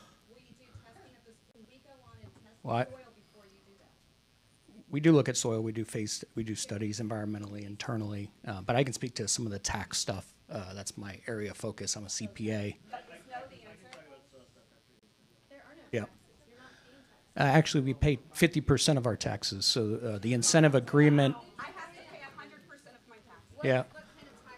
Yeah, so we pay property tax roughly with our minimum investment of $700 million that we look at for one phase. That's our minimum requirement. We hope to beat that. A lot of the technology we talked about today is very capital intensive. Yeah.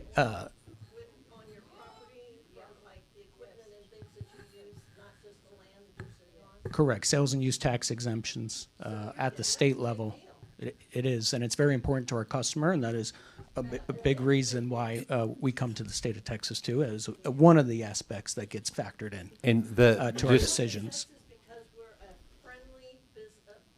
business friendly. And they'll bend over backwards and do everything they can to bring business in here and give you guys breaks.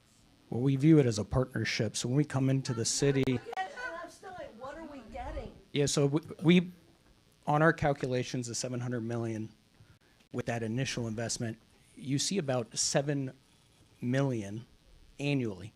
That goes to the city, county, the various taxing jurisdictions. The city alone gets about 2.8 million a year based on that rough estimate. And that's one phase. That's after the abatement. And that's after the abatement. Can I, again, Which if we is talk 10 years. perspective? Yep. That property, the 300 acre property that is being annexed in, I know the man that owned that. I go to church with him. I see him. He opens the door he's the door holder at church. Nice guy, good man. It was corn.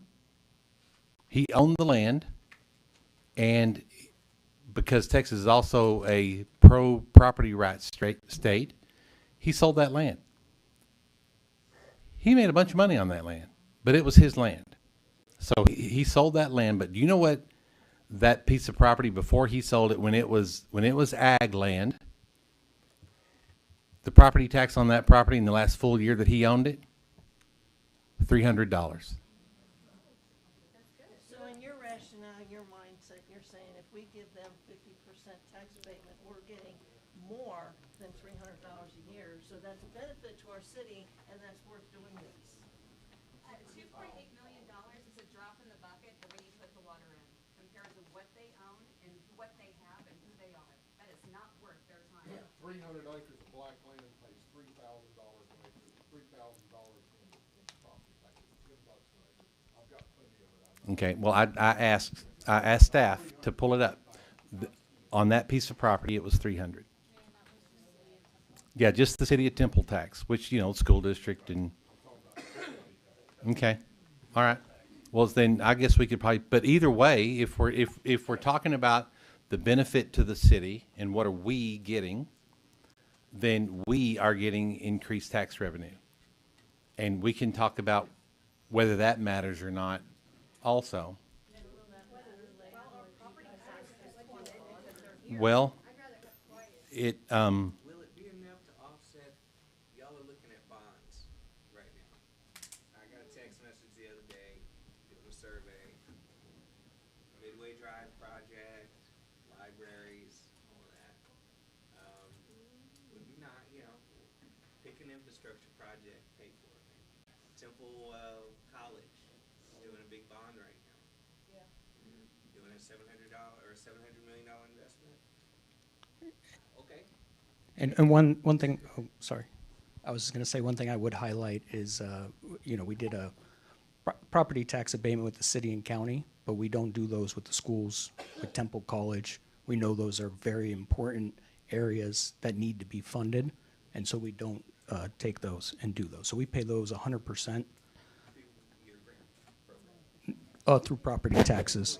Yeah, that we pay with the city, and then we also pay to that jurisdiction as well. and the also, school. the state of Texas only allows an abatement for 10 years. So after 10 years, all that rolls off, and they pay full boat then. Is that just for that company? What if they switch companies in 10 years? It follows the project. So another big concern though is there's a lot of, triple digit summer, that's not unheard of in this area. That's an issue with the air closed loop, air cooled system, okay? The energy usage on that. Okay. I Hey, understand.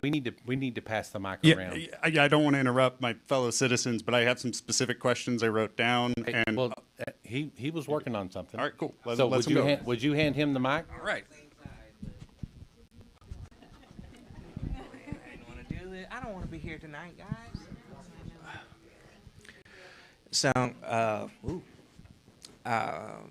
So the closed air cooling system, the issues with those from research, is triple digit heat puts a major strain on that.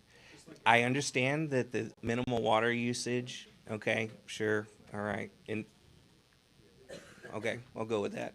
The issue is electrical load. I understand y'all chose this area probably because we have Panda, the power grid or power plant there, so that was attractive. And then fiber is expanding in this area too. So, data, okay. But the issue, though, I'm sorry, guys, but the city doesn't seem. And there's also a obligation on the city side in this agreement on infrastructure, the water, the easement, all that sort of stuff. So far, our area is expanding and developing very rapidly, and a lot of the citizens here are noticing that. Sorry, guys, that the city is having trouble walking and chewing gum at the same time. Managing rapid growth, well, not just finance, but rapid growth, but also maintaining existing infrastructure and services. And so y'all are coming in, and this is kind of part of the reason why everyone's upset. And there's this perception. And so how's the city? So far, the city has not had the confidence of the community that it can handle existing infrastructure and expansion. How is that? How are y'all going to be able to do this on top of other development projects? This isn't the only thing going on. There's neighborhoods, all sorts of stuff. I sit on the zoning board of adjustments. I see some of that stuff, and I get it. But the city doesn't have a good track record so far, and there's major concerns here. And sure, they seem to have an answer for the water. Okay, great. But there's a gentleman here earlier. There's a lot of straws in our lake right now. We're constantly fighting Austin, Georgetown. We saw what happened with Killeen and Stillhouse and those ongoing issues. So that's okay, sure, they're minimal water, fine, okay. But they're not the only ones. So, but infrastructure and power, those are the big things. Help me out here, help us out, explain. Yeah, I could speak to some of the energy stuff. We don't have an energy expert here, but the one thing I would say is we work with Encore. Encore has a load study process, so we put a defined amount of power that we believe we need to run the data center. Encore takes that, they meet with their engineers, they look at that, they understand, they look at two things. They look at mainly one thing, transmission. Do we have the power lines to get it there? Are they ready to go? That's all they really do. Yep. Encore doesn't sell you that electricity. Yep. They're And then, poles and wires. yep. They're poles and wires. Yep. They're poles and, that's right. They're Yep. totally pole and wire. So then they got to go to ERCOT, and they send that load study back up to ERCOT. ERCOT then looks at that holistically. ERCOT's changing this process. They're going to look at it as a cluster even more holistically, right? They're doing it on a project-by-project basis. But as you guys alluded to, it's important to look at multiple data centers together and the impact, right? So ERCOT's doing that. But then that load study comes back from both Encore and ERCOT, and they come to us and they say, okay, you asked for X amount. We believe we can give you that X amount, and it's going to be by Y date. And because they pick that date is if they have transmission upgrades they need to do, if they need to upgrade lines, if there's old infrastructure there that maybe can't take that load, that all has to be done. And that's something we pay for. And we put into an agreement with them on what is it that needs to happen over this period of time until we can really flip that switch. And so we work then very closely with Encore through their agreements. We're financially bound by that, and those dates they pick, and sometimes they push those dates. They thought they could meet it, they can't. And so we kind of are in line with them, and they do that with every project, large load, low loads, industrial projects. You have to go through that. And so when we talk about, hey, it's really hot, we're going to have to use more power, well, that's a trade-off that has to be made because we only have an allotted amount of power that we can use. So we actually draw that power to make sure we can cool, and those GPUs actually don't run as efficiently as they should, right? So It's a trade-off. It's never, we're just going to take more power and figure it out. We actually have to trade that off, which is an important thing to note there. So I just want to talk about the energy. We designed a worst-case scenario, which is actually 125. Oh, temperature? Like, You're oh, not, okay. you're not gonna get to 125. Yeah. But Arizona will get. Did you just jinx us? But you will actually get to 125 because somebody else alluded to this too, the heat bubble kind of effect. Oh, those tornadoes. If you Yeah. were to get there, if the winds were going the right Right. direction and everything were to, we lost 2 fans and everything were to happen.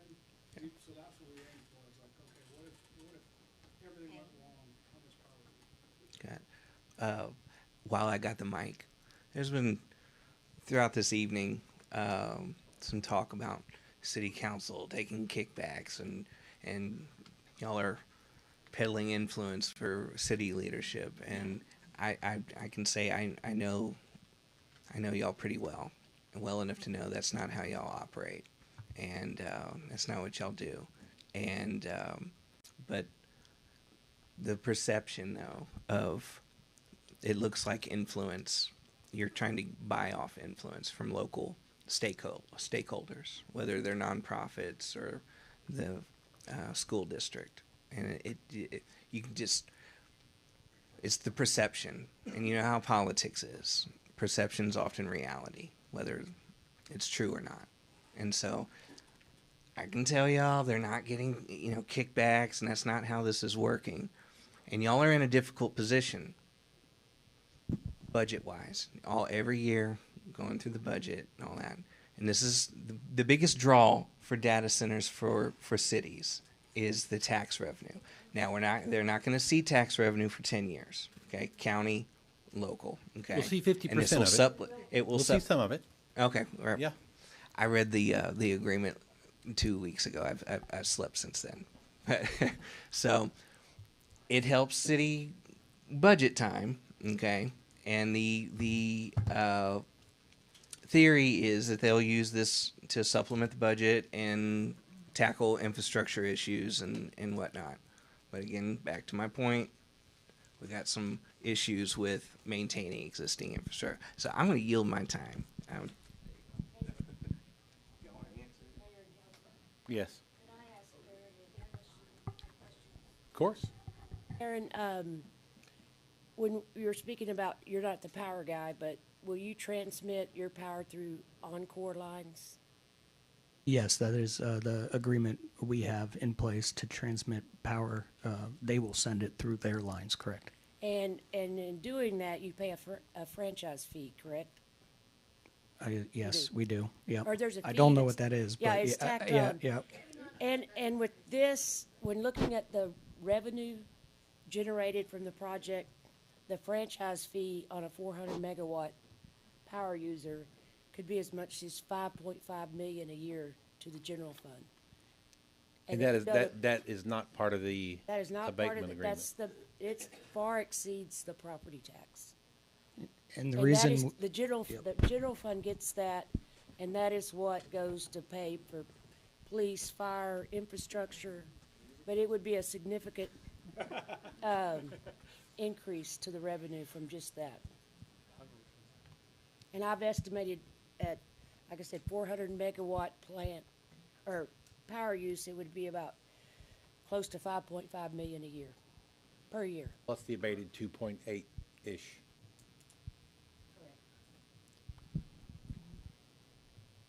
Okay, do we have a chemical engineer on staff?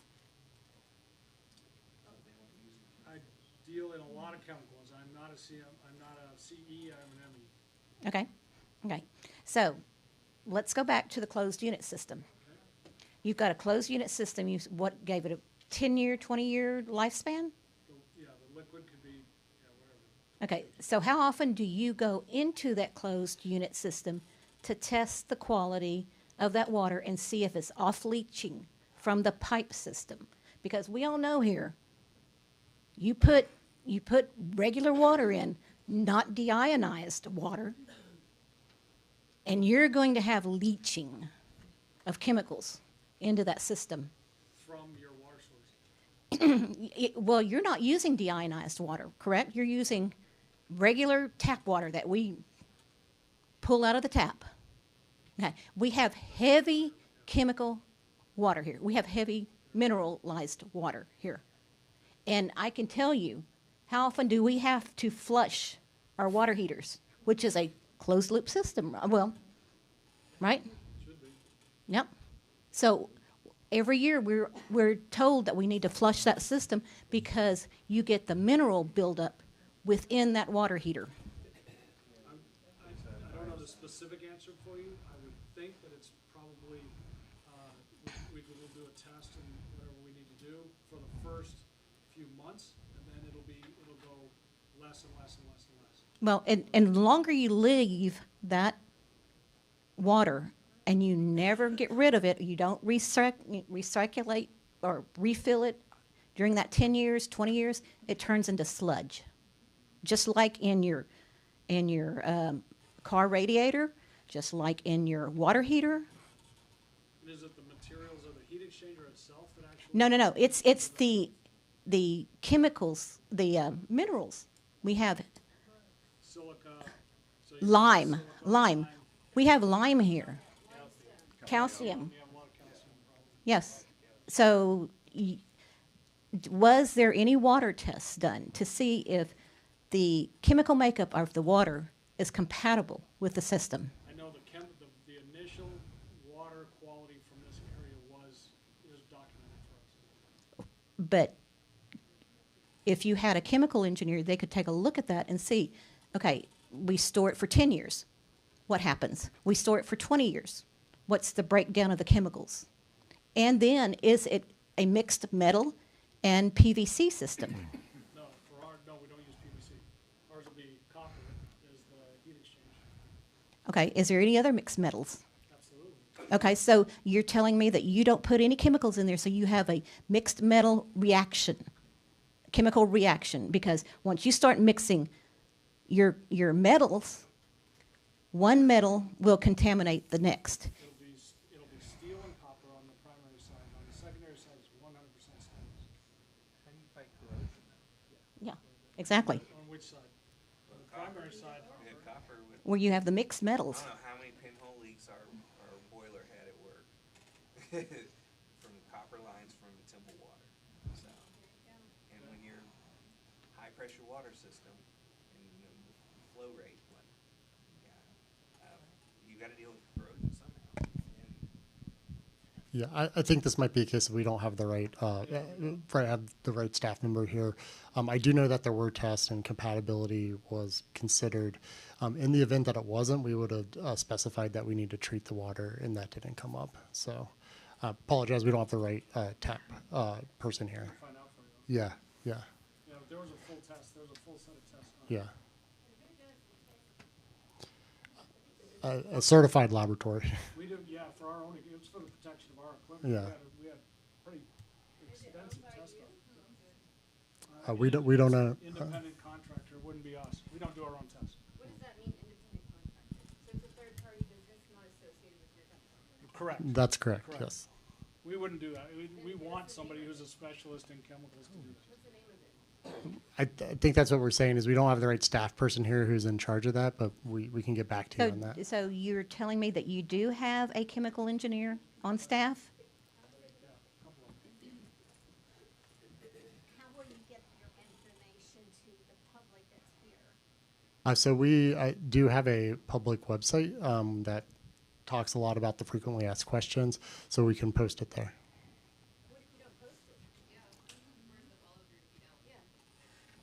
I imagine you all will be asking about it, so. So why would you be responsive to something that we asked for? You're not our elected official. Are you? No, I'm not an elected official for the city of Temple. So we're doing our best to answer all of the questions that y'all are asking. Stumbled across one where we need to get with another staff member. We will work to get that posted to our FAQ and our website.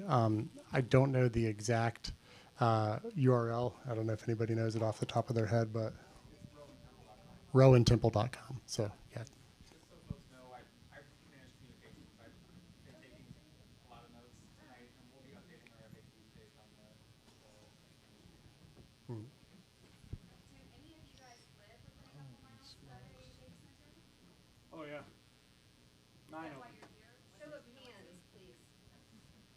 9 of them.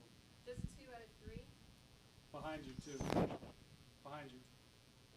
So if you don't have all the answers tonight, then don't you also believe that we should pause and get the answers, get baseline test of our environment before you move forward? Wouldn't that be like a very neighborly, easy agreement to make I mean, we're gonna either have to be friends or enemies. Are you going to make an agreement with the people you're trying to build next to?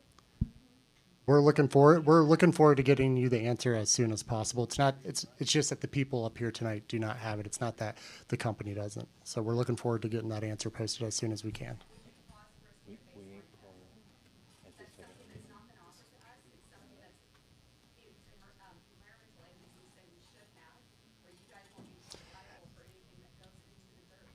Do you want to answer that one?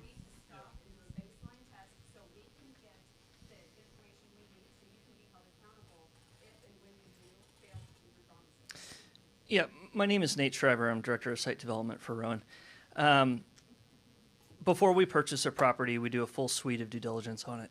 That's really for our protection as much as it is for anyone else's. If we make a big investment in a property, we want to know that there's no contaminants on site. We also want to know the soil conditions. We want to know if there's any threatened or endangered species on site or habitats on site that could house those species. We also take a look at where there are wetlands, where there are floodplains. We look at mineral survey, or we look at mineral title, real estate title. There's very many studies that we do, and so I'm not familiar with the definition of a baseline study that you're using, but we do a lot of the things that I think you're talking about.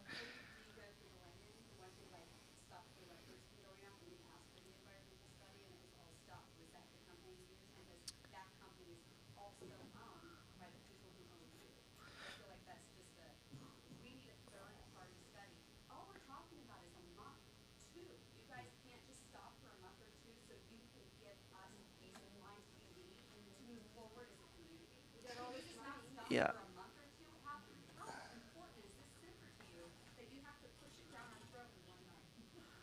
So we're not doing it one night. There's been multiple hearings. And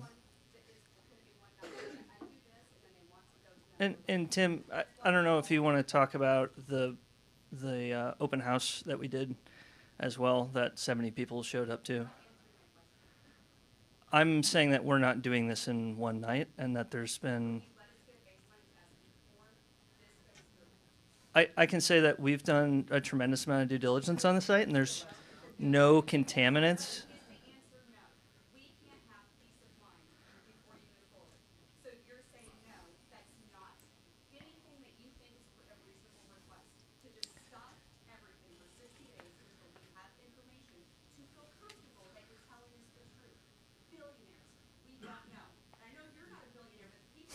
Thank you.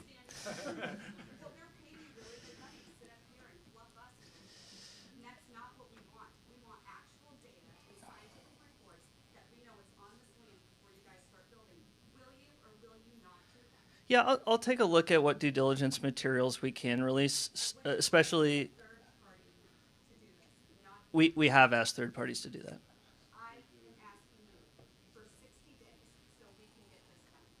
I don't think that's my decision. We're following the city's process, which has included multiple hearings and a voluntary open house that we did for the entire community.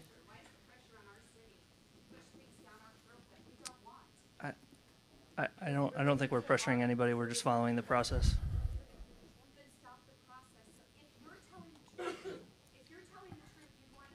Yeah.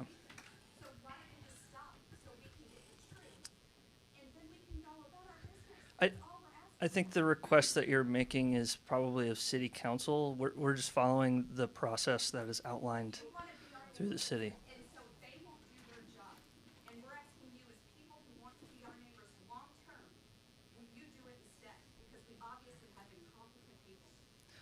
We're just trying to follow the process that's outlined by the city to move forward with the project.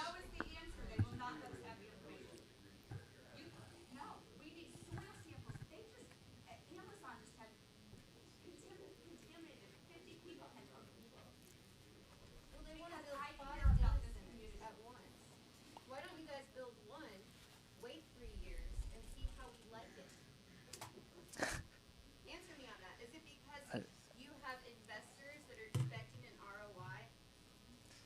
Yeah, I think everybody works for companies. Wait, this is, yes, they have investors. They have people. That's the reason for the rush. They're investors, they have a timeline to get to a certain percentage of profit back.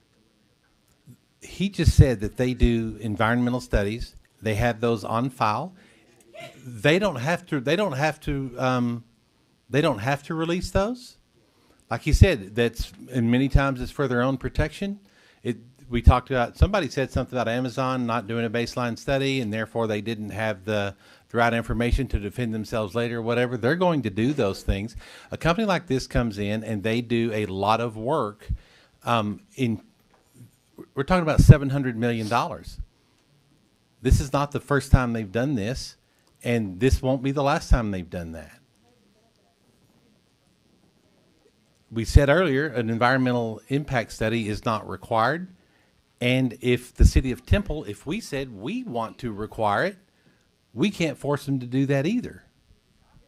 The state of Texas, the state of Texas does not allow that, which, by the way, is also the same state of Texas that encourages data centers by giving them a tax exemption, a sales tax exemption on servers. So someone said it earlier, ma'am, I think it was you that said the state of Texas, their hope, their goal is to become the largest data center state in the United States. So a lot of these issues are pushed down to the local level. In some ways, our hands are tied as to, whenever you talk about actually requiring all the things that Sarah just talked about, those things cannot be required by law. They can't be required. They're going to have it. They're going to do that themselves, but it's proprietary information then. And then at that point, who is us? We the people. We pay for the soil samples, so we know what's on that land before you give it to them. Before you give this to them, let us do the samples. That's private property rights.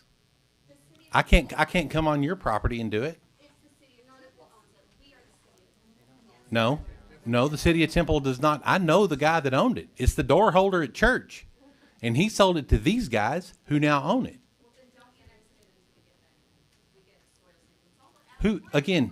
Who is we? You are asking to go onto their property and require something. I can't do that at your house.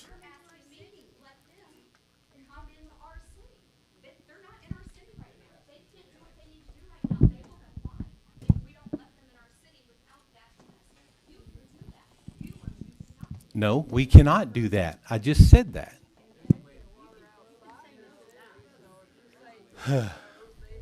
I do have specific data-driven questions for the team from Rowan, if nobody minds. I'm sorry. I know we're all upset about this, but I think if we focus on actual questions instead of airing our grievances, we'll make more progress. Okay, so I don't know who's going to be the best person. How many closed loops, air-cooled systems has Rowan completed construction on? Two. How are those both online and operational? Semi. So neither of them are fully operational? Fully. Okay. Data centers don't come online and just, they Right, take understood. years and years to come fully online. Okay. Again, this is very, very new technology. I understand, Mr. Davis. I'm getting clarity just, to get on to the record as well, because, Okay. Right. I did hear him say earlier that the technology is about 3.5 years old. Okay. And in that 3.5 years, you have not gotten a single system fully online and operational? Okay, understood. Nobody does. All right. So far, there's not been a single closed-loop air-cooled system that has gone to full operation? There's several of them, not at this size, because the technology is about 30 years old, but getting it to this big is about 3. So at this scale, it's an unproven technology? Okay, good. All right, so you don't have any that have been, so what your longest operating closed-loop air-cooled system is 0 years? Okay. Okay, of these closed-loop air-cooled, for Rowan. And I understand, but you'll only be able to answer questions for your company, so that's what I'm directing them towards. How many of these have you constructed or plan to construct in drought-prone areas or drought risk areas? Well, as I've said before, drought in a closed loop system with 2.5 million gallons, 10% of what the city of Temple cleans in one day. I understand, Mr. Davis, but I am asking the team from Rowan some specific information about their company, which we are using this time for, so I would prefer if they could answer the question. Thank you, sir. We're considering other areas that are worse than this. Okay. So, understood. So, of these, I remember you, sir, I'm sorry, I don't recall your name, Mr. Kurtz, I believe. You said that your systems are designed to be water positive. Sorry, that's correct, yes. Okay. Could you explain that a little bit more? You kind of went over it briefly. Obviously, you're not going to create more water. So how, in what way is it water positive? Well, there are instances in which you can create, but it's really, there's two main ways you can make a project water positive. So the first is understanding your demand.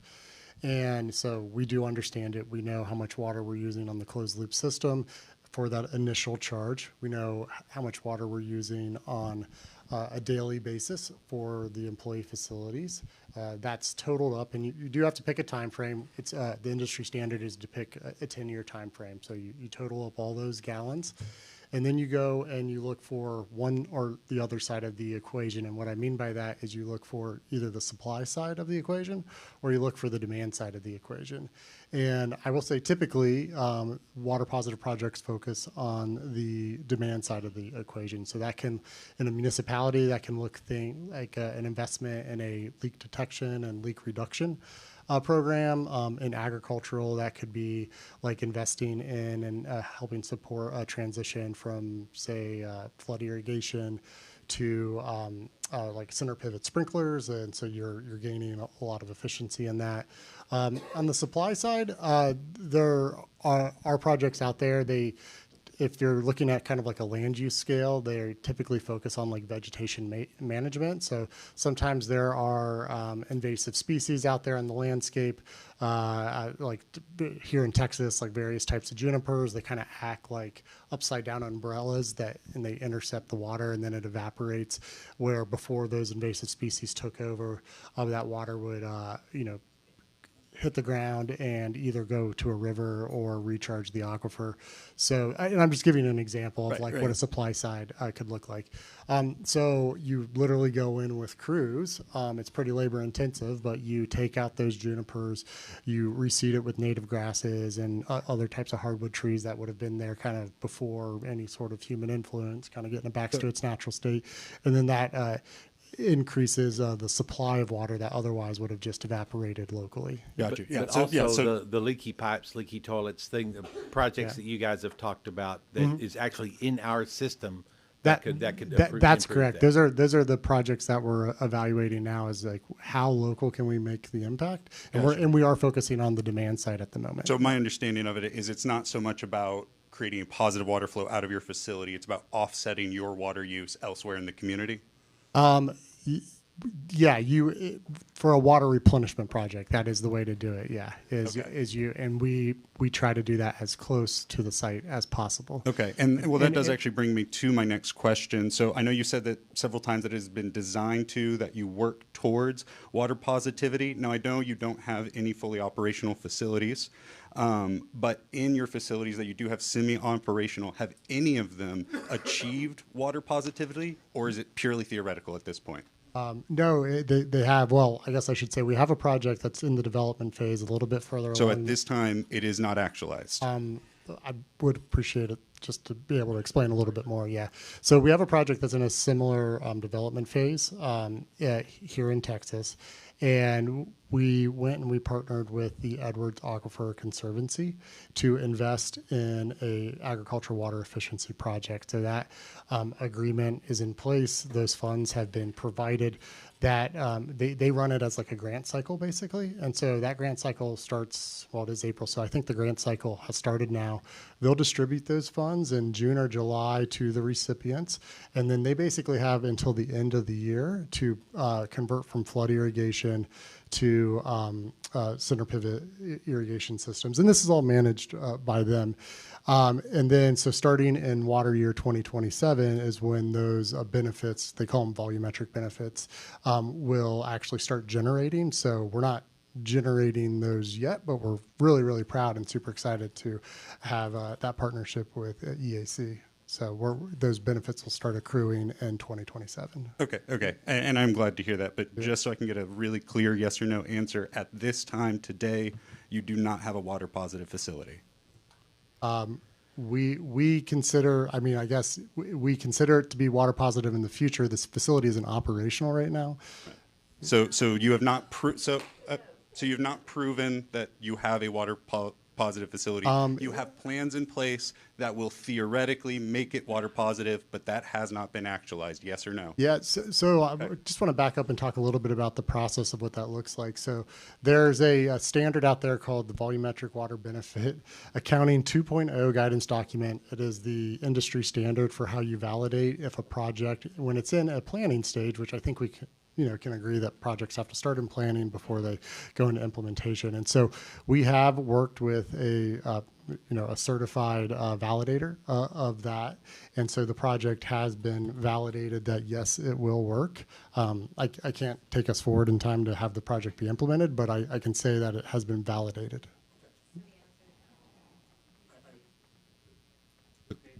Oh, sorry, I turned it off. Well, I appreciate the info. I do just want to actually touch on that a little bit too. So typically, when folks go out there to create a water positive project, it has been more common for them to wait until a facility is actually operational, and then they kind of retrospectively look back and say, hey, we understand water is important. We should do this now. We should do this now. Rowan takes a different approach. We say we know water is important from the beginning. We make selections about our cooling technology that reflect that. We enter into agreements with utilities that reflect that. And instead of waiting for a project to be operational, we actually start those water positive projects in the development phase. And that's what we did on the project that will be generating those benefits in 2027. And that's what we're going to do here with the City of Temple as well. And so we try to get those water positive projects stood up before we're even operational. And that's not typical, and it's something we're really proud of. Okay, thank you for those answers. I'd like to move on, if it's all right with you gentlemen, to the primary and secondary loops. I have some questions regarding those. So when we were talking about the primary loop, you did mention a flush fill cycle. You said the building capacity was 2.5 million gallons. So I just want to get some clarity on that. So the entire primary loop, when it is full, will use an enclosed 2.5 million gallons roughly. That's a conservative number, yes. Okay, Yeah. Conservative, so that would be a lower end that of the includes estimate. that includes a fire tank too, a fire Okay. suppression system. Right. Yeah. But you did mention that it might take multiple flush and fill cycles. So each flush and fill cycle would use 2.5 million gallons? It wouldn't have to, but the answer is we've planned for it. So you plan to have multiple flush fill cycles of 2.5 million gallons? It's a total of 2 million gallons. Yeah, it's not, you don't fill it up all the way. You run the water through the system and then it's flushed out the other end. So you don't fully charge when you're doing the flush fill cycle. Broken into, it also is broken into segments. So we'll do, I think the first one is quarters. So we'll do 25% of it and it'll go flush fill, flush fill. Then we'll go to the second one, it'll go flush fill, flush fill. So that total combined would be that number. Gotcha. Okay, understood. All right. So then on, and that only has to be done during the initial charging. After it's operational, it's not a regular maintenance thing. Okay. All right. So then I wanted to ask about the secondary loop. So the primary loop is pure water, or tap water. Secondary loop has the propylene glycol added. Yeah, so the secondary loop is actually a thing called Dowfrost LC25. And that is specifically made to reject heat from liquid to chip systems. So it has 25% propylene glycol, it has a biological inhibitor in it, and it has something in it that increases the viscosity of the liquid. So it actually, because these are really, really minute things on the server itself. So that's what it's designed to do, is to reject the heat from that server. And they're actually 50 micron openings. Wow. So So we it's have like to a have proprietary coolant. no, it's basically. Dow. You can look it up. It's Dow Frost LC25. It's used by everybody who's doing I was just liquid to clarifying, chip. so that system uses coolant, not the primary, just Correct. the secondary. That's Okay. correct. You're absolutely right. What's the size of the secondary system, if you can divulge that? How many gallons in the secondary system? I will give you an answer on that. I don't have it at the moment, and I do want to know if that. I need to check to see if that's proprietary for us or not, because it's not as big as the entire system. I know that. As far as if we were looking at megawatts, it's not that big. Can you give us just a rough range? Like, can you give us a magnitude? Are we talking tens of thousands, hundreds of thousands of gallons, millions? What scale are we talking? It's probably in the neighborhood of 1 million. Okay, so in addition to the 2.5 million in the primary loop, there is an additional undisclosed, possibly millions of gallons of water in the secondary system. One, it'd be a single. It wouldn't be millions. It would be approximately 1 million, because I'm thinking like 900. And does the Dow Frost water in that system come from the city of Temple? No, Right. it is. It actually truck comes in D. a tank truck, and it's pure in its form, and that's how we take it out too. We manage it 100%. Okay, and I think that answers my second question, which is then, is that secondary loop also a closed loop? Yes, 100% closed. Yeah, specifically that one, and it's stainless steel, pharmaceutical grade piping, very, very, very tightly closed. And I'm assuming that you're most likely required to have emergency plans if there was a leak or a spill or something of that effect? Emergency, redundant, like 3 sets of belts and 3 sets of suspenders. Awesome. So then I just have one last topic, and then I will let you guys move on to the next person. I think someone's waiting. Okay, so you did mention earlier that you do have limits given to you specifically for your electricity and your water usage. It may have just been electricity. I'm sorry if I'm misremembering that. And then you did mention that you are limited after you go, if you hit that certain number. You didn't say you were cut off. So I think I would like some clarity about what happens if you reach your usage limit. Are you cut off? Are you, or as I was saying earlier during my comment period, you simply just pay a fine? What it would be is a ratcheting back down to the contractual value if we were off by a little bit. We don't expect to be off by much. So it would just be bringing us back into compliance, basically. I think that one question is directed towards energy. What you're talking about, of their demand on energy uses, and that they were to be cut off, what would they do? Yeah, so I was asking about water, but I was also asking about Okay. energy. So your Yep. electricity usage, Mhm. you were talking about having a usage limit. And so what happens, if you go Yep. over? You're talking about ratcheting back down. What's the enforcement mechanism? Is it just you're supposed to, or is there, what is the consequence? It's a physical device that would do it, that would limit the flow. Okay, so you're physically limited from going over a certain wattage or kilowatt hours, Yeah. however it's measured. Oh, sorry. I'm talking about water. Yeah. So apologies. Yeah. Yeah, so I get that with water. So with energy. Similar to the demand of a cotton gin. Cotton gin goes out and buys so much energy, and they Mhm. have to use it or they don't. And they have to pay for it. But if they need more energy, they have to buy a volume that they may or may not use all of it.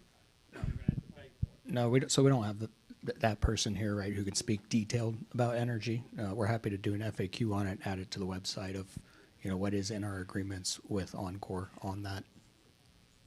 Okay, understood. Since a lot of people expressed a lot of concern about electricity costs, I'm just trying to get some clarity on that. Just at this time, it's really not clear about how you're actually limiting yourselves. But It's regulated. a lot of things are regulated, man. Okay, but we're not self-regulating, right? Okay, thank you. I do appreciate that. Yeah, that's the kind of answer I was looking for. Is someone else enforcing this, or are we just taking your word that you're following a limit? Good. Understood. All right. Okay, then my final question, I'll hand it off to this gentleman behind me, and this is, more of a personal question, so of course you're not obligated to answer, but I am just curious if any of the Rowan staff present here today or involved in the site planning, development, or operation of this plans to or currently lives in the Temple area.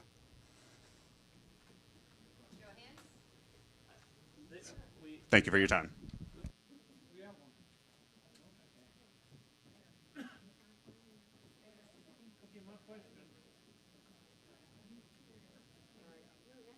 Okay, my question to y'all is, when we were talking earlier about our data center versus y'all said y'all run y'all's at 70 degrees.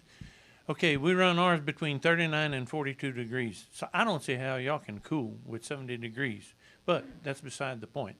We treat our chill water systems that goes through it, and we have a sock in the system. There's going to be a lot of very big difference between what we run ours and what y'all do. And like I was saying, I don't see how y'all can cool anything.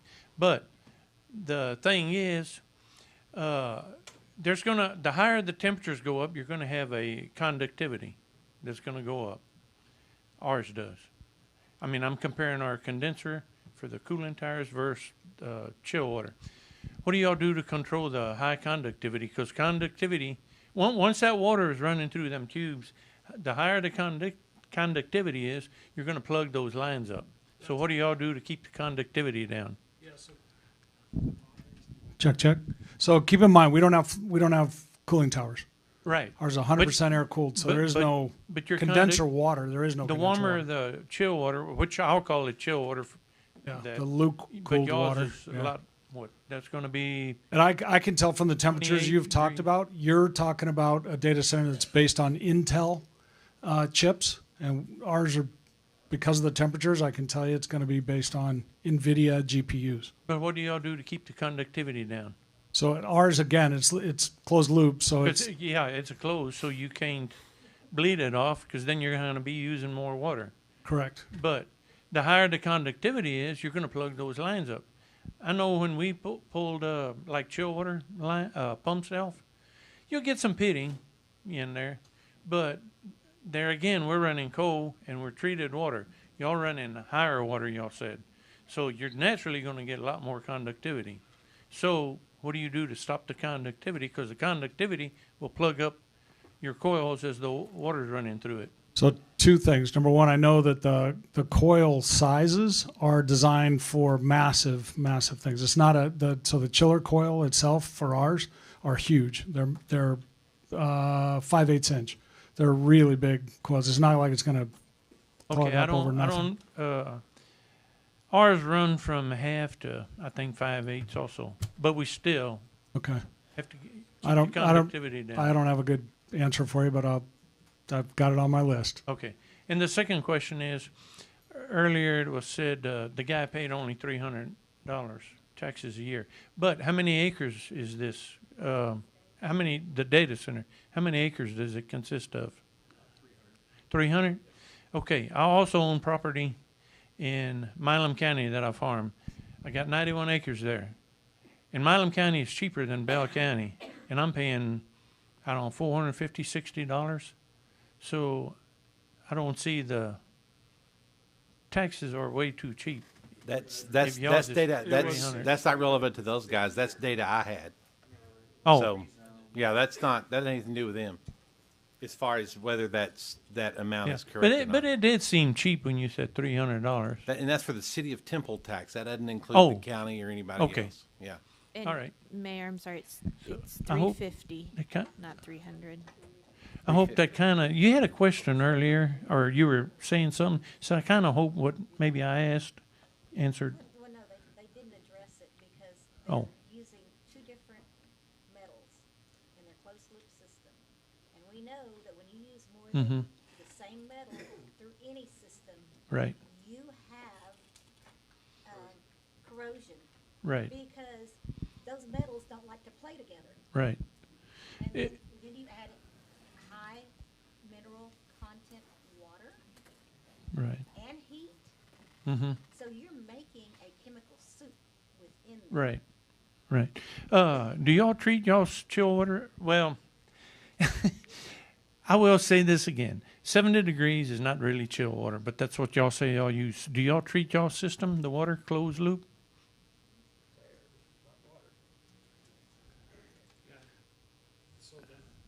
Again, the chilled water system that we have will simply be water. Right now, it's designed to be 100% water.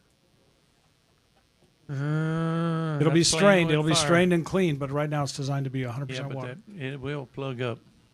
It will plug up. I will defer to Carrier and Train, and we will figure that one out.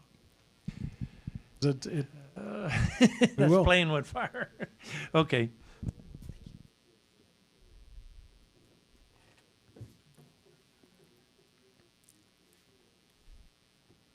Thank you, Mayor. I just have one quick question. It may have to go to the mayor. $700 million investment whenever it gets completed. So when is it going to be completed, and when will they start paying property tax? No, they'll be paying 50% right when they get done. Yes, and, excuse me, until it's 100% complete, they will not start the abatement, so there'll be partial years that they'll pay 100% tax on something that's not 100% complete. But once it's completed, their abatement kicks in, and it's 50% of the value on personal and real property for the city of Temple, and that is for 10 years. Right. But we will collect taxes on the 50% that is not abated. Correct. But just on the value of what they've built so far. Yeah, I guess that's my question. How long is it going to take you to put this thing together? Yes, I can speak to that. So specifically for Ranger today, we're doing an annexation rezoning, and then we look at that project. We understand market demand, and we put a plan together of attracting a customer, their hyperscale customer. So for this specific one today, we don't have it timelined. We'll probably true it up with what Encore has given us from a power delivery date. So that one, I think, is in 2028, where tax revenue from a fully completed facility will be done throughout construction, and as we put parts of the building together and progress, and if it's split between years, we do get that partially assessed and looked at, and you do pay taxes on that. And then when we go operational, that's where they have the full value there. So I have a question. You don't have a customer for this one yet? No. So I have to say I'm really skeptical that your water's going to last 10 years without using anti-corrosives, but I guess you don't really have a working system yet, so it's not like you can say, yeah, we've tested this and proven that it works, right? And similar problem with the heat island question, because you don't have a fully operational system, so we don't know how much heat island you're going to create. Is that correct? Because all this waste heat has to go somewhere. And we've seen thousands of case studies on other hyperscale data centers around the world. They're creating heat islands anywhere from 4 to 16 degrees that reach anywhere from 2 to 6 miles. And I mean, 6-mile heat island, that would cover downtown, that would cover the golf course. I mean, that's pretty significant. And it already gets warm here, but do we have any data from you guys on heat islands? Actually, we do. So we've got a full CFD study that we did on everything we've done to date has full CFDs on it, and so we've got full data on the exact temperature gain that we'd be putting in. We map it directly with prevailing wind data, depending on, and we did it monthly basis. So we've got all that data together, and I don't think there's anything there that's too confidential. We could get some of that data out. Share that with us. I want to make sure we're not getting across any confidentiality stuff. Earlier you talked about the water disposal, is how all of the wastewater is getting tested, and if it doesn't pass the test, then you've got to actually truck it out. How much does that cost to truck out the water when it doesn't pass the test? Yeah, right? But I'm just to curious be clear for that comparison. Yeah. Yeah, the cost is on us, and I don't have the numbers off the top of my head, but it is because it doesn't happen that frequently, it's just a kind of a general operations cost that we would Any incur. rough ballpark idea? I don't want to give you a wrong number. Yeah. But It's a standard practice, so it's not an impediment to operations or anything like that. I'm just curious how the cost of actually shipping off, bad wastewater would compare to like the fine of, oops, we accidentally discharged it. Like what's the scenario look like there? Well, yeah, again, we would, if we don't meet the city's pre-treatment ordinance or obtain an irregular discharge permit, we won't be discharging. So that's just not possible then? Right, yeah, we comply with all laws, yeah. And I don't expect you guys to be able to answer this one because it's probably going to fall under some sort of trade secret for like purchasing agreements. I've done a lot of research on the cooling system that you're describing, and they're very expensive. The best price I've seen for something the size of Stampede, for example, is about 450 million, and it's more likely closer to 900 million. And you're committing 700 million to this project. So is the cooling system really the majority of your cost for the entire data center? I could at least speak to that 700 million number. So that is a minimum number that we put in the incentive agreement of a minimum investment that we knew we could hit, right, and meet. And what we don't want to do is overpromise a number. And also, a lot of the CapEx that we spend is going to be based on final design, the cooling we do, the customer that comes in, and a lot of that changes throughout the process until we get something on paper of what we're going to build. So that's a conservative number. As this project progresses, as we choose cooling equipments like this, we will put the CapEx forward to build the building that is designed. So we expect that our investment will be above 700 million, but that is the minimum amount that we know will happen. We know it's going to be more. We hope it's more, right? That means more tax revenue for the community. And so it probably will be more. I can say it's going to be more than 700 million. Yep. So is the cooling system the vast majority of that cost? I can't speak to break out a cost. And don't have an exact number, and I would want to violate any sort of proprietary thing. But what I can say is that the decision to go with that, it does come at an extra cost to use that type of system, and it's an intentional decision the company makes to balance our sustainability goals and to be as water efficient as we are. So it is extra money that we incur on purpose because that's the type of developer that we are. If we wanted to do it for less expensive, there are other options out there, but we choose not to use those. Yeah, the less expensive options would actually consume a lot more water, obviously. So just, yeah, oh yes, and just for my own memory, when did we first start discussing the Temple project? How long ago has that been now? Anybody like, I don't, Sorry? 2025 Temple project, the first one. Okay, so the cost of these cooling systems have come down substantially in the last couple of years. So that cooling system would have been actually a lot more expensive when you first pitched the project. So I thought that was kind of odd too. I haven't seen what you're talking about the price fluctuation of cooling systems. I know they're expensive. Yeah. I don't want to get into exactly how much they are because that is confidential. Right. But if you're seeing a price decrease, we should talk. I'm saying I've seen a price decrease over the last 2 years on these systems because they were a lot more than that a couple of years ago. So We haven't seen it. Unfortunately. That's basically what I've got.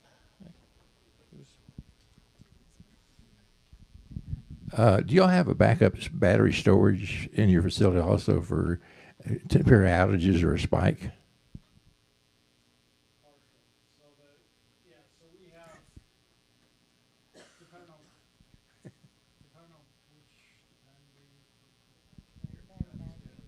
Oh, there it goes. Depending on which part of the system, yes, they are on what's called a UPS, an uninterruptible power supply. The uninterruptible power supply is by nature a battery backup system, and that'll ride through a little bit. But yes, there are portions of it that are battery backed up. Does that help? And that way we can get to our backup generation system, typical of a data center operation. Does that satisfy that? My final question for y'all is the pamphlet that y'all gave out today mentioned that the water that y'all putting in, that with you're flushing, you're doing the things, and then it should stay in the system for, your pamphlet says 10 years. My question is, what thought process has gone through for, say, in 10 years, y'all need to do another flush out, recharge, done to the system, and this area is in a severe drought. And that water is not available to you, the citizens, to y'all. What is your contingency plan? Yeah, thanks for the question. It's within a volume that you could truck that water in from somewhere else if absolutely needed. We would hope that wouldn't need to happen. And if that is the entire state, because I have seen that. In 10 years I've been here, where pretty much the entire state is in a severe drought, and we're having fires everywhere. What is your plan? Probably to leave it in the system a little bit longer. It wouldn't be like, it's not binary where it's like one day you can have it in and one day you can have it out. It would just be operating a little bit less efficient, and we would wait until there was water availability either from the city or from a way to truck it in. I would suggest before moving forward with your project that you have something in consideration that would go a long way with the citizens of this area that say, we understand that this is something that could happen in the future, and we have a plan for this. Sure. Yeah, I hear you loud and clear, and hopefully we were able to address your question. Thank you for that. I have 2 points I want to make, and a point and then a question to the city council. If Rowan doing their due diligence and doing the soil samples, the air samples to protect themselves, how much more important is it for the city of Temple to do that for us, to protect us? I got it. We don't own the land, but we don't have to annex them until they let us do it. They give us permission, like we've asked, to do this third-party testing so we know from the get-go this is what's in the soil, this is what's in the air, this is what's in the water. Everybody's on the same playing field. So that's what I'm asking. Will you let us do that to protect the city like you've protected you? We all want to be protected. My next question is, you're the developer. You're going to build this thing. Well, I hope not, but you're going to build this, and then you're going to hightail it back to Denver in Australia. Who is actually, since none of us have seen this nebulous contract that hasn't been executed yet, who is going to actually be responsible for all of these things we're talking about? Your tenant, this unknown tenant, this mystery tenant, or you? So I think the first question, your concern was if the site is contaminated before we purchase it. Is that right? Or after contamination, after you guys have been using our water. oh, okay, so you want a environmental picture of the site as it is today. Correct. Yeah, we talked about that a little bit earlier. I'll take a look at what we can release. We wouldn't move forward with purchasing the site and taking ownership of any site that was contaminated. I'll say that. So no, I understand. I'll take a look at what we can release. You're a good businessman. I get that. We should do the same due diligence for our citizens that you are doing for your stockholders. We are stockholders in the city of Temple and in Bell County.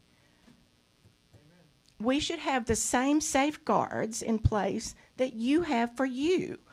We should be on the same playing field. I hope and I pray that nothing goes wrong. None of us wants an environmental disaster like has happened.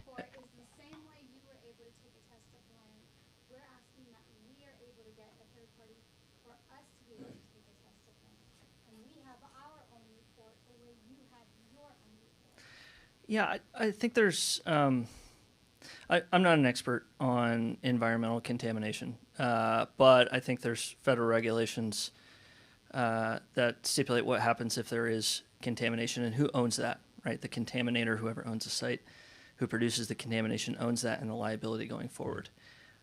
So that's probably something we can add to the FAQ on the website and provide like what the regulations are on that and how we're held responsible if there is contamination.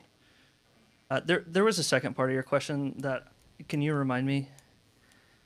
I asked, since you're the developer and the builder, and you're going to be gone, who actually has to enforce this nebulous contract that nobody has seen? Your tenant or you? So Rowan is a developer and a builder of data centers.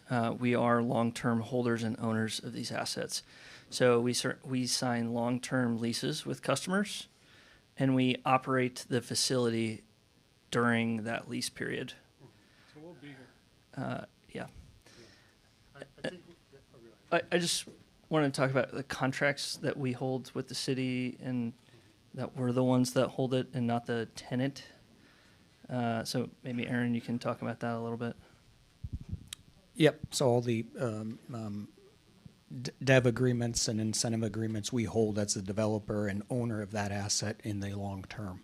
So we're responsible for meeting the minimums. We're responsible for annual reporting of the jobs, the wages, the CapEx that is spent, and making sure that we're living up to those agreements that we put into place. And that's big for us.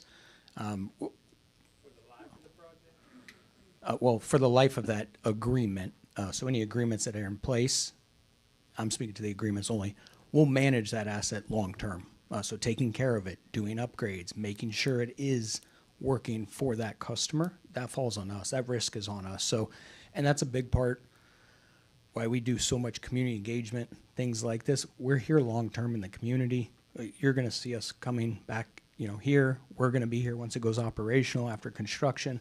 We'll have Rowan individuals here on the ground, living here for the life of the asset. So that's important to us. It's why we look for great partnerships in some of our site analysis that we do early, and so that's important to us. Yes, sir. Robert Fleming. I'm trying to get this amount of water kind of in my head here and the type of water. So we got a one-time slug is 2.5 million gallons. So we have 4 data centers, so that would be 10 million gallons, right? Am I doing this right? If they were all the same size, you would be, but the answer is that's the biggest one, and the ones after that are smaller, so they're actually less. Okay, so the type of the water in the slug. Now I got in trouble for using the ugly word. So that type of water is cleaned Dozier water, correct? Is it clean sewer water? It's potable. Sorry, can you? It would come from the potable system. Yes. Oh, whoa. Okay, explain to me. I'm confused. Potable. That's the clean water. Oh yeah, the clean water from the Dozier area. Yes. Okay. Same water that shows up. Well, I think you mentioned you live east of the. But if you're on City of Temple water service, it would be the same water that shows up at a house in the City of Temple. There's no interconnectivity between this. Okay, so the drinking water has never been through the Dozier services, right? Right. Never has. Okay. So it's huh? If it's coming from Dozier, it's not drinking. So it's not coming from Dozier. No, it's coming from the water meter. Dozier is the end of the line when it gets clean. Yeah. Okay, so this is water meter water, right, David? Okay. That's a good way to think about it. Okay, Yeah. so the secondary loop is 1 million gallons, and it's water that's hauled in, right? Iodized water or something. You said it's hauled in water. It's hauled in. That'd be 200 truckloads. Yep. Okay. So this 4,000 gallons a day times 3 data centers, that's 12,000 gallons a day times a year. That's 4.5 million gallons per year. Now, is that water drinking water, or is it dozer water? So all of this is dozer water. I mean, all of it's drinking water. Yes. All of it's drinking water. Yes. So no, it's all Lake Belton water. Well, It's never had any contaminants in it. I enjoyed our conversation around ASR also, but forget about it. None of that has anything to do with this. Today. Okay. So it's all drinking water. Yeah, we are required to supply drinking water to our employees, or to the folks that would be at the facility. It will not be it will not be. I think you might be thinking of like a reclaim system. That would not at our facility. Sometimes in other areas that can be applied for other uses like outdoor irrigation and The stuff water, like that. the water that's trucked in, Yeah. is not City of Temple Yeah, water. I realize that. Okay. Okay. Yeah. So we're looking at 4.5 million gallons, 2.5 million gallons, and could do multiple times. So we're looking at 7 million gallons of water initially, or 4.5 million gallons per year and 2.5 million gallons initially, right? For the first one. For the first one. The other 3 could be less per unit. Yeah. Yeah. Let's just say a million. There you go. Okay. Yeah. Another 4 million gallons. And all this is drinking water. Okay. So we're talking about a lot more water. We're talking about a lot more water now, when we're talking, than just the annexation of this particular acreage and this one unit. You're talking about all data centers whenever they come online. Exactly. Understood. Because I think everybody's worried about water, so it's not just this one they're worried about. It's Right. it's all of them consuming that water. Okay. I do. Oh, sorry, I didn't mean to interrupt you. We had major droughts in Texas in 2011, 2015, and 2022. Y'all are probably well aware of that, okay?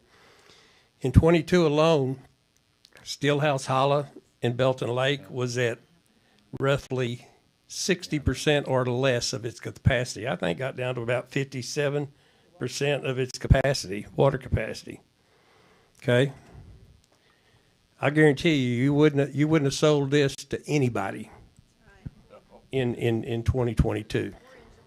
But remember, and I know you know, but that water, whenever it came into the system, if we dropped the water in there today, and this is 2026, we're talking about 2040.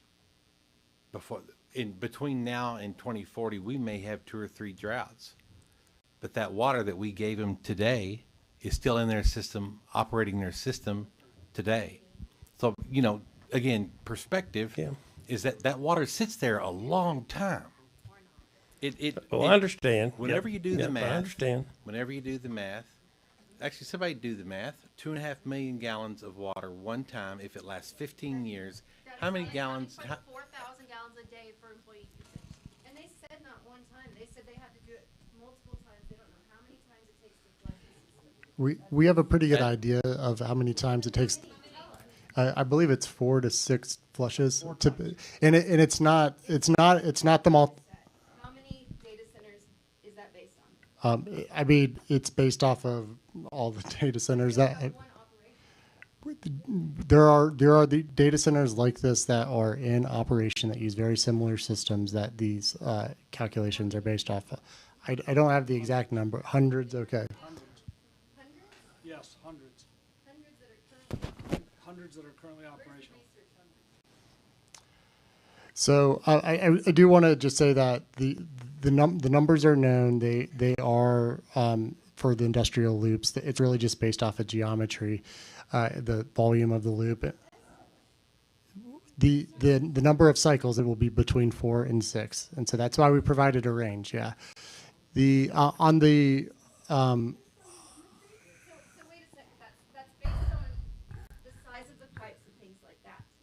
That's right, yeah.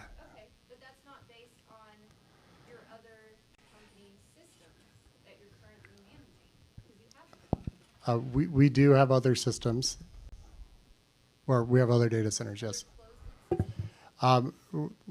As Steve said, we have another one that's in development, but these types of systems have been deployed around the country and around the world. So, I just want to ask yeah. one thing. Where are you guys all from? Because I have a feeling that you're from cities that do not allow data centers, such as Berkeley, California. We have 9 right now. Yeah, well, that's a dry state. That's a dry heat state. What about wet bulb? Doesn't make any difference to an air-cooled system. Nope. Based on what research?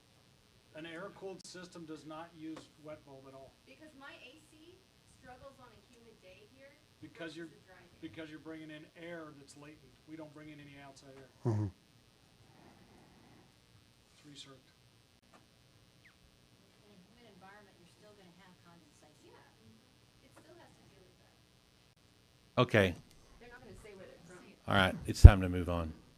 I got one. I got the mic in my hand. I got one question. One more question. I'm gonna quit. I'm having my head getting my head. So if this thing popped up, we built all 3 of them at one time. We could use 15 million gallons at once. Is that correct? 14 or 15 million. If we built all 3 or 4 of them at one time, we could use. If it all came online, we could use 15 million gallons.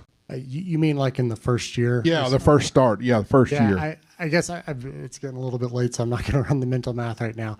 But it's 2 million gallons for the initial fill. That water recirculates for approximately 10 years. And then it's 4,000 gallons per day. And that type of number is for what we call employee facilities. It would be whether it's a data center or like a new shopping center that would come in town, or a fast food restaurant, I think was referenced earlier. It's really just based off of employee count. So it's just proportional to the number of jobs. Yeah. How many, the size of the data center that's proposed on this tract of land, how many square feet is under roof? Or how many cubic yards of concrete are you going to put on that place?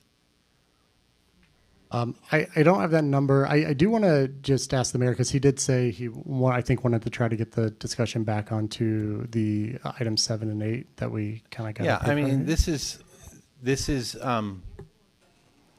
it's becoming argumentative, and it's becoming. I mean, Joe back there, Joe, I love you, but you're price shopping cooling systems, which isn't really relevant to what these guys are talking about. Now we're talking about cubic yards of concrete, which isn't really relevant. We're talking about Tim, it's actually relevant because the amount of infrastructure that's going to be built is going to really tax the road system in Bell County. Well, okay? and on their side, it's going to be a lot of concrete.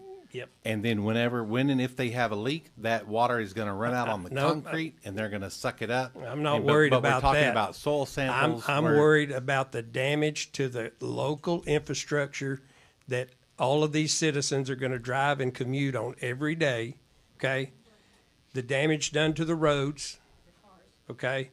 Who is responsible for the damage? Are y'all going to help pave the roads like supposedly the solar system said they were going to do, but they didn't? Because the contracts in your abatement or your contract with them, did you figure any of that in? You know, I don't know the answer to that. That would, if it's not in the contract, it would be the city's responsibility because those will be local roads. Well, I would be concerned about that because I go on a little stretch of road to work every day on the South Whitehall Road where y'all annexed some land to the city that's really nothing but farmland. But you know that it was coming out west of the airport, so y'all wanted it. But that road does get no attention from the city, virtually. Very, very unpassable. And if that's the way you're going to handle the road structure, I think that needs to be addressed because it is a major issue. There will be hundreds of trucks hauling fill in, won't it? Thousands of trucks. Mayor. And a lot of them will end up hauling some of that back out on roads that needed to be put in temporarily that no longer need to be built. Okay? Mayor, I know this was also asked earlier, and I just wanted to point out that in the zoning ordinance, one of the conditions reads as follows: traffic impacts, required submittal, Prior to the issuance of a plat, the company shall prepare and submit a preliminary traffic impact study to the city for review to evaluate the need for a traffic impact analysis. The preliminary traffic study shall be prepared by a qualified licensed traffic engineer and shall comply with all applicable city standards and guidelines. The preliminary study shall include, at a minimum, existing and projected traffic volumes for the surrounding roadway network, trip generation estimates specific to data center operations, including peak construction, as well as operational phases, evaluation of site access points, internal circulation, and emergency vehicle access, analysis of impacts to the nearby intersections and roadway sections, including level of service, and identification of any required roadway, intersection, or signalization improvements necessary to maintain acceptable traffic operations and safety. If the preliminary study calls for a full TIA, a final TIA will be provided at building permit submission and include an analysis identifying deficiencies or adverse impacts. The developer shall be responsible for funding or constructing all necessary off-site and on-site transportation improvements as approved by the city. No certificate of occupancy shall be issued until all required transportation improvements have been completed or financially guaranteed to the satisfaction of the city. Here's your answer.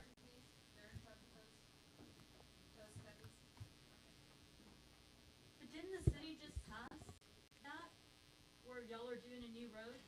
Not the state was paying for that, but the city was paying for that. Y'all passed that. $2 million. Where? Like the last meeting that we had, y'all passed something. It was in the agenda. I don't think it's relevant to this project. But it was on the same road. It was part of the infrastructure. Yes. For Hartrick Bluff? That's the same road. No, it's 93 and but the city paid for it, right? We will. I guess so. Yeah, but so the city's already paying for the roads, right? That's, yeah, completely different area. Okay. That's standard. Oh, you can go ahead. I was gonna ask, if it turns out that, we've overinvested in this infrastructure in general, like the AI bubble pops, and maybe you don't get a tenant, who's liable for that kind of failure?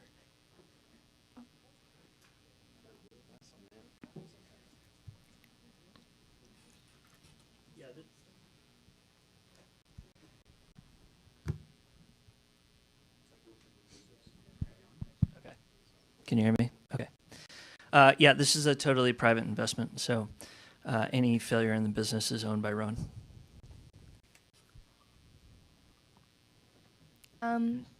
I do feel like a lot of the questions have been mostly surrounded around like they've been very specific, like what if this fails? But I wanted to ask, what makes you feel confident enough in this project and in these systems you're speaking about? Because as was kind of mentioned before, you guys don't really have a long-term, I suppose you don't really have a long-term, what's the word for it? Like example of this, on this type of scale. So what exactly makes you confident that these, like everything you're speaking about is going to be like operational in the way that you're explaining to us? Successful. Yeah, It's peer systems. We have peers, right? There are about 180 data center developers around the world, and a bunch of them are in the United States. And so a lot of them have done this already. Some of the hyperscalers have done this already. So we've seen this from our peers. And then in addition to that, we've already performed some of the factory witness tests. So we've seen the systems tested, for example, in an ambient chamber where we brought it up to 135 degrees and said, hey, does this thing function? And so it's a combination of testing and what our peers have done. Does that help?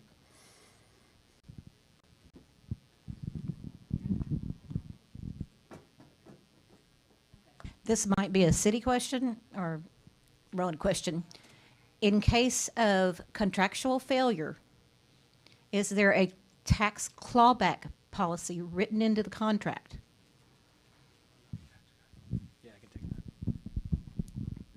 Yes, there is. So if we either fail to make the investment, we don't get to start the incentive. So you got to meet the minimum capex to start the incentive and go operational. And then the jobs, you have to maintain those jobs for the life of the agreement. And we annually report that in exhibits that we have within that agreement. Should we fail to do that at any time through that 10-year period, that money gets clawed back, all of the incentives. So that's kind of how it is in the agreement. I have a question for y'all now. So you brought up the water flush and that it would need to be done about 4 to 6 times. Are you able to reuse the same water for those flushes? Or do you have to use new water every single time? Yeah, it's so those flushes. It's I guess a new stream of water, and that's how the summation gets up to around 2 million for the system and 500,000 for the fire suppression system. Fire suppression system, I should clarify, isn't flushed. That's just a fill up the tank, and then it's there for in case of an emergency that we hope. Okay, so that is included in the total amount of water. That's correct. Yeah. Okay. Yeah. I have another question, and it's about how many megawatts specifically Project Ranger will consume. Is that confidential? Okay, because from what I've seen, a lot of data centers take up about 600 megawatts per facility. Now, I know this isn't the biggest facility, but it's still a facility. It will still take up about 600 megawatts. Even with our solar panels, we have a reserve of around 500 megawatts during the winter and 700 megawatts during the summer. That is a concern.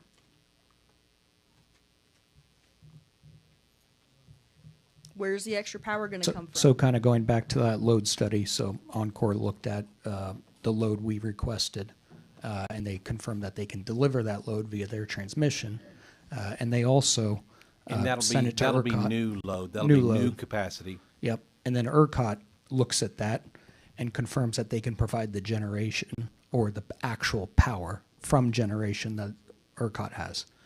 And so that's the combination of that power getting delivered. I guess. Okay. I looked up ERCOT's. I'm sorry, just a second. Mayor, before we continue anymore, I'm going to try one more time. We are well off the agenda item, and we have been for quite a while. And I know there has been a lot of discussion in the audience about the desire for the city to follow the laws. And since the Open Meeting Act does require us to keep our topics on topic and on the agenda, I just need to point that out one more time. There is still citizen comments upcoming where people can talk about whatever they want, but I am concerned that we have been well off the agenda topic for and I understand hours. that, and I agree. Also, it's been my intention this whole time to be sure that everyone has an opportunity, states their concerns, have those answered, at a reasonable level. And I think that we've accomplished that tonight. And we got here at 5 o'clock. We probably started on this item at no later than 5:30, probably more like 5:15. So we are 6 hours and 15 minutes into this. And it's again, I think Rowan has done a bang up job. They flew folks out here to give information, and we appreciate that. And I think that I don't know that continuing this is going to bring any more clarity or any more satisfaction to anybody. And so I am I'm fine with moving on. So. No, ma'am. Okay. I mean, we've been doing this 5.5 hours. One more question I don't think is going to move the needle on anything. So, with that, thank you, everyone that's participated. Thank you to the residents. Thank you to the Rowan team very much. So, council, with that, all of that conversation, I will entertain a motion on, pardon, I have to close the public hearing. Thank you, Alan. Talking about being audited. I will close the public hearing on items 7 and 8. And council, I'll entertain a motion on item 7. I move we approve item 7. I want to second, but before that, I want to say, if we, just to the council, if we don't approve item 7, then we can't do item 8, which is all the stuff that we want to tell Rowan that they can't do. Basically, the stuff, the sound mitigation and all of that. If they're not in our city, we can't do that part. And much like the solar panels that everybody doesn't like that the county couldn't stop, I don't know of anything that says they couldn't just build it in the county, and we don't get to do any of these things and try to stop them from being loud and all of that other stuff. So, so with that, I'll second the motion. All right, council. I have a motion by Councilman Kirkendall. I have a second by Councilman Pilkington. Council, please cast your vote.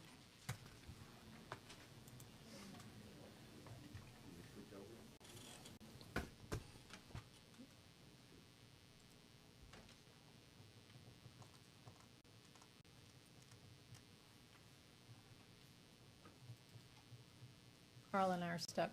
Yeah, I think our system's set too long.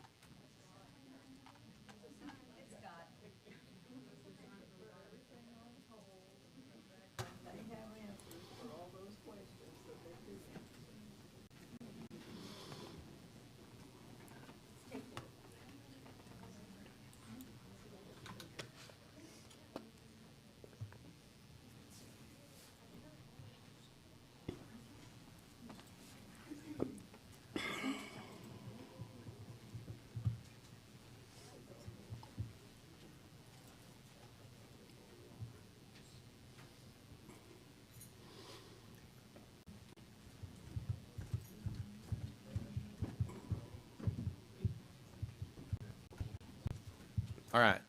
Item 7 passes 4 votes yes, 1 vote no. I'm sorry, 4 votes yes, 0 votes no, and 1 abstention.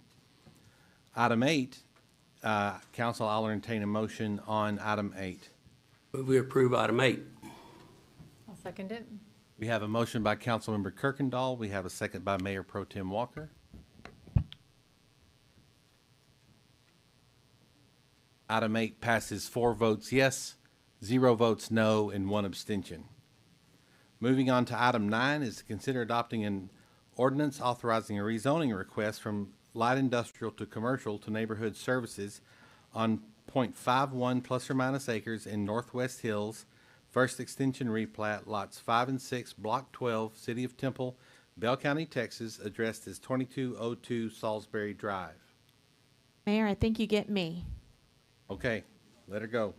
So, Mayor and Council, thank you. This is a proposed zoning change from light industrial and commercial to neighborhood services. The location is 2202 Salisbury Drive. So you can see here on the screen the current zoning map. This property is split between 2 current zoning districts, and then you can see the location map. It's located just off Salisbury Drive. And is adjacent to the Temple Community Gardens. This use has historically been a daycare. It has been used as a daycare since the 1970s. At some point in the past, the daycare facility closed. The previous owner vacated the property.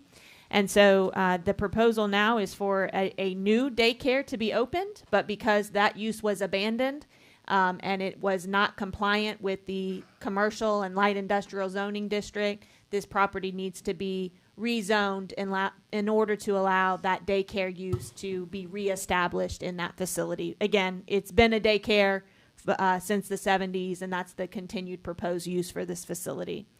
It is consistent with the Northwest Hills Neighborhood Planning District Plan, which is the neighborhood district that this particular property is located in. The hours of operation for the facility would be 6 a.m. to 6 p.m., and it would be for children.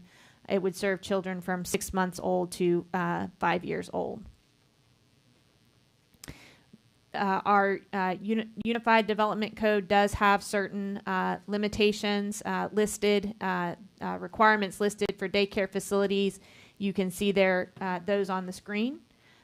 They include construction and safety standards to protect the young clients of the facility. This request is compliant with our comprehensive plan. You can see here adjacent photos. Again, the current facility has been used as a daycare for a long time. It is adjacent to the Temple Community Garden to the east. There is some apartment complexes to the west. There is water and sewer available to serve the site. The thoroughfare plan shows Salisbury Drive as a neighborhood collector, and that is an appropriate thoroughfare for a daycare facility to be located on. We did provide 17 notices sent out to surrounding property owners within 200 feet of the rezoning request. We received 1 response in agreement, 1 response in disagreement, and the notice of the hearing was published in the Temple Daily Telegram on March 26, 2026. There's your compliance summary. It is compliant with the future development plan, the surrounding uses and zoning. There are public facilities available to support the request. It's compliant with our thoroughfare plan and the neighborhood plan. Staff does recommend approval of the rezoning request from commercial and light industrial to neighborhood services. P&Z reviewed this request at their April 6, 2026 meeting, and they also recommend approval of the rezoning request. I'll be happy to answer any questions that you may have. This is subject to a public hearing. Thank you, Ms. Myers. Council, any questions for Ms. Myers? Not any questions, just a statement that we did when we were going over the neighborhood plan. We did talk about sidewalks in that area. I think that's really important, and possibly some striping across the street since Little Blue Stem Park is close by. Staff will certainly look into that, and we talked about that a little bit in the workshop as well. Thank so you. Aaron is on that. Very good. Anything else? All right, item 8, subject to a public hearing. Anyone wishing to speak on this item may do so as you step to the podium and state your name. Alan Lila, live here in Temple and attended the planning and zoning. This is absolutely the best thing that could happen there. As you saw in the pictures, there's an apartment complex just to the west, and obviously a great place for these folks in the apartment complexes to house their children. So thank you for approving it. Yeah. Anyone else? All right, with that, I will close the public hearing. Council, I'll entertain a motion on item 9. I'll make a motion Yep, to sorry. approve. Second. We have a motion by Mayor Pro Tem Walker. We have a second by Councilmember Pilkington. Item 9 passes 5 votes to 0. Item 10 reads, its first reading and public hearing to consider adopting an ordinance establishing a speed limit of 45 miles per hour from the 5600 block of South 31st Street to the 6800 block of South 31st Street. Mayor and Council, this is a request to consider reducing the speed limit on this section of South 31st Street to 45 miles per hour.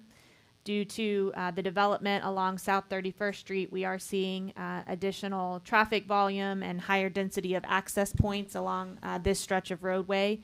Staff feels that the safety of residents navigating these new driveways and intersections would be best served by a speed reduction.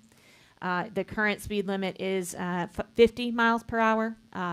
We, as council is aware, 31st Street is actually a TxDOT highway or a TxDOT road, so they actually control what the speed limit would be.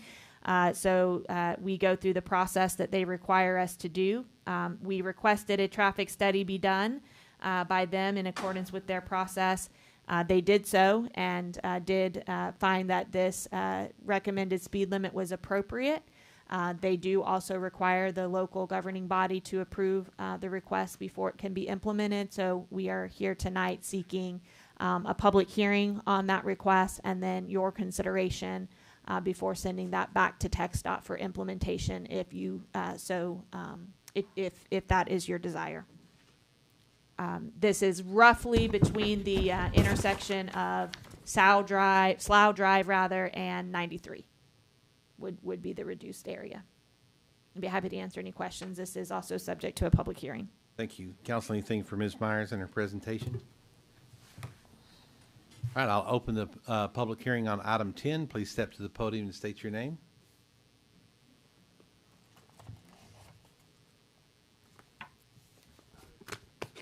Alan Lytle, and I actually traveled this portion of 31st Street many, many times. And I appreciate the 45, but honestly, that's not gonna make a heck of a lot of difference. Any way we can convince them, the TxDOT, to drop it to 35, that would be much better. I'm disappointed in you as a Texan wanting to lower the speed limit. We don't really do that well. Only on city streets. Oh, okay. Police department might appreciate that. All right, very good. Thank you. Anybody else? All right, at this time, I'll close the public hearing. In council, I will entertain a motion on item 10. I move to approve item 10 as one step towards what Alan wants at least. So. Second. We have a motion by Councilmember Pilkington. We have a second by Councilmember Kirkendall. Council, please cast your vote.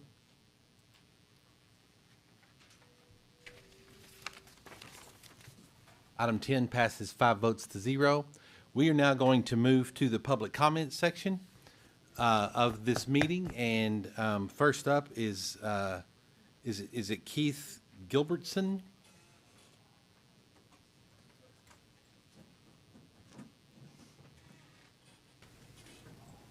About 3 Keiths stood up.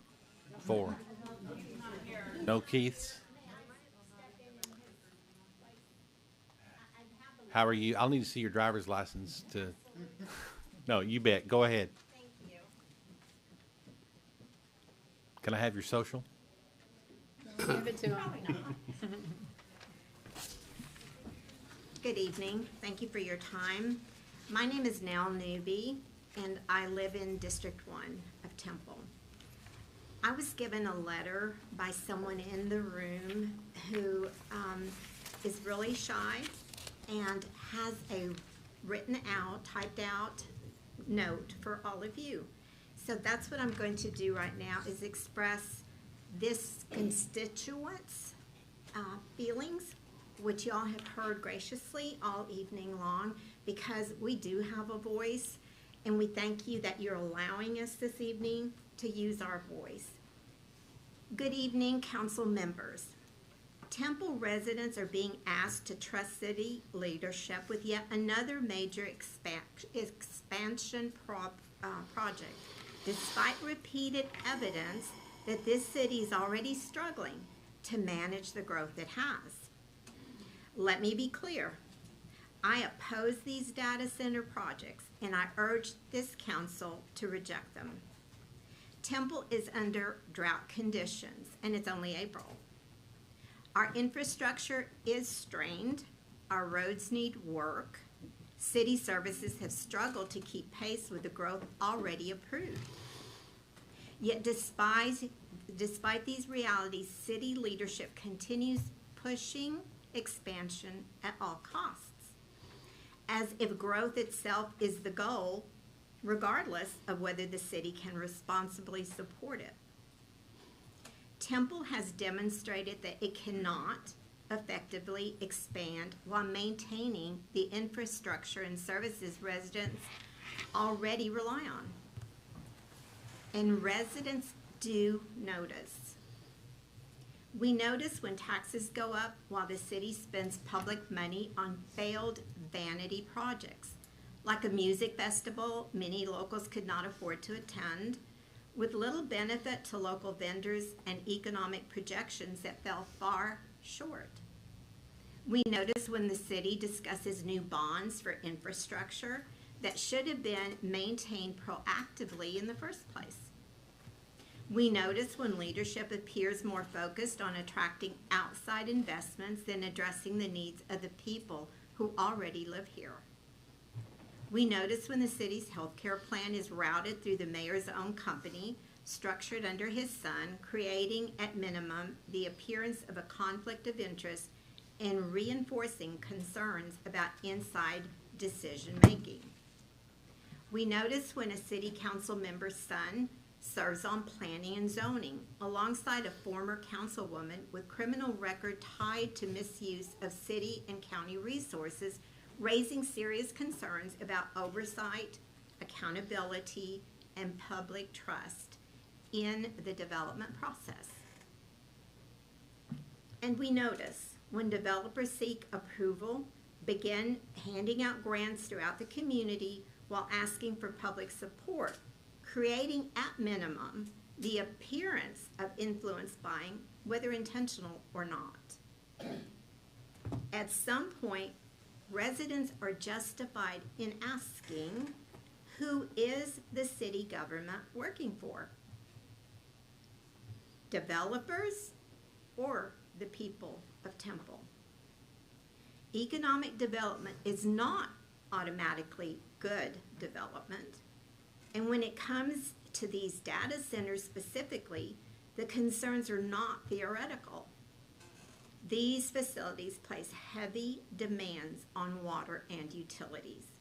While developers often point to closed loop cooling systems as a solution, those systems are not as efficient in practice as they are presented, especially in hot climates. They will require substantial water input, and losses through evaporation and maintenance are unavoidable. When growth threatens our water security, burdens our utilities, strains infrastructure, and comes from a process residents do not trust, the responsible answer is not, quote unquote, approve it anyway. The responsible answer is no. I urge this council to reject these data center proposals and begin prioritizing the needs, trust, and quality of Temple residents over unchecked expansion. Thank you. Thank you. Sorry, I failed to say whenever I called the first person up that public comments is limited to 3 minutes. We ask that you keep it very close to that. Okay? So I gave you a little extra time because I didn't tell you. I didn't know. I know. So Stacy Gordon.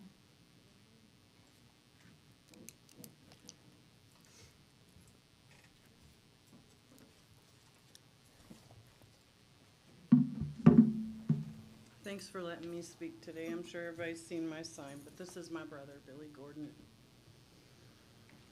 I've worked alongside and have very close relationships with some of the City of Temple Police Department, city officials, and Bell County for over 27 years. I helped start the actual first meeting of the police department and all property managers in Temple to get our stat reports and help crime come down with monthly meetings. Baskerville, Mueller, Prado, countless others, Lopez. I would strategically place officers around my community to deter crime. Constables served my evictions and writ of possessions, etc. So my point is that I am not here to bash police officers or my city of Temple. I'm very knowledgeable also of who my servants are in this community. I'm also here not to demean our officers, but de-escalation is key. Mental health is a very prominent problem. The waiting list for Scott and White to get an appointment is over 9.5 to 12 months. 1 in 5 people in this room in the United States has a mental health problem. There are 9 members on this board. 1 of you has a problem. whether it's depression, mental illness, anything. I struggle with depression myself, and I'm not afraid to say so. What I'm here for is for justice, and not even justice, because justice will be served by God at the end of the day. I am here to raise awareness. Let me continue before I get off track. So my point is not to demean officers. De-escalation and mental health officers that are certified in the area to deal with welfare calls is what I'm advocating for. The system that we have in place is not working. Look at the deaths. Do your research, Temple. Do your research. Every officer you see here in this room, including the chief, ex-chief, they have a sworn duty to protect life. My brother was a member of this community for over 40 years, and most of Temple PD remembers him. Carpenter, I believe it, not Carpenter, Glover. You remembered him. You told me. And listen, if I were to hear of a gentleman being tased to death while seated on the floor from behind, I would think that he would have done something. I really do. I would have been like, man, there's got to be something this guy did. He came at somebody. I want you to hear the only words my brother spoke as he was encountered by the police for a welfare call. He was not a suspect of any crime whatsoever. Never mind, I will not speak that word. I will say, my brother said the first time that anything touched his body that went bzzz, said, I love you, son. The second time, the bzzz, he said, I love you, Jesus. The third and fourth time, my brother said, I love you, man. I love you, man. The fifth time, he said, why'd you kill me as all the breath left his body? I didn't understand the two I love you mans. I really didn't. My black old friend, Miss Hazel, looks at me and said, baby, you cannot enter the kingdom of heaven with unforgiveness in your heart. And it was for Officer Timothy Lawrence and Officer William Nasser. Tim Davis, sir, you told this room, the last meeting on March 19th, that the reason they have not released the body cam footage is because the family has asked for it to be released. That is simply not true. I've actually sent a personal email to the Temple Police Department and asked you guys. There are numerous requests, FOIA requests by myself and many others in this room, including news stations and everyone. Make sure that you are giving reliable and true answers and correct information when answering questions regarding the release of body cam footage. If there's nothing to hide, why not release it? What's the problem? What is standing in the way? I notice a trend in this room with transparency. Mayor Tim Davis, you stated on April 9th, 2021, while running for office, that you serve in a mission leadership role at Western Hills, which you also verified today out of your mouth. And you asked the community to allow you, quote, to serve us. This is your opportunity for Billy, for the data centers, for everyone in this room for their concerns. We are a voice, and we are people just like you. I'm almost done. This could be your family member. No matter the outcome, I want it made very clear, God has the final say, not Tim Davis, not any 9 people on this board. No matter the outcome of the lawsuit that we currently have against the City of Temple Police Department, God has the final say. When you lay your head on that pillow at night, you're the only one left with yourself and your thoughts. I pray that you do what's right and honorable. Stand up for what's right. It's your duty. Besides, you'll stand up before God, and you will answer for every account of your life, your actions, and your stewardship. That is Romans 14:10-12. Thank you for allowing me to speak. You can contact me on Facebook, Stacey Ann and Justice for Billy Gordon. Thank you. Thank you.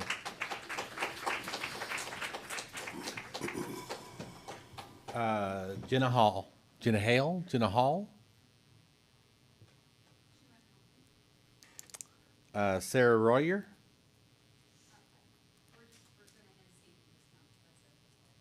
Okay, no. Sounds good. Adam Pyers? Is that right? P-I-R-E-S? Put someone on deck. Oh, yeah. David Sufal? David, you still here? You're good? Okay. Hello, my name is Adam Pyers. I'm a resident here in Temple. For about the past over a year now, I've been trying to get the footage that Stacy mentioned through a FOIA request. I gotta say, this city has been the most difficult of getting my FOIA requests complied with. I want you, the residents, to know what happened to Billy. Okay, so I'm gonna read you something here. Now, you've complied with a lot, you've given me a lot, but I have more than just that, and I know what's on the body camera. All right, that's the only thing I want right now at this point. It's the only thing that I don't have is the 2 body camera footages. That's it. And right now, you're currently claiming a privacy exemption for the tenant of the apartment that the death occurred in. But you don't even give a shit about his privacy because you doxed him to me in the previous release. I have his name, his full name, I have his full address, and I even have his phone number. Now I have to redact that before I release anything publicly. Anyways, I'm going to read to you guys what the incident was per the Texas Rangers investigative report. Stay within a minute 40. Yeah. Yeah. At 12:10 p.m. on October 3rd, 2024, the 911 call was received. 12:13 p.m., Corporal Timothy Lawrence, Officer William Nasser were dispatched. 12:18 p.m., first unit arrived on scene. 12:19 p.m., 12:19 and 19 seconds p.m., Lawrence and Nasser entered the apartment. And, yeah, at 12:20, 40 seconds afterwards, Lawrence did what's called an arc warning, where he dry fired the taser, right? 40 seconds after arriving on scene. Billy was not a perfect person. He was overweight. He was disabled. He was amputated recently, about a month previously, had his foot removed. Yeah, so at 12:20 exactly was the arc warning. At 12:20 and 9 seconds, the first full deployment, this is per the taser logs that I read, 12:20:09, first taser deployment. 12:20 and 18 seconds, second full deployment. 12:20 and 27 seconds, third deployment. 12:22 and 2 seconds was the fourth and final deployment, which was more than likely the one that actually killed him. Now, my background when I was in the military was I was a gunner's mate. And one of the things that I know like the back of my hand is use of force.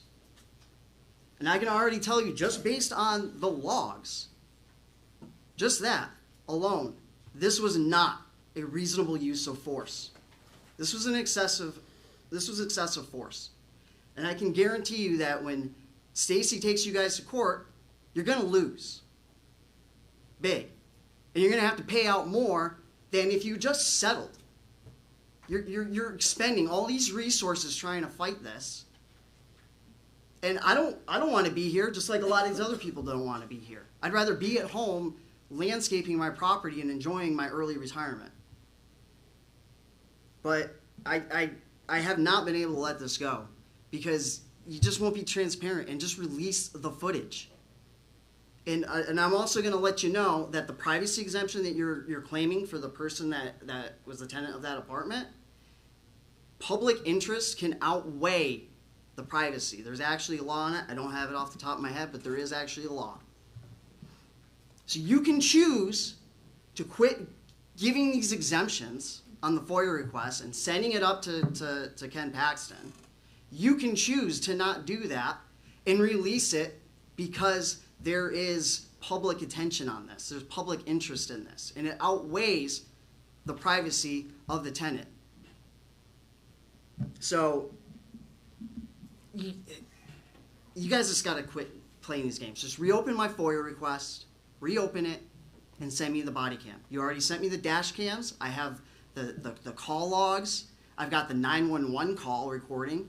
And I even got a hold of, obviously not from you, but the Texas Rangers investigative report, which tells you basically everything. So either I'm going to make a video about this one way or another, and I don't know how many views it's going to get. Sometimes I've had things get tens of millions of views, and sometimes only a couple hundred views. But I'm going to make the video on this regardless. And if I can't include that little bit of information, that body cam, because you're refusing to release it based on everything else that I have that I'm going to present to the public, it looks really bad on the city council. It looks very, very bad. And it seems like with what's going on with the data center, you're all are pretty much on thin ice. So that's all I have to say. Thank you. Thank you. Evelyn Bally, B-A-L-L-I. Mr. Fleming?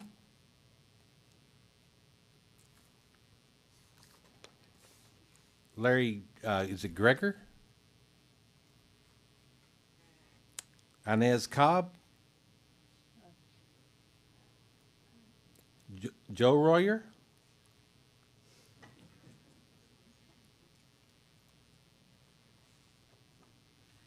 Hello again. You know me, I'm usually off the cuff. I don't normally bring notes. So we heard from Rowan tonight, and I know I got a little bit off of topic, but it was really great to have an opportunity to ask a lot of these questions. I enjoyed that thoroughly, and you get that 5 seconds back. Thank you. But at the end of the day, they're giving us guesses. I mean, there's some engineers working on this. There's some highly educated guesses, but they're still guesses. Like they don't have a working example on this scale. Now, if this was the very first data center they were trying to build in Temple, and they gave us a bunch of really good educated guesses, this might be an interesting conversation.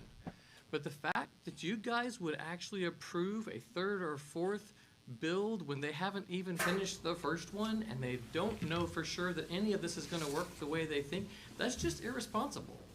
I'm very disappointed. And I have to say, I mean, with all the stuff that's been going on, and I'm sure everybody's heard the news and read the paper and whatnot, I'm just generally sad about this whole situation. I mean, it's not personal, right? We've tried to work with you. I mean, we've spent months on this. Is what, going on 3 months now. Also, I'm curious. I know you don't have to respond, but you said you did not sign a non-disclosure with Meta. That's interesting because I've heard testimony to the contrary of that. So there's some more investigation to happen there. Okay. Pardon?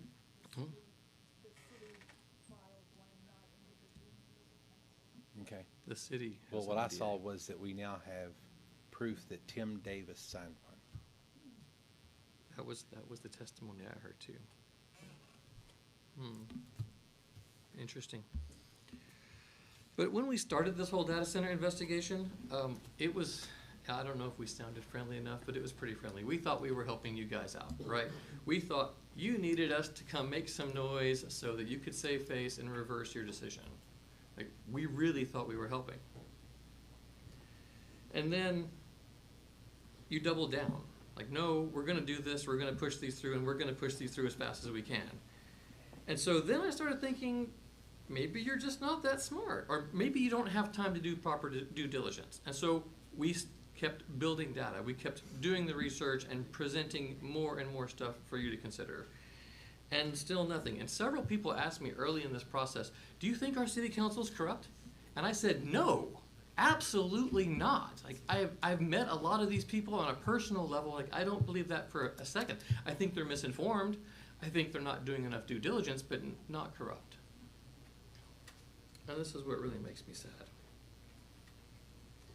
Someone suggested that we do more homework. And that was a really bad idea. Because now I've learned a lot of things that I really wish I didn't know. Like things I never wanted to know. And I was crushed to find out that I was wrong. So I don't want to do the recall. I don't want to see your names dragged through the mud. So please, for the sake of the community, for the sake of all of our experiences, please just resign.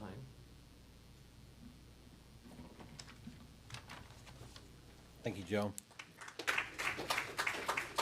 Boyle, is that right? Boyle, B-O-Y-L-E-S, it looks like from this handwriting? No? Jose Martinez, I don't see Jose. Casey Sandman? Casey? Nicholas Stone?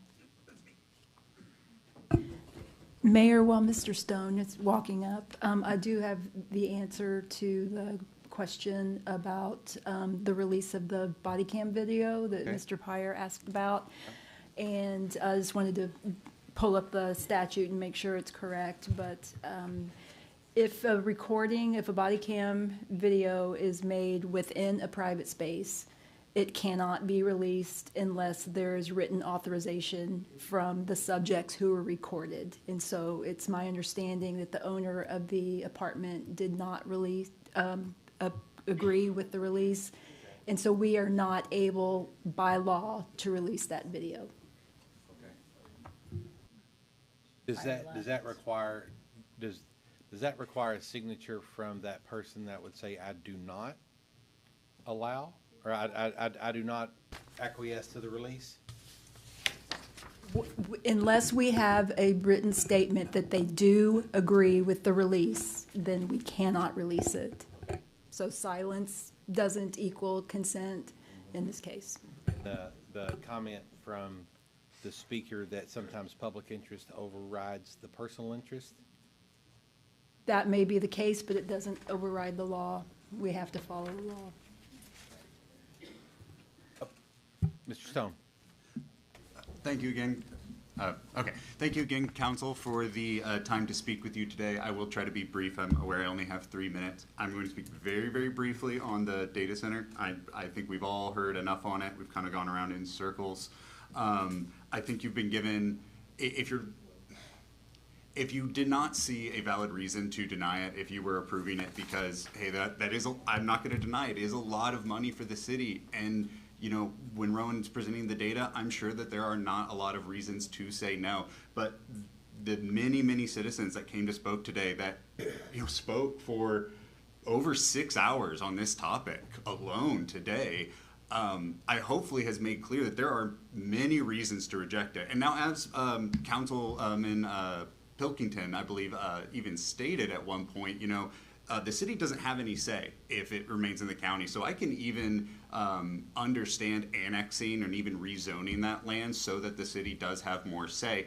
However, I do think the council should seriously consider still rejecting Resolution 11 in regards to approving the development plan for that particular data center. We have given you moral reasons. We have given you environmental reasons.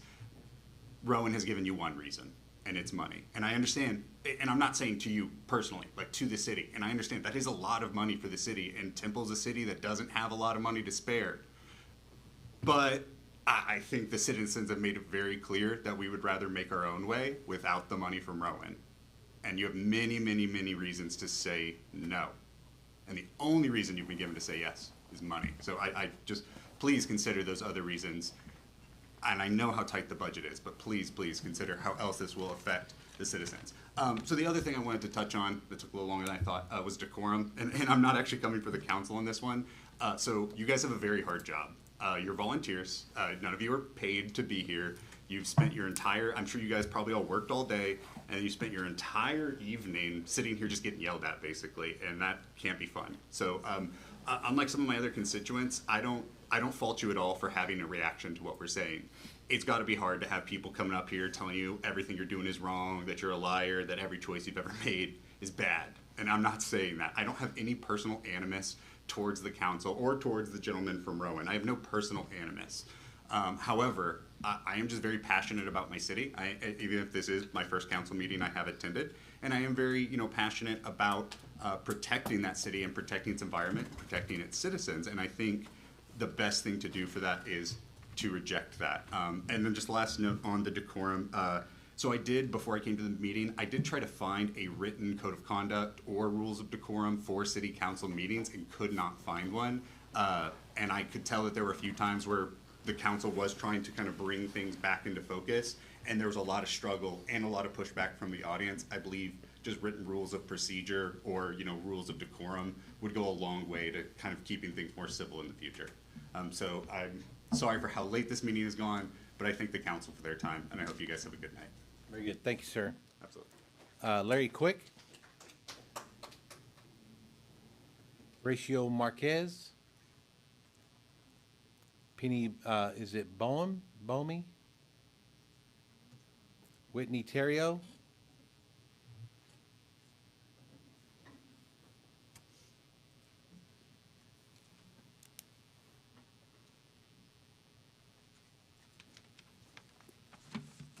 Good evening, Mayor and Council. I'm Whitney Terrio. I'm the president of the Temple Chamber.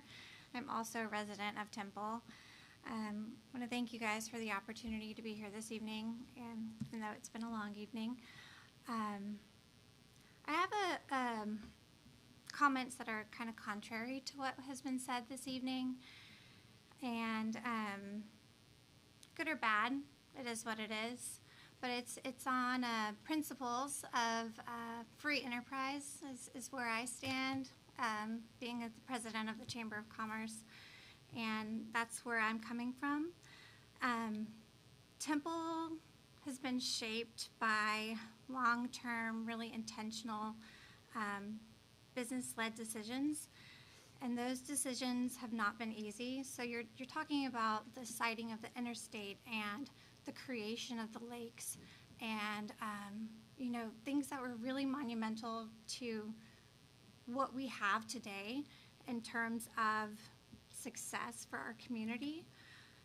Those were made by people who sat on this dais and people who sat in rooms similar to these, made hard decisions, and they were thinking about the future of the community. From that perspective, they were also looking to see what was going to keep local businesses strong and our economy moving forward. So again, more of a long-term thought. And that didn't include just big business. It included businesses of all sizes. So that includes small businesses, locally owned businesses, and large employers. So an investment like this that's being proposed by Rowan, item 11, that is, yeah, it's not going to create a large number of jobs, but it strengthens the tax base, and we've already talked about all these things in terms of the infrastructure, roads, and public safety, in terms of those sort of things, but we didn't talk about how that decreases the cost of the burden on residents and small businesses. So that paying into those coffers helps reduce the cost for us and for other small businesses. So having that strong economy, that ecosystem, if you will, again, from the free market, free enterprise standpoint of capitalism, it's not just built on one project. Temple's got a diverse economy, and an investment like this, it's not going to bring jobs, but it brings stable funding, and it matters. We need to be thinking long-term impact. Yes, there's environmental concerns in the water, which I think all of those have been addressed very well tonight. And I know that the long-term, in terms of this, maybe the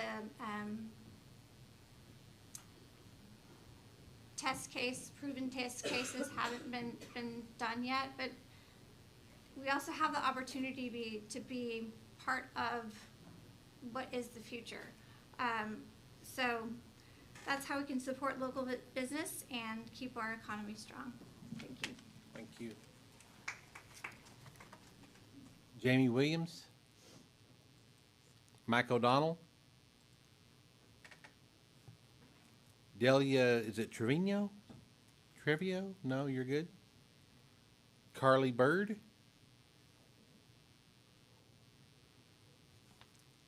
Hope I said that one right. Kathy Rasmussen. Lydia Ramey. Lori Broughton. I have a name that's been marked out. Anita, somebody, I can't read it. Everybody good?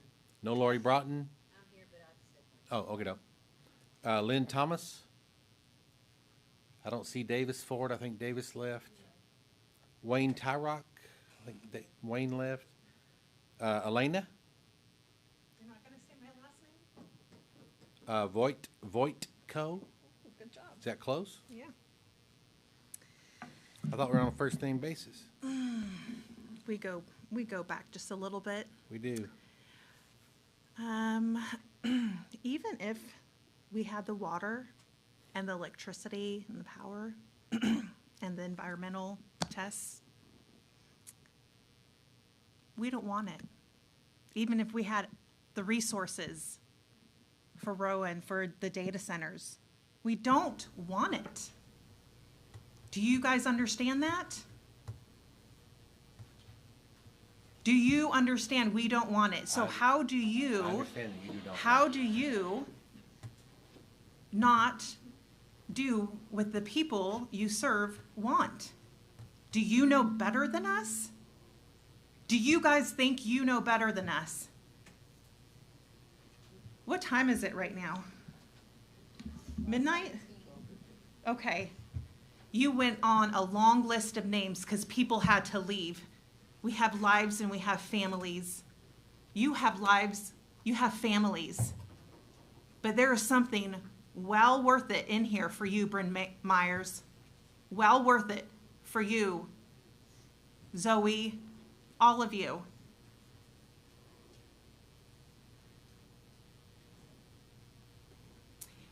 We may or may not find out what, but there is an ultimate judge. There is an ultimate judge. We don't want it, Tim. What are you gonna do? We don't want it. Even if we had the water, even if we had the power grid, we don't want it. All the other data centers all around are coming up with major issues. The people don't want it. What are you gonna do? You're gonna do what the people don't want in our community? Yeah, you're gonna do it. We're all here. It's past midnight. We don't want it. You're not all here. Some of you are here. There's lots of people No, here. we had to, many of us have already left. Yeah, no, but we're not all here. There's lots of people out there that are absolutely for it. I've received a ton of emails about that. We're not all here. Just because you have opposition, 2 or 3 or 5 or 40, that's not everybody. Well, let's get a petition and find out how happy people are with your decision. Okay. I understand that starting tomorrow. Yeah. Well, you guys have a wonderful night's rest tonight. And no, we tried to work with you. The city is upset. Not all here, because they have children, they have family, they have jobs. That's why. And by the way, my Facebook post has over 10,000 views and 100 likes over your misleading and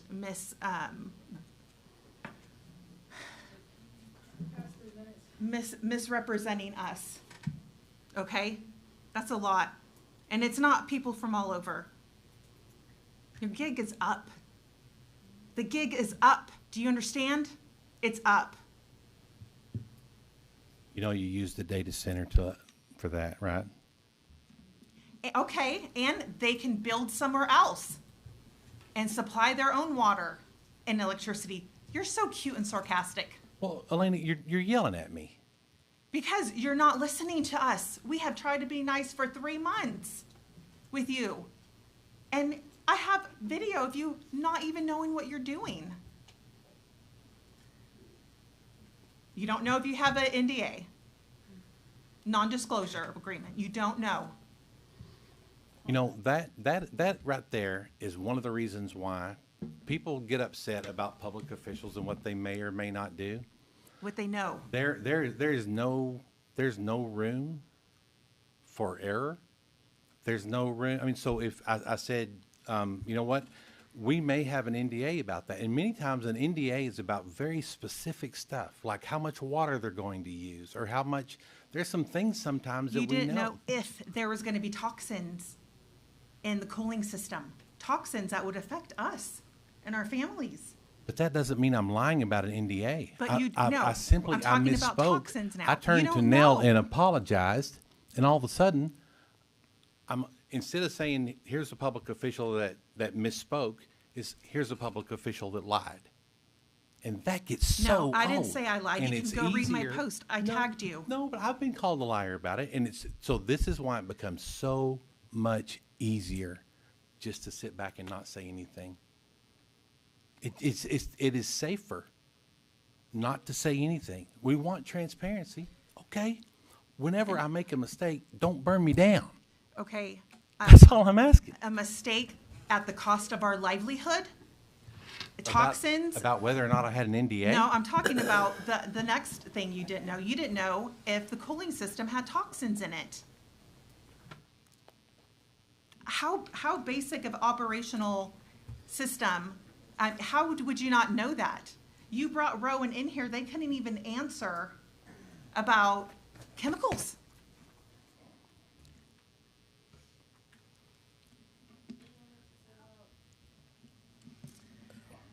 That's why it's not worth it. Okay. I pray Thank for you. y'all. You bet. Really, yeah. Summer Brady? Summer? Lexi Garcia? Oh, there you are. Oh, okay. Let me pull up my speech sheet. Hey y'all, my name's Summer Brady again. Born and raised in Temple, Texas. Been here all my life. I came here today to stand with my fellow Templeonians. I don't know what we refer to ourselves as. Templites. Templites. My fellow Templites. We all came here today to oppose the data center. We don't want it. You've already voted to give them some land. Hope you can take that back. Let me get back to my notes. I only got 3 minutes.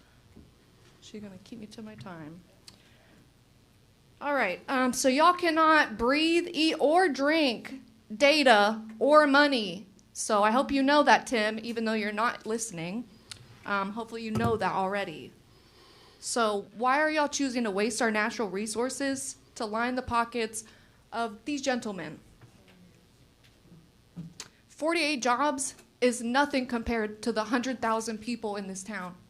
48 jobs is the number that I heard they were going to create.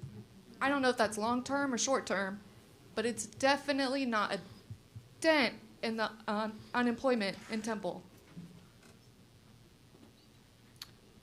This is obviously my first time seeing the way that the city council operates. What I've seen today has been extremely disgraceful.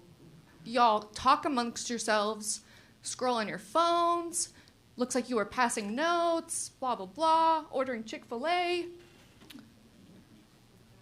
We came here to be heard. It's about time that y'all start working for us like you should be.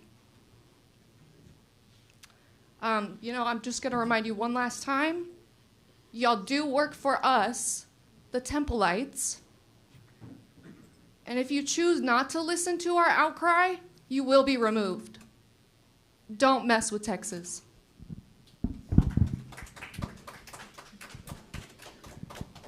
Hello, hi, my name's Lexi. Actually, I know a couple of you sitting on the panel. I go way back with actually a couple of your kids. I really don't even know what to say right now. I am kind of just at a loss of words at the fact that we are discussing water. Water is a human right. I guess, I don't know, I've just got so many questions. If this does contaminate our water, say their infrastructure just goes to shit and it just doesn't work.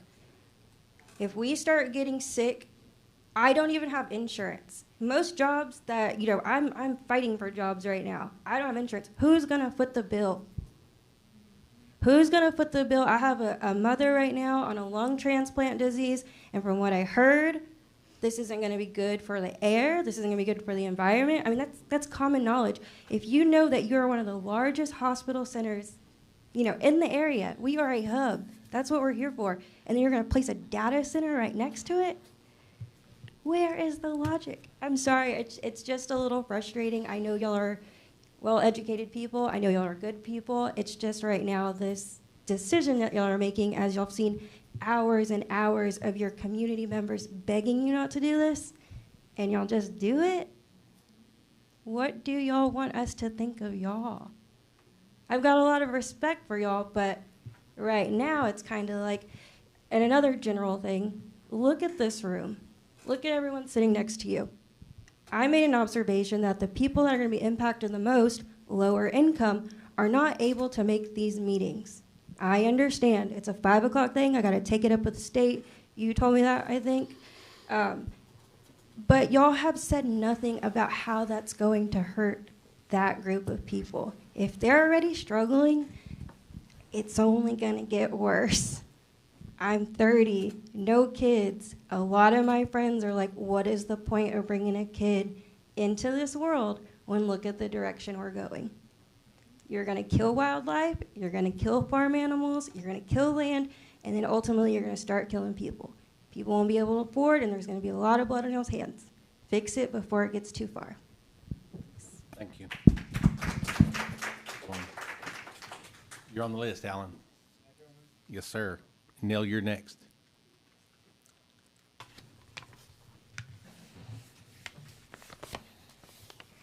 Alan Lytle, and the first time that I've been coming here, I get to say this.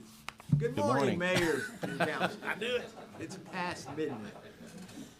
My original reason. That's weird coming from you, Alan. I'm not I comfortable know. with that. My original reason for signing up had to do with the entry in your workshop, but you've been beat up so much today, I'm not gonna beat you up on it. So I simply wanna say, if I have offended anyone in my previous comments in the audience, I apologize, it was not my intent. I was just so proud to see so many people show up as city council. It really astounded me. Thank you, sir. Thank you, Alan. Ms. Brindley and Dr. Raspberry, you're after now.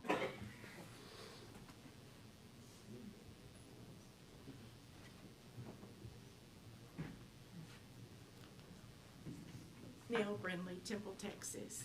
First off, I want to thank you officers for being here all this time to protect us. Thank you. Dr. Grant, thank you for abstaining. I wish you'd voted no, but I do thank you for abstaining. I want to go make this public that on items 7 and 8, the gentleman who made the motion is not an elected, was an appointed councilman who this is his last meeting. He will be replaced at the next meeting. So this monumental decision was put forth by an unelected, appointed council member who this is his last meeting. Sadly, he's my representative, and I'm shocked, I'm disappointed. So I just wanted to make that public. I wanted you all to know that. In the Bible, there was a persistent widow who kept going before the judge. And I'm that persistent widow. And I'm not going to let this go. I don't want y'all to be recalled. I don't want our city to be disrupted. I don't want our city government to be disrupted. But y'all have caused such division. I never thought I would agree with Bernie Sanders on anything. But here I am, opposing data centers with Bernie Sanders. Y'all, I don't think you realize you've kind of risen up a sleeping giant in this community. Alan, you may have to fight for a seat from now on. I thank you for listening to us. Again, we're not your enemies. We're your constituents. We pay the taxes. yes, I know the money looks good, but I'm telling you, God will provide for this city. Temple is a city set on a hill. God has provided for us before, and He will provide for us again. We don't have to build data centers to be successful. College Station just vetoed them. Other cities are vetoing them. Please follow their lead. Please listen to your people. Don't listen to the snake oil salesman. Please.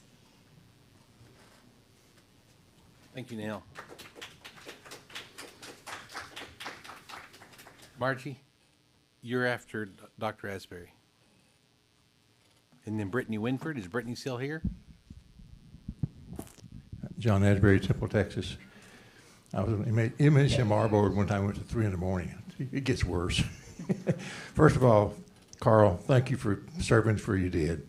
I'm sure it was a little bit more than you expected, but I'm glad it was you and not me at this point. Secondly, I think I'm the only person in this audience back here who is happy that we're going to get this data center. Really am. I think it's going to be beneficial to us. We have plenty of water. We have billions of gallons of water that we could put access to if we need to at this present time. We've got the electricity, and soon we're going to have enough movement of electricity from lines, and we'll have plenty of battery storage. So it's going to be a win-win, I think. I had 2 quick points, and everything else has been covered. First, to the Rowan people, when you're finishing up your campus out there, and if you've got some empty space for native grasses and stuff like that, we'd really appreciate that. That's Blackland Prairie out there, and getting the native grass out there would be a very good thing. And the second thing is I'm a little concerned about is the railroad crossing right by your campus. If we happen to have a big train wreck out there with hydrocarbon tanker cars, that's going to be a mess. So when you begin to design your building, watch out for the potential of a rail accident right there at that end of a big truck could come through that thing and hit a train, and that could be disastrous. So look at that. Okay, good night. Oh, I got to be at Cafe Au Soleil tomorrow morning at 6 o'clock to start cooking. Thank you. Yeah.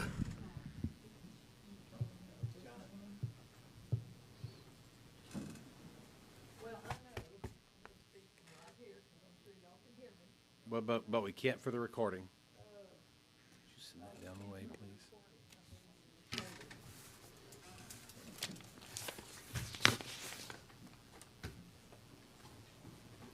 I wasn't going to speak again, but because I know I'm not being heard, because we already know y'all made up your mind, I just know that there's no necessary reason for this data center, and they're right. There's been many cities now rescinding their data centers that they were that they were going to bring into their community. They rescinded.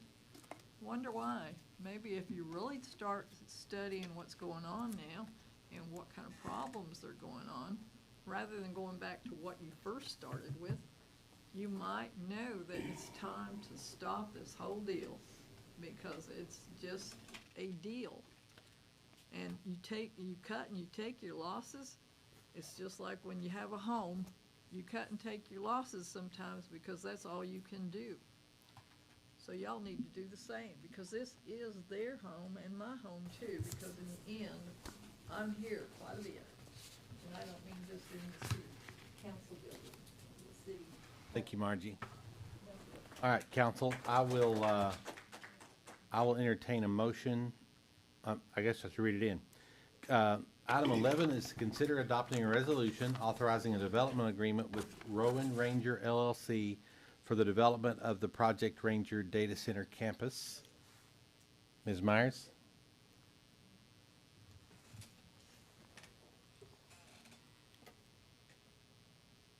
Thank you, Mayor and Council.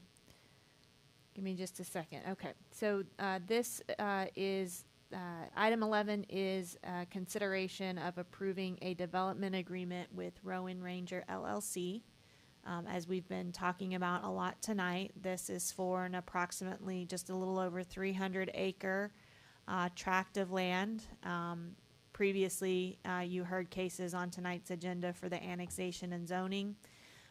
While this development agreement is not something that is mandatory in our development process, it is something that the city and Rowan have negotiated to provide clarity for the development process and some guardrails as we move forward with considering this project. It does establish broad terms for the development of the property for the proposed data center project. So again, it governs the development of the just a little over 300-acre data center campus. Some of the key provisions is it does establish procedures for Rowan and the city to work through alignment for improvements that might be necessary in the future, either from the city or state for East Blackland Road and FM 3117. Make sure that we are reserving plenty of right-of-way along those road sections to provide for any future expansions that might occur of those roadways. It does provide for a phased permitting process, which is not uncommon for industrial developments, where the first phase would be the grading permit, the second phase would be utilities and foundations, and then the third phase would be the vertical construction. It commits a dedicated plan reviewer for the project to ensure consistency. It does codify the process that we typically use, again, for commercial and industrial projects, where we are able to authorize a temporary CO or certificate of occupancy on a per building or space basis.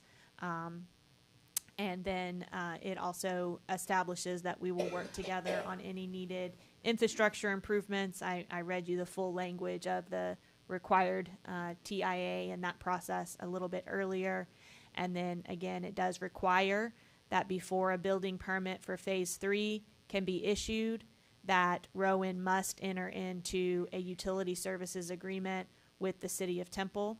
That is for the City of Temple's protection, to ensure that we have a maximum use of water established and parameters for how that water usage is enforced. So before they can be issued a building permit, that utility services agreement has to be in place, and this development agreement establishes that process. That was also a condition, as you may find that familiar. That was also a condition in the zoning case that you considered earlier. So it's really listed in both locations as is a very important criteria.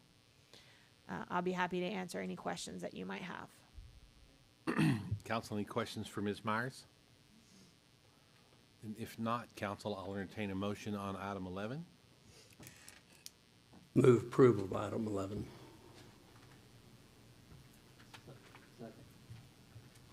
You have a motion by Councilmember Kirkendall. We have a second by Councilmember Pilkington. Council, please cast your vote.